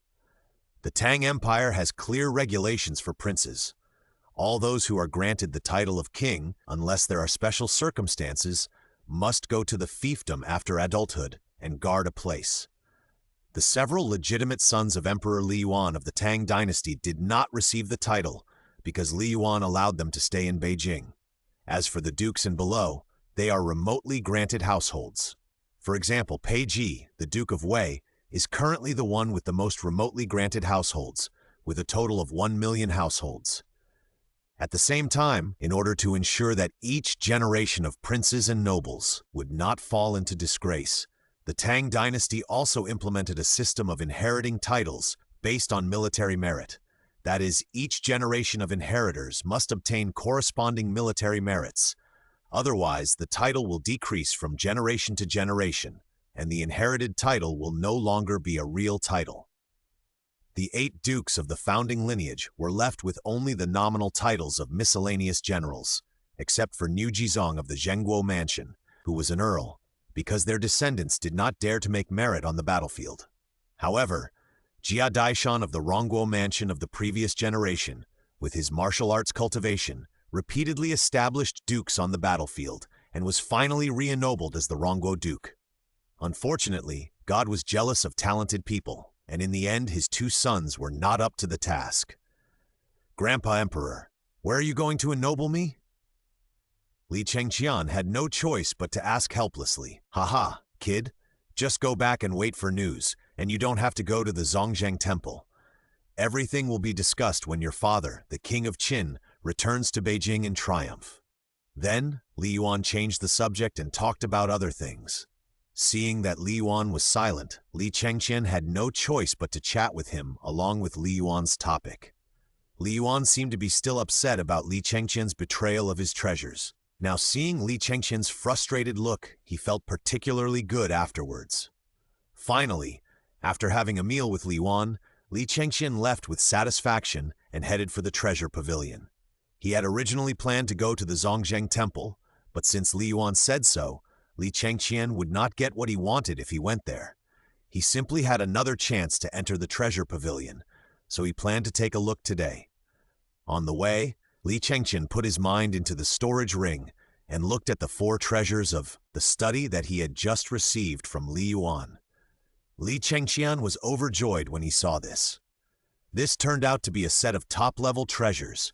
It can be said that it was enough for Li Chengqian to use before he became an immortal. The treasures are divided into ordinary, primary, intermediate, advanced, top. Different levels, the talent and mental power consumed when writing, and the increase in power when fighting against the enemy are also different. In this regard, Li Chengqian can only sigh that it is worthy of being used by his royal grandfather. It is high level. Chapter 53. Lin Dayu came to visit, and the misunderstood Li Chengqian entered the treasure pavilion. Li Chengqian was immediately dazzled. It can be said that this place gathers most of the treasures collected by the Tang Dynasty since the founding of the country. Originally, Li Chengqian came here to see if there are any cultural treasures suitable for him. As a result, he just got a set of our top-level ones from his grandfather. So at this time, Li Chengqian had to decide to take a look first. If there is a suitable one, take it. If there is an unsuitable one, wait until next time. As a result, after a round of walking, Li Chengqian found a very embarrassing problem. Some high-level things, he can't use them now. Some low-level things, although they are just suitable for him, but it is indeed a waste to waste a place in the treasure pavilion. Helplessly, Li Chengqian finally had to return empty-handed. When Li Chengqian returned to the Qin Palace, he did not return to his own courtyard, but went straight to the residence of his mother, the Princess of Qin. It was because of what his grandfather had told him about his fiefdom today that he felt a little strange. When he hurriedly entered the hall of his mother's courtyard, he saw his mother chatting with a little girl, and Li Tai was teasing Li Liji on the side. The girl's eyebrows seemed to be frowning, and her eyes seemed to be happy and affectionate. Although she was only 11 or 12 years old, she had her own style. In the past, Li Chengqian would never believe that a girl of this age could be beautiful, but when he saw Lin Dayu, he really believed it. Seeing Li Chengqian coming in, she kept staring at him. The girl was a little embarrassed and quietly lowered her head. When the Princess of Changsun saw this, she thought it was the first time they met and was embarrassed, so she quickly introduced them to each other. When Li Chengqian heard that this person was Lin Dayu, he couldn't help but reveal an expression of realization. He said why the girl in front of him had a feeling of Lin Dayu. It turned out to be Lin Dayu herself. When Lin Dayu heard that the person in front of her was Li Chengqian, she also quietly raised her head and looked at him. Li Chengqian's poem Joining the Army a few days ago was very moving, and it expressed the determination of many passionate young men to serve the country and kill the enemy. Even a little girl like Lin Dayu couldn't wait to pick up a sword and go to the battlefield after reading it. So, when she saw Li Chengqian in person this time, Lin Dayu was also very excited in her heart, just like a star-chasing girl on Earth in her previous life. After that, Lin Dayu and Jiang Sun Wugo started chatting again, completely treating Li Chengqian as a decoration. In this regard, Li Chengqian could only stare blankly in front of him. As a result, Li Tai suddenly said, "Brother, why have you been in a daze since you saw Miss Lin?" Well, this time, Li Chengqian was completely socially dead. Lin Dayu blushed when she heard it. She wanted to spit but was embarrassed because of the presence of Princess Qin, so she could only blush with shame. At this time, Princess Qin also looked at Li Chengqian with a strange expression. She hadn't noticed it before, but now looking at her son, she suddenly felt that her son might be interested in Lin Ruhai's daughter. "Hey, second brother, don't talk nonsense. I was just thinking about something just now." Li Chengqian hurriedly explained, "But I've never seen you like this before." Li Tai said to Li Chengqian with an expression that said, "Don't lie to me. I'll go see if the food is ready." Li Chengqian was about to explain, but when he saw his mother Changsun Wugo looking at him with an expression that said, "You keep quibbling? We're all listening," Li Chengqian almost vomited blood. In the end, he had to find an excuse and left in disgrace. After hearing from his fiancée Xiaoqing that the food was ready, Li Chengqian had to go over even if he was embarrassed. Maybe it was because of what Li Tai said before. Lin Dayu didn't dare to look at Li Chengqian now. Seeing Lin Dayu's heartwarming look, Li Chengqian couldn't help but ask, "Miss Lin, you're not feeling well. Do you need to see an imperial physician?" Hearing this, Lin Dayu could only say, "I've been like this since I was a child. I've asked an imperial physician to treat me before, but he couldn't find out what was wrong. He just said that I was born with it. He prescribed some tonic prescriptions, but they didn't work. When I was 3 years old, I heard that a dishonest monk came and said that he would help me become a monk to get rid of this problem. You're really a poor girl. Your mother, Jiamin, and I have been sisters since childhood, and your father came from our Qin palace. Don't worry, I will find a way to cure you." Jiang Sun Wugu couldn't help hugging Lin Dayu when he heard this. When Lin Dayu heard Princess Changsun mention her parents, she thought of her mother's early death and her coming to Chang'an alone. She couldn't help but feel sad and cried in Princess Changsun's arms. When Lin Dayu had almost stopped crying, Li Chengqian said, "My Tang Dynasty has a medicine king, Sun Simiao, but I don't know where the old immortal is traveling now." When Princess Changsun heard Li Chengqian mention Sun Simiao, her eyes lit up. If there was anyone who could cure Lin Dayu's illness, Sun Simiao would definitely be one of them. She also said, "Yes, and there is old immortal Sun. How could I forget him?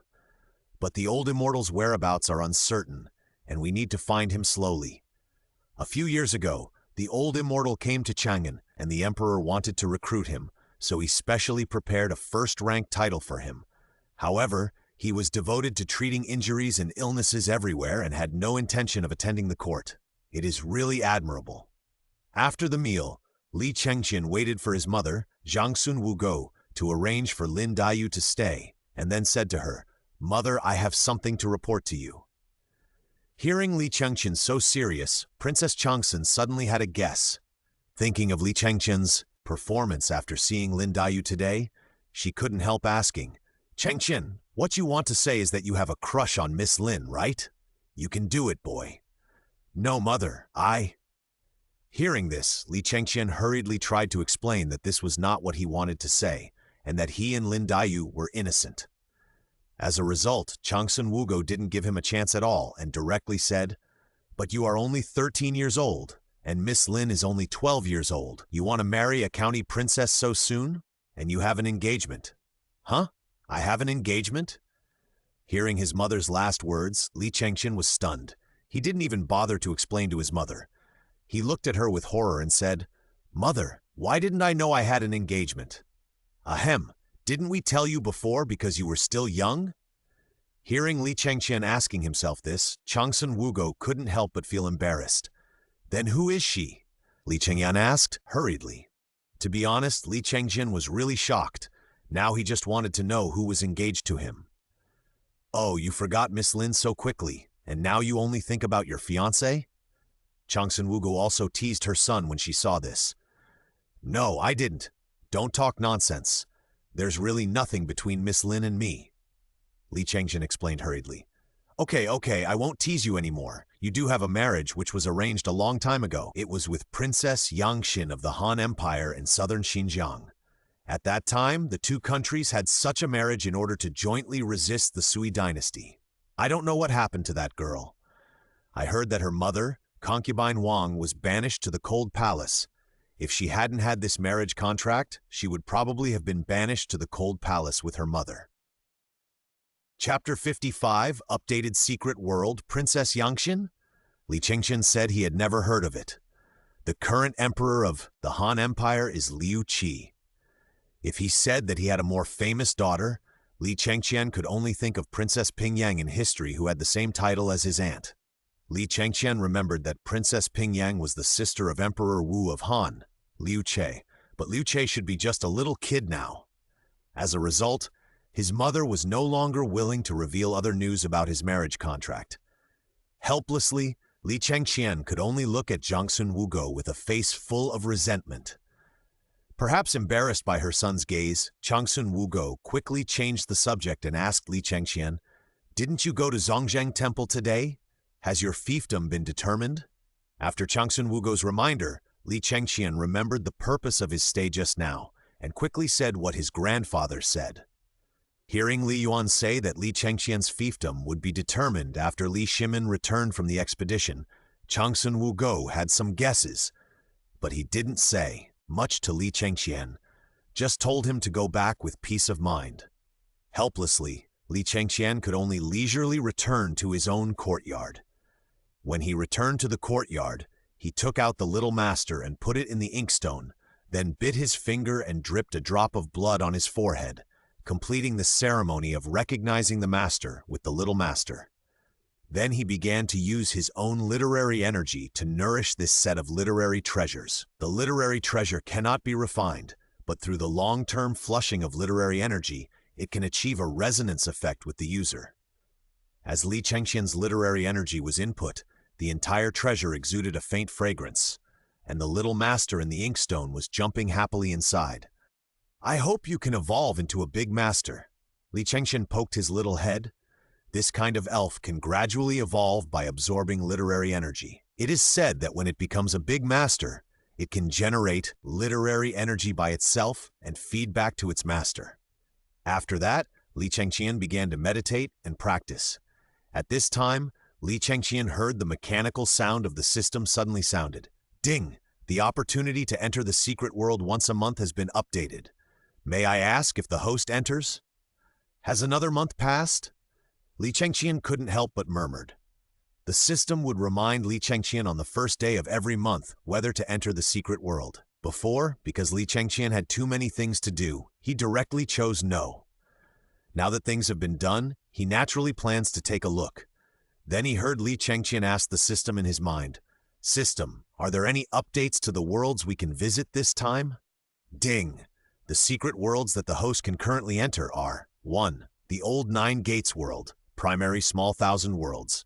2. The Forbidden City Secret Agent world, primary small thousand worlds. 3. The Deer in the Cauldron world, primary small thousand worlds. An update to the Old Nine Gates? Li Chengqian couldn't help but curl up the corners of his mouth when he heard this. He had to admit that the worlds updated by the system were all familiar to him. After a few days, when everything is done, I can go to the secret world for a visit, Li Chengqian planned in his heart. After all, with his current initial innate cultivation, plus his imperial pet Confucian cultivation, and his current arrogant equipment, there will be no danger in the primary small world.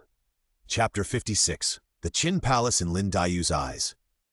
The next day, Li Chengqian copied the skills he collected in the world of Wulin Waizhuan and handed it to the head of the Qin Palace in exchange for more than 600 points.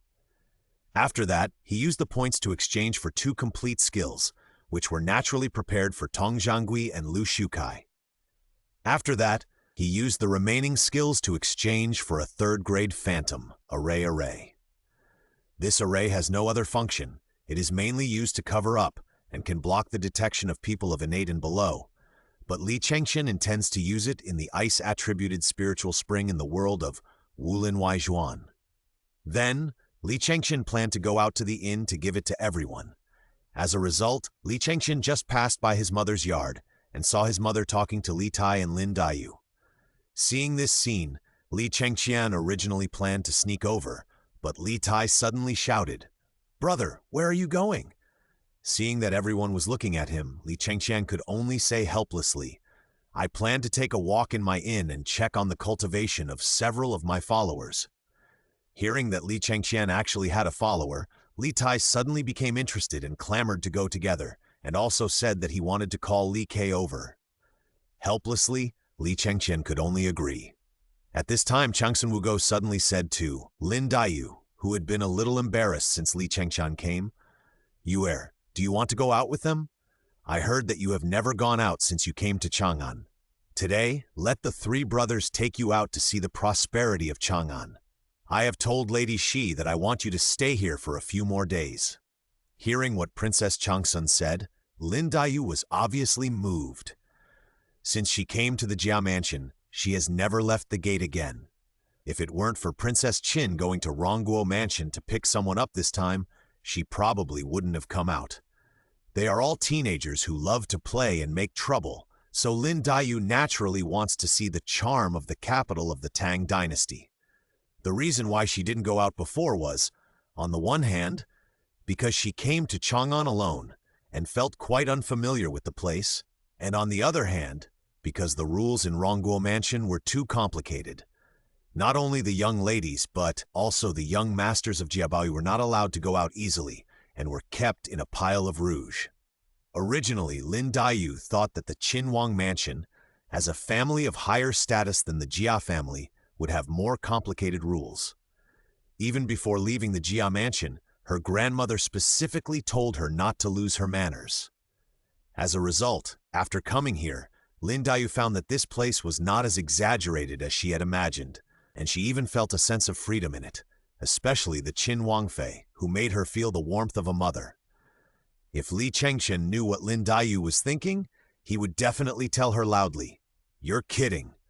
The Tang Dynasty was the most open and inclusive dynasty in history, and Li Shimin was the actual founder of this trend. How could the current Qinwang Mansion have those broken rules? As for the rules of Rongguo Mansion, Li Chengqian could only say that this was just a kind of psychological comfort after the Jia family fell into decline. In fact, it was not just the Ning and Rong mansions.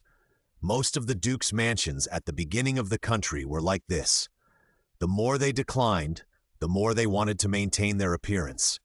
They set up many rules in the mansion, hoping to tell people outside that this was the dignity that a noble family that had been passed down from generation to generation should have. In fact, it was just a fade with rotten cotton inside. Chapter 57. Visiting Pinkangfang again. Noticing Lin Daiyu's intention, Li Chengqian hurriedly said, "Haha, that's fine. I see that it's not good for you to stay in the house all the time. Today I will take you to visit Chang'an and show you my newly opened inn. Sister, please also help me see if there are any decorations that need to be added to this inn. I have heard people say that Uncle Lin has a daughter who has elegant tastes. I think you can definitely give me some suggestions." Hearing Li Chengqian praising herself like this, Lin Daiyu was also happy in her heart. She even nodded and agreed when Li Chengqian quietly changed his address to her from Miss Lin to sister. After Li Tai called Li Ke, the four of them left the Qin Palace under the protection of the guards. The Qin Palace is located in Chongrenfang, which is mostly the residence of dignitaries.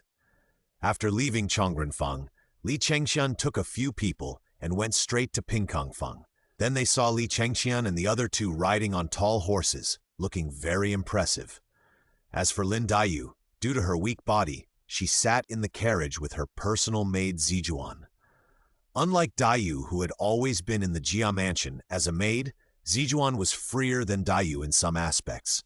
At least Zijuan had been to Pinkangfang more than once, so she kept introducing the scenery along the street to Lin Daiyu along the way, which made Lin Daiyu secretly lift the curtain of the carriage and look out from time to time. Listening to the laughter of Lin Daiyu and her maid coming from the carriage, Li Chengqian also felt refreshed. It was really that Lin Daiyu's previous sad look was too distressing. Along the way, Li Tai and Li Kei were talking about the sensation caused by Li Chengqian's achievement of the 3 innates in Chang'an, and the two brothers' eyes were full of admiration. Seeing the expressions of the two people looking at him, Li Chengqian also felt a little satisfied in his heart. He also told the two of them to work hard and strive to enter the Xianqian realm as soon as possible. When they both entered the Xianqian realm, he would give each of them a generous gift. As they were talking and laughing, they gradually approached Li Chengqian's inn. Looking at the plaque of Tongfu Inn at the door of the inn, Li Chengqian also felt that a trace of memories were resurfacing. Immediately, Li Chengqian smiled and said to his two brothers, "Second brother and third brother, look, the inn I just moved into is called Tongfu Inn. Brother, the name of this inn is good. We share happiness and difficulties. Brother, if my brothers are punished by my mother and hide in your inn in the future, you must live up to the name of your inn." Li Kei smiled and joked with Li Chengqian. "Hey, third brother, you can't hurt me. If my father knew that you were taking refuge in my restaurant, he would definitely blow up my inn. Besides, concubine Yang treats people so well, I can't bear to let her go." Li Kei's mother was the daughter of Yang Guang of the Sui Dynasty. She met Li Chengqian's father, Li Shimin, when they were traveling abroad. Since Li Shimin had already married Jiangsun Wugu at that time, Emperor Yang Guang of the Sui Dynasty firmly disagreed with this marriage. In the end, Li Kei's mother broke up with the Sui Emperor and married far away to the Tang Dynasty. "Haha, big brother, I just said it casually, Hearing Li Chengqian say this, Li Kei hurriedly laughed. "It seems that I have to be careful when my third brother really gets into trouble and runs here to hide. At that time, my inn may really be blown up by my furious father." Li Chengqian knows his third brother very well. He has been naughty since he was a child and dares to think and do. Chapter 58. Could it be that he likes me? Huh? When they reached the door, Li Chengqian and the others pulled the reins, and then the whole team stopped. At the door, the innkeepers who had already seen Li Chengqian also stood in unison. When they saw Li Chengqian getting off the horse, they all saluted and shouted, "Prince!" Seeing this, Li Chengqian also helplessly helped the few people up, and said as he helped them up, "Shopkeeper, you don't have to do this. There are no outsiders here. Today I brought my brothers and sisters here to get to know the way. This is my second brother Li Tai, this is my third brother Li Kei, and the one getting off the carriage is my sister Lin." Then Li Chengqian introduced everyone one by one. As a result, Lin Daiyu, who was getting off the carriage, heard Li Chengqian talking about his sister Lin, and she was so surprised that she didn't fall down directly. Now her heart was beating wildly, and thinking about Li Chengqian's performance from yesterday to today, Lin Daiyu suddenly thought incredulously, "Could it be that he likes me?" However, Lin Daiyu was still Lin Duidui after all. In order to hide her panic, Lin Daiyu spat lightly and then said, "What nonsense are you talking about, my lord? How can I be yours?" "Ha ha, Sister Lin, please don't blame me. I said the wrong thing because I was quick-witted. Don't keep calling me your lord, it makes us look distant. Why don't you just call me Brother Chengqian?" Hearing Lin Daiyu say this, Li Chengqian hurriedly explained. It would have been better if he hadn't explained it. Once he explained it, Lin Daiyu misunderstood even more. What did he mean by quick-witted? How could he start calling himself Sister Lin and Brother Chengqian? At this time, Lin Daiyu's heart was so complicated that she didn't even know how she got into the inn. Entering the inn, Li Chengqian was particularly satisfied with the scene of the inn being full of guests, which was different from when it just opened. On the first floor, many servants were busy. Lao Bai and Xiao Guo became the foremen of these people and were greeting the guests. Shopkeeper Tong led everyone to the room on the fourth floor. This room was specially reserved for Li Chengqian. When they entered, they had to say that the inn was carefully decorated. Even Lin Daiyu, who saw it from behind, nodded repeatedly. At this time, Li Chengqian asked Li Tai and others, "Second brother, third brother, Sister Lin, what do you think of my inn?" In response to Li Chengqian's question, everyone said it was very good. At this time, Li Tai suddenly said, "Brother, I observed that the fourth floor of your inn, except for this room, the decorations of the other rooms are all uniform. Why not separate a few rooms on the fourth floor and make some special decorations, which should be more attractive to customers at that time?"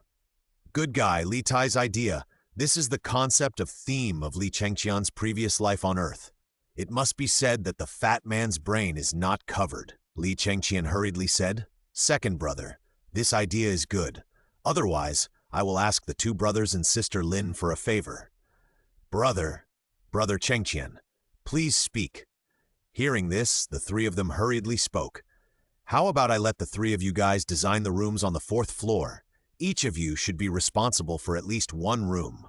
When they heard Li Chengqian ask them to be responsible for the design of the rooms, their eyes lit up. They were usually idle, but when they heard Li Chengqian say that, they were all eager to play and wanted to show off their skills. Seeing that the three of them were eager to try, Li Chengqian smiled and said, "How about this? You can choose any room here. You can choose one now. It just so happened that I heard from shopkeeper Tong today that the fourth floor was being cleaned and there were no guests staying. We will start tomorrow. I will go to shopkeeper Tong to talk about this matter. You can think about it carefully today." When they heard Li Chengqian say that, the three of them couldn't wait to go out. Even Lin Daiyu, who was usually sick, walked very fast at this time. Chapter 59. The touch of everyone in the inn. Here, after Li Tai and the other three left, Li Chengqian asked shopkeeper Tong to invite everyone in the inn in. Seeing that everyone in the inn had come, but Mo Xiaobei was not there, Li Chengqian felt a little strange, so he asked, "Boss, why didn't you see Xiaobei?" As a result, before Boss Tong said anything, Xiaoguo couldn't help but say, "That naughty kid, since he came here, he has been like a wild horse that has broken free from its reins. I don't know where he has gone now." Yes, during this period of time, this inn has reopened, and we have been too busy with various things. We didn't have time to find a new academy for her. Boss Tong couldn't help but sigh. This is indeed my mistake. Hearing this, Li Chengqian suddenly realized that he had actually neglected the education of his half-apprentice. So he hurriedly said, "Let's do this, boss. We have a school in the Qin Palace, which is specially open to the children of the Qin Palace. There are often great scholars from the Qin Palace who come in to give lectures. If you are assured, you can let Xiaobei go in to study. Oh, there is nothing to be worried about. This is Xiaobei's blessing." Hearing this, Boss Tong hurriedly said that it was not true. Are you kidding? School opened by the Prince of Qin's palace can have great Confucian scholars teach there. Didn't you see that the scholar's eyes were shining? Yes, the scholar was really tempted. As a Confucian scholar, who wouldn't want to have a great Confucian scholar to ask for advice at any time? Seeing the scholar's eyes full of envy, Li Chengqian smiled and said, "Brother Shukai, it is definitely not easy for you to enter the school of the Prince of Qin's palace at your age, but if you are willing, this can be given to you." Then he handed a page of paper to the scholar. The scholar was full of doubts, but when he opened the page of paper, he found that it was actually a recommendation letter for admission to the Imperial College. Seeing this, the scholar's first reaction was that he was dreaming. There was nothing he could do, because this was the admission ticket to the highest institution of learning in the Tang Dynasty. Li Chengqian naturally got this recommendation from Kong Yingde. There was no other way. Before, Li Chengqian wrote a poem that shocked Chang'an, and Kong Yingde immediately thought of accepting him as his disciple. However, when he later found out that it was Li Chengqian, he couldn't be too arrogant, so he had to resort to bribery. As a result, not only did he fail, but he also promised to give Li Chengqian a special admission quota to the Imperial College. The reason why Kong Yingde was willing to give it was because he thought that Li Chengqian wanted to enter the Imperial College. If he knew that Li Chengqian wanted it for his family, he might have cried in the toilet. After seeing this, the scholar was a little dumbfounded. After a long time, he stammered and asked Li Chengqian, "Sir, is this really for me? Why, Brother Shukai doesn't plan to take it?" Li Chengqian asked back, No, can I really do it?" The scholar said unconfidently, Brother Shukai, believe you, how can my family be ordinary? Chengqian encouraged with a smile. Seeing this, everyone in the inn also persuaded the scholar. Then, Li Chengqian said to Tongxiangyu and Liv Shukai, by the way, this is the cultivation method I promised to give you. The cultivation method for your currency, Shukai's Confucianism and Taoism. As for the cultivation methods of the rest of you, I will find them for you after you enter the postnatal great perfection. Of course, if you want to practice any method, you can always find me. At this time, Tong Xiangyu and the others were very moved. They felt that since they came to this world, Li Chengqian had been helping them. Their family members were really not competent. In this regard, Li Chengqian could only say that he brought them from the world of Wulin Waijuan. He believed in his vision and the potential of the people in the inn.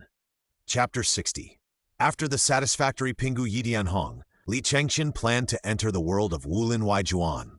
The purpose, of course, was to place the array plate of the third-grade phantom array he exchanged next to the spiritual spring with ice attributes, so that he would not need to send the three brothers of the Ji family to guard it there, and he only needed to collect it regularly. He had already taken the spiritual spring water to the Qinhuang mansion to be identified by the weapon refiner. It was a particularly high-quality quenching spiritual liquid. Li Chengqian still remembered the scene when the weapon refiner's eyes sparkled when he saw the spiritual spring water. If Li Chengqian hadn't said that he only got it by chance, Li Chengqian would have doubted that the weapon refiner dared to search him regardless of his status as a prince. As a result, when everyone in the inn heard that Li Chengqian was going back to the world of Wulin Waijuan, they all rushed to find Li Chengqian and said that they also wanted to go back. This completely confused Li Chengqian. After asking carefully, he found out that they didn't know how to go back. Hearing this, Li Chengqian said strangely, "Didn't I leave the boundary gate in the inn? You can just open it and go in." "But you didn't say it." Hearing Li Chengqian's tone of this, as if this was not a matter of course, and you guys didn't even know, everyone couldn't help but yell at Li Chengqian in unison.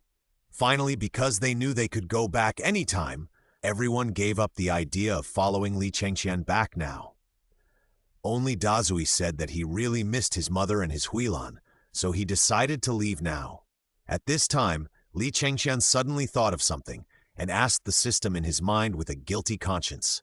"System, the time flow of the world that has been purchased by me is still equivalent to 1 year to 1 month in the main world where I am." The main reason was that Li Chengqian suddenly thought that he had been back to the main world for more than 4 months. If this was in proportion, Dazui and the others would have been back to the world of Wulin Waijuan for more than 4 years. Fortunately, at this time, the system replied, "Ding, host, please rest assured that the time flow rate of all secret worlds purchased by the host will be consistent with that of the main world." Hearing this, Li Chengqian slowly breathed a sigh of relief. Otherwise, when they returned to find that things had changed, he would have failed as a boss. After that, Li Chengqian and Li Dazui pushed open the boundary door and returned to the Tongfu Inn in Wulin Waijuan. This time, Pingu Yidianhong did not leave, so as soon as Li Chengqian and the others appeared, he immediately knocked on the door. Seeing Li Chengqian and the other person appear in this room out of thin air, he had already guessed it. After all, Li Chengqian and the people in the inn had disappeared in this way before. Therefore, but for what Li Chengqian said about being able to help him make better skincare and cleaning products, he is now looking forward to it more and more. So after Yidianhong came in, he respectfully said to Li Chengqian, "Meet the young master." Then he told Li Chengqian about what he had done during this period of time. In general, Pingu Yidianhong has done 3 things in total these days. The first thing is that he successfully made a batch of perfumes with different flavors. Compared with Li Chengqian's previous shoddy products, this is definitely not on the same level. This gave Li Chengqian the idea of bringing perfume into the Tang Dynasty and making money from women. The second thing is that he reopened the Tongfu Inn and recruited a group of workers. Now the inn is doing a booming business. The third thing, he heard from the Ji brothers that Li Chengqian liked to collect collections from various sects, So he went on several business trips during this period and deliberately took down the treasure pavilions of several major martial arts sects. Now the things are all in the Lingquan cave where the Ji brothers are stationed. Hearing the three things that Pingu Yidianhong did, Li Chengqian felt very satisfied every time he heard one of them, so he rewarded Yidianhong with a lot of training resources on the spot and said that he would take Pingu Yidianhong with him when he left. Chapter 61. Arrange the Illusion Array. Here Li Chengqian, after learning about what Pingu Yidianhong had done during this period, went directly to the Wandu cave where the three brothers of the Ji family were. When they got inside, the three brothers of the Ji family were feeding poisonous insects. Looking at the three brothers meticulously feeding food into the cage, Li Chengqian felt a little funny. After all, they were all the masters who killed people without blinking an eye before. When they saw Li Chengqian, the three of them saluted respectfully and called him young master. After that, they welcomed Li Chengqian into their usual place of stay, which was the cave. After entering, Li Chengqian did not talk much with them and directly began to set up the formation. In the eyes of the three brothers of the Ji family, they only saw Li Chengqian casually took out something similar to the 8 diagrams and then took out many small flags which seemed to be arranged according to some trajectory. Then, Li Chengqian took out an emerald green stone that exuded a profound aura and placed it on the 8 diagrams. Then, a flash of light flashed, and then nothing happened. Seeing the brothers of the Ji family looking at him with confusion, Li Chengqian smiled and said to them, "Let's go and see outside the 10,000 poison cave." After they left the 10,000 poison cave, the brothers of the Ji family rubbed their eyes in disbelief because the 10,000 poison cave where they had lived for several months had disappeared out of thin air. If they had not just come out of it, they would have thought that there was no such place as the 10,000 poison cave. "Young master, what is this?" The three brothers of the Ji family asked curiously. "Haha, this is a third-grade phantom array I placed. It mainly serves as a cover and can block the detection of people of innate and lower levels. With this array, the three of you can also get out of here and follow me to Tianyuan continent." Li Chengqian looked at the three people who were dumbfounded and said with a smile, "But after we leave, what about the poisonous insects raised here?" Everyone was naturally very happy to hear that they could go to a higher-level world with their son, but when they thought of these poisonous insects that they had carefully cultivated for several months, they were a little worried. Li Chengqian was also a little surprised to hear that the three brothers of the Ji family could think of these poisonous insects. But Li Chengqian also had his own plans. To be honest, he had also seen the poisonous insects raised by the three brothers of the Ji family before. Although they were all very energetic, they lacked a sense of wildness. Li Chengqian had previously wanted to use this place as a poisonous insect breeding base and then sell it to Tianyuan continent. But now he thinks that perhaps the purpose of breeding and selling in the end remains unchanged. But perhaps it should not be raised by people, but should be allowed to develop freely here, and he can just collect a wave every once in a while. With the formation in place, these poisonous insects could not escape, and they could guard the spiritual spring again. Therefore, Li Chengqian also said, "You don't have to worry about these poisonous insects anymore. I will make my own arrangements later. You can release these poisonous insects later. Remember to select some strong ones and take them to the Tianyuan world to sell later." Hearing Li Chengqian's instructions, the three brothers of the Ji family immediately took action. Since they had also learned some classics of the 5 poison sect on raising poisonous insects during this period, they were able to handle these poisonous insects very well. After a while, they completed Li Chengqian's instructions and brought the poisonous insects they selected to the cave to find Li Chengqian. At this time, Li Chengqian was using a jade bottle to take the spiritual spring water. After it was almost filled, Li Chengqian took the 3 people out of the 10,000 poison cave and headed towards the Tongfu Inn. Chapter 62. On the side of the unlucky old Xing, after Li Chengqian returned to the inn, he saw Xing, the head of the police, wearing a servant's outfit, really shouting in the inn. Seeing this, Li Chengqian was confused and asked old Xing, "Captain Xing, what are you doing?" Seeing that it was Li Chengqian, Xing was also full of emotion and cried as he told his story. In the end, it was still the familiar formula and the familiar raw materials. Li Chengqian had to sigh at the correction power of the world. It turned out that although there were no tomb robbers, old Xing still went to the capital for some business, but his bag was robbed on the way back. As a result, because he joined the beggar gang, Magistrate Lu thought it was a disgrace to the county government and dismissed him. In the end, old Xing had no choice but to come to the inn to work as a handyman. Hearing about old Xing's tragic experience, Li Chengqian also felt a little sympathy for him and comforted him again and again. At this time, old Xing seemed to have thought of something and asked Li Chengqian, "Chengqian, where have you been during this period of time? How come Manager Tong and the others suddenly disappeared?" When I asked the Pingu hero, he only said that Manager Tong and the others went to develop elsewhere, and he is now the acting manager. Haha, it is true that they went to develop elsewhere, but don't worry, old Xing, this Tongfu Inn is still our property, and Manager Tong and the others will come back often in the future. After comforting old Xing for a few words, Li Chengqian also called Pingu Yidianhong and came to the room on the 3rd floor, and then told him his identity and the purpose of coming to this world. After that, Pingu Yidianhong also signed a contract with Li Chengqian without any ink. At this point, Li Chengqian only had 2.5 primary origin values left. After waiting for another day, when Big Mouth came back, Li Chengqian took the 5 people back to Tianyuan continent. As for the inn, it was temporarily handed over to old Xing and Big Mouth's wife, Yang Huilun, for management. Similarly, Pingu Yidianhong and the 3 brothers of the Ji family also felt that this world was particularly magical. Since Pingu Yidianhong is already a martial artist in the late Xiantian period, his cultivation path has been determined to be the martial arts, and the technique he practices is also a ground-level one, so Li Chengqian has no intention of changing other techniques for him. As for other auxiliary techniques, Pingu Yidianhong said that he only intends to study skincare products in this life, and he has no other energy to study other things.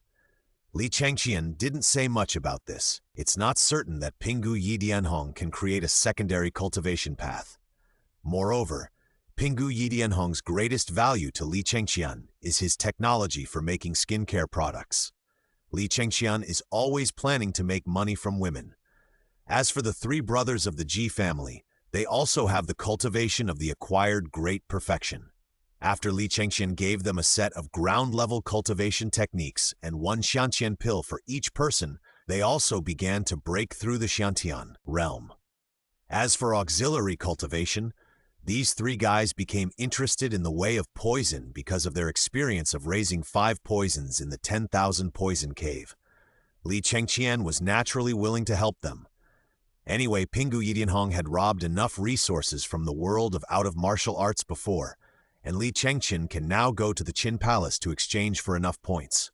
Finally, Li Chengqian decided that Pingu Yidianhong would still stay in the world of out of martial arts and regularly provide Li Chengqian with spiritual spring water, poisonous insects, skincare products, and world resources of out of martial arts. Tong Zhangui and others would be mainly responsible for the Tongfu Inn in this world. As for the 3 brothers of the Ji family, they would make arrangements after they break through the innate state. Chapter 63, Planning to enter the secret world again. After that, Li Chengqian went to the 4th floor. Inside, 3 people were busy, directing a group of inn servants to make arrangements. Seeing Li Chengqian coming, the 3 of them hurriedly drove him down, saying that they would give him a surprise later. Lin Daiyu pushed Li Chengqian and said, "Where have you been these 2 days, Brother Chengqian? If it weren't for Manager Tong and the others saying that you went out for something and would be back in a day or 2, the Qin Palace would have almost mobilized all the staff to look for you." "Yes, brother, we were so anxious at the time." Li Tai and Li Kei also said, "Oh, haha, I went to see some of my relatives." Faced with this situation, Li Chengqian could only laugh it off and blamed himself for not telling them before leaving. "It's getting late today, why don't we go back now?" Li Chengqian suggested. Seeing that the three had no questions, Li Chengqian took the lead and went to the Qin Palace. Back at the Qin Palace, Li Chengqian handed a set of perfumes that Pingu Yidianhong had just developed to his mother, Changsun Wugo, as if offering a treasure. Sure enough, women have no resistance to things like perfumes, and even his mother, the dignified Qin princess, is no exception. After understanding the purpose of this perfume, Changsun Wugo immediately asked Li Chengqian, "Chengqian, where did you get this perfume?" "This was developed by one of my subordinates. Does mother think it's okay?" Li Chengqian said to Changsun Wugo proudly, "It's okay. If we can add some spiritual medicine, I believe it will be better," Changsun Wugo suggested. It must be said that the problem raised by Changsun Wugo is indeed a problem that perfume urgently needs to break through, but it can be considered that you are filial, Chang Wugo added. At this time, Li Chengqian looked at Lin Dayu, who was obviously a little moved, and said, "Sister Lin's portion. I have prepared it for you in advance, and I will send it to your room later." Hearing that Li Chengqian prepared it specially for her, Lin Dayu also felt a little sweet in her heart, blushing and lowering her head. When it was time to eat, Li Chengqian also mentioned his plan to go into seclusion at the right time. Hearing that Li Chengqian was going to retreat again, Li Tai and Li Kei looked at Li Chengqian as if he were a monster. He had already broken through the initial stage of Shanqian before, and it had only been a short time. Was he going to break through again during this retreat? How could these two brothers, who were still in the stage of acquired enlightenment, feel? Hearing that Li Chengqian was going to retreat, Princess Changsun also asked, "Do you need the mansion to prepare something for you?" "No, it's not necessary. It's just the spirit beast egg that Grandpa gave me. I don't have time to take care of it during this period, so I need someone to help me look after it," Li Chengqian said. Hearing that Li Chengqian was going to let him take care of the monster egg, Li Tai immediately wanted to try. However, he was rejected by Li Chengqian, saying that he was impatient and worried. Li Tai was very hurt by this. After that, Li Chengqian turned his attention to Lin Dayu, who had not said a word since the start of the meal, and said with a smile, "How about Sister Lin condescending to help me look after it?" Hearing that Li Chengqian wanted to help look after the monster egg, Lin Dayu was inexplicably happy. Before, when Li Chengqian said that he was going to retreat, Lin Dayu felt a sense of depression for no reason, but now she is finally much better. In fact, Li Chengqian planned to use the excuse of retreat to enter the secret world again. Chapter 64, Lin Dayu's Purse. After the second secret world, Li Chengqian brought Lin Dayu to get the monster egg, and also handed Lin Dayu the perfume prepared in advance. At this time, Lin Dayu couldn't help asking, "Brother Chengqian, how long will you retreat?" Hearing Lin Dayu's question, Li Chengqian thought for a while and said, "It shouldn't take too long, at most half a year, it can't be more than that." "Half a year?" Hearing Li Chengqian say this, Lin Dayu suddenly fell into silence, and then the atmosphere suddenly stagnated. After a while, Li Chengqian broke the silence and said, "Sister Lin, if you are a little bored staying here, you can go back to the Jia Mansion, and I will find you then." "Why, are you suddenly annoyed with me and decided to send me back?" After saying that, Dayu started crying. Seeing Lin Dayu suddenly burst into tears, Li Chengqian was immediately at a loss and hurriedly explained, "My dear sister, I don't mean that. I'm just afraid that you miss Lady Shi. I would be happy if you could live here for the rest of your life." "Tsk, Brother Chengqian, what nonsense are you talking about? Who wants to live here for the rest of their lives?" As she said that, Lin Dayu couldn't help blushing. After a while, she took out a purse from her sleeve shyly, saying that it was a return gift for her perfume, and then ran out of the yard where Li Chengqian was with her head down. Looking down at the purse in his hand and smelling the faint girl's body fragrance left on it, Li Chengqian felt that there was something more in the world for some reason. Then, after arranging everything, Li Chengqian returned to his own yard. After entering the secret room and asking no one to disturb him, Li Chengqian called the system in his mind. "System, I want to travel to the secret world." Ding! The secret worlds that the host can currently enter are 1. The Old Nine Gates World, Intermediate Small Thousand World. 2. The World of the Imperial Secret Agent, Primary Small Thousand World. 3. The world of the deer and the cauldron, primary small thousand world. May I ask which world the host plans to enter? System. Do I have to consume both primary small thousand worlds before a higher level world can be updated? Li Chengqian asked helplessly. Ding. Yes, the host must consume the existing secret world before a new secret world can be generated. Of course, if the host really wants to refresh the quota for entering the secret world, it is not impossible. Hearing what the system said, Li Chengqian's eyes lit up, and he quickly asked, System, what do I need to do? Ding, the host only needs to spend 100 origin points. Well, forget it. Hearing what the system said, Li Chengqian had no choice but to say helplessly, System, I want to enter the world of the Inner Palace Spies. Ding, are you sure you want to go to the Inner Palace Spies world? Sure. Then the system said, Ding, the host has successfully selected the world and is about to enter the Inner Palace Spies world. The host can stay in this world for 4 years. Now issuing system tasks. 1. Successfully recruit Ling Ling Fa and Ling Ling Go, and you can get 5 primary origin points for each person recruited. 2. Successfully defeat Wu Shangwang and Chao Gonggong, and you can get 3 primary origin points for each person defeated. After completing all tasks, the host can unlock the purchase rights of this secret world. Then, a white light flashed in front of Li Chengqian, and Li Chengqian entered another world. Chapter 65. Entering the Inner Palace Spies world. In the early morning, in the capital of the Ming Dynasty, Li Chengqian slowly got up from the bed and opened the door of the room where he was.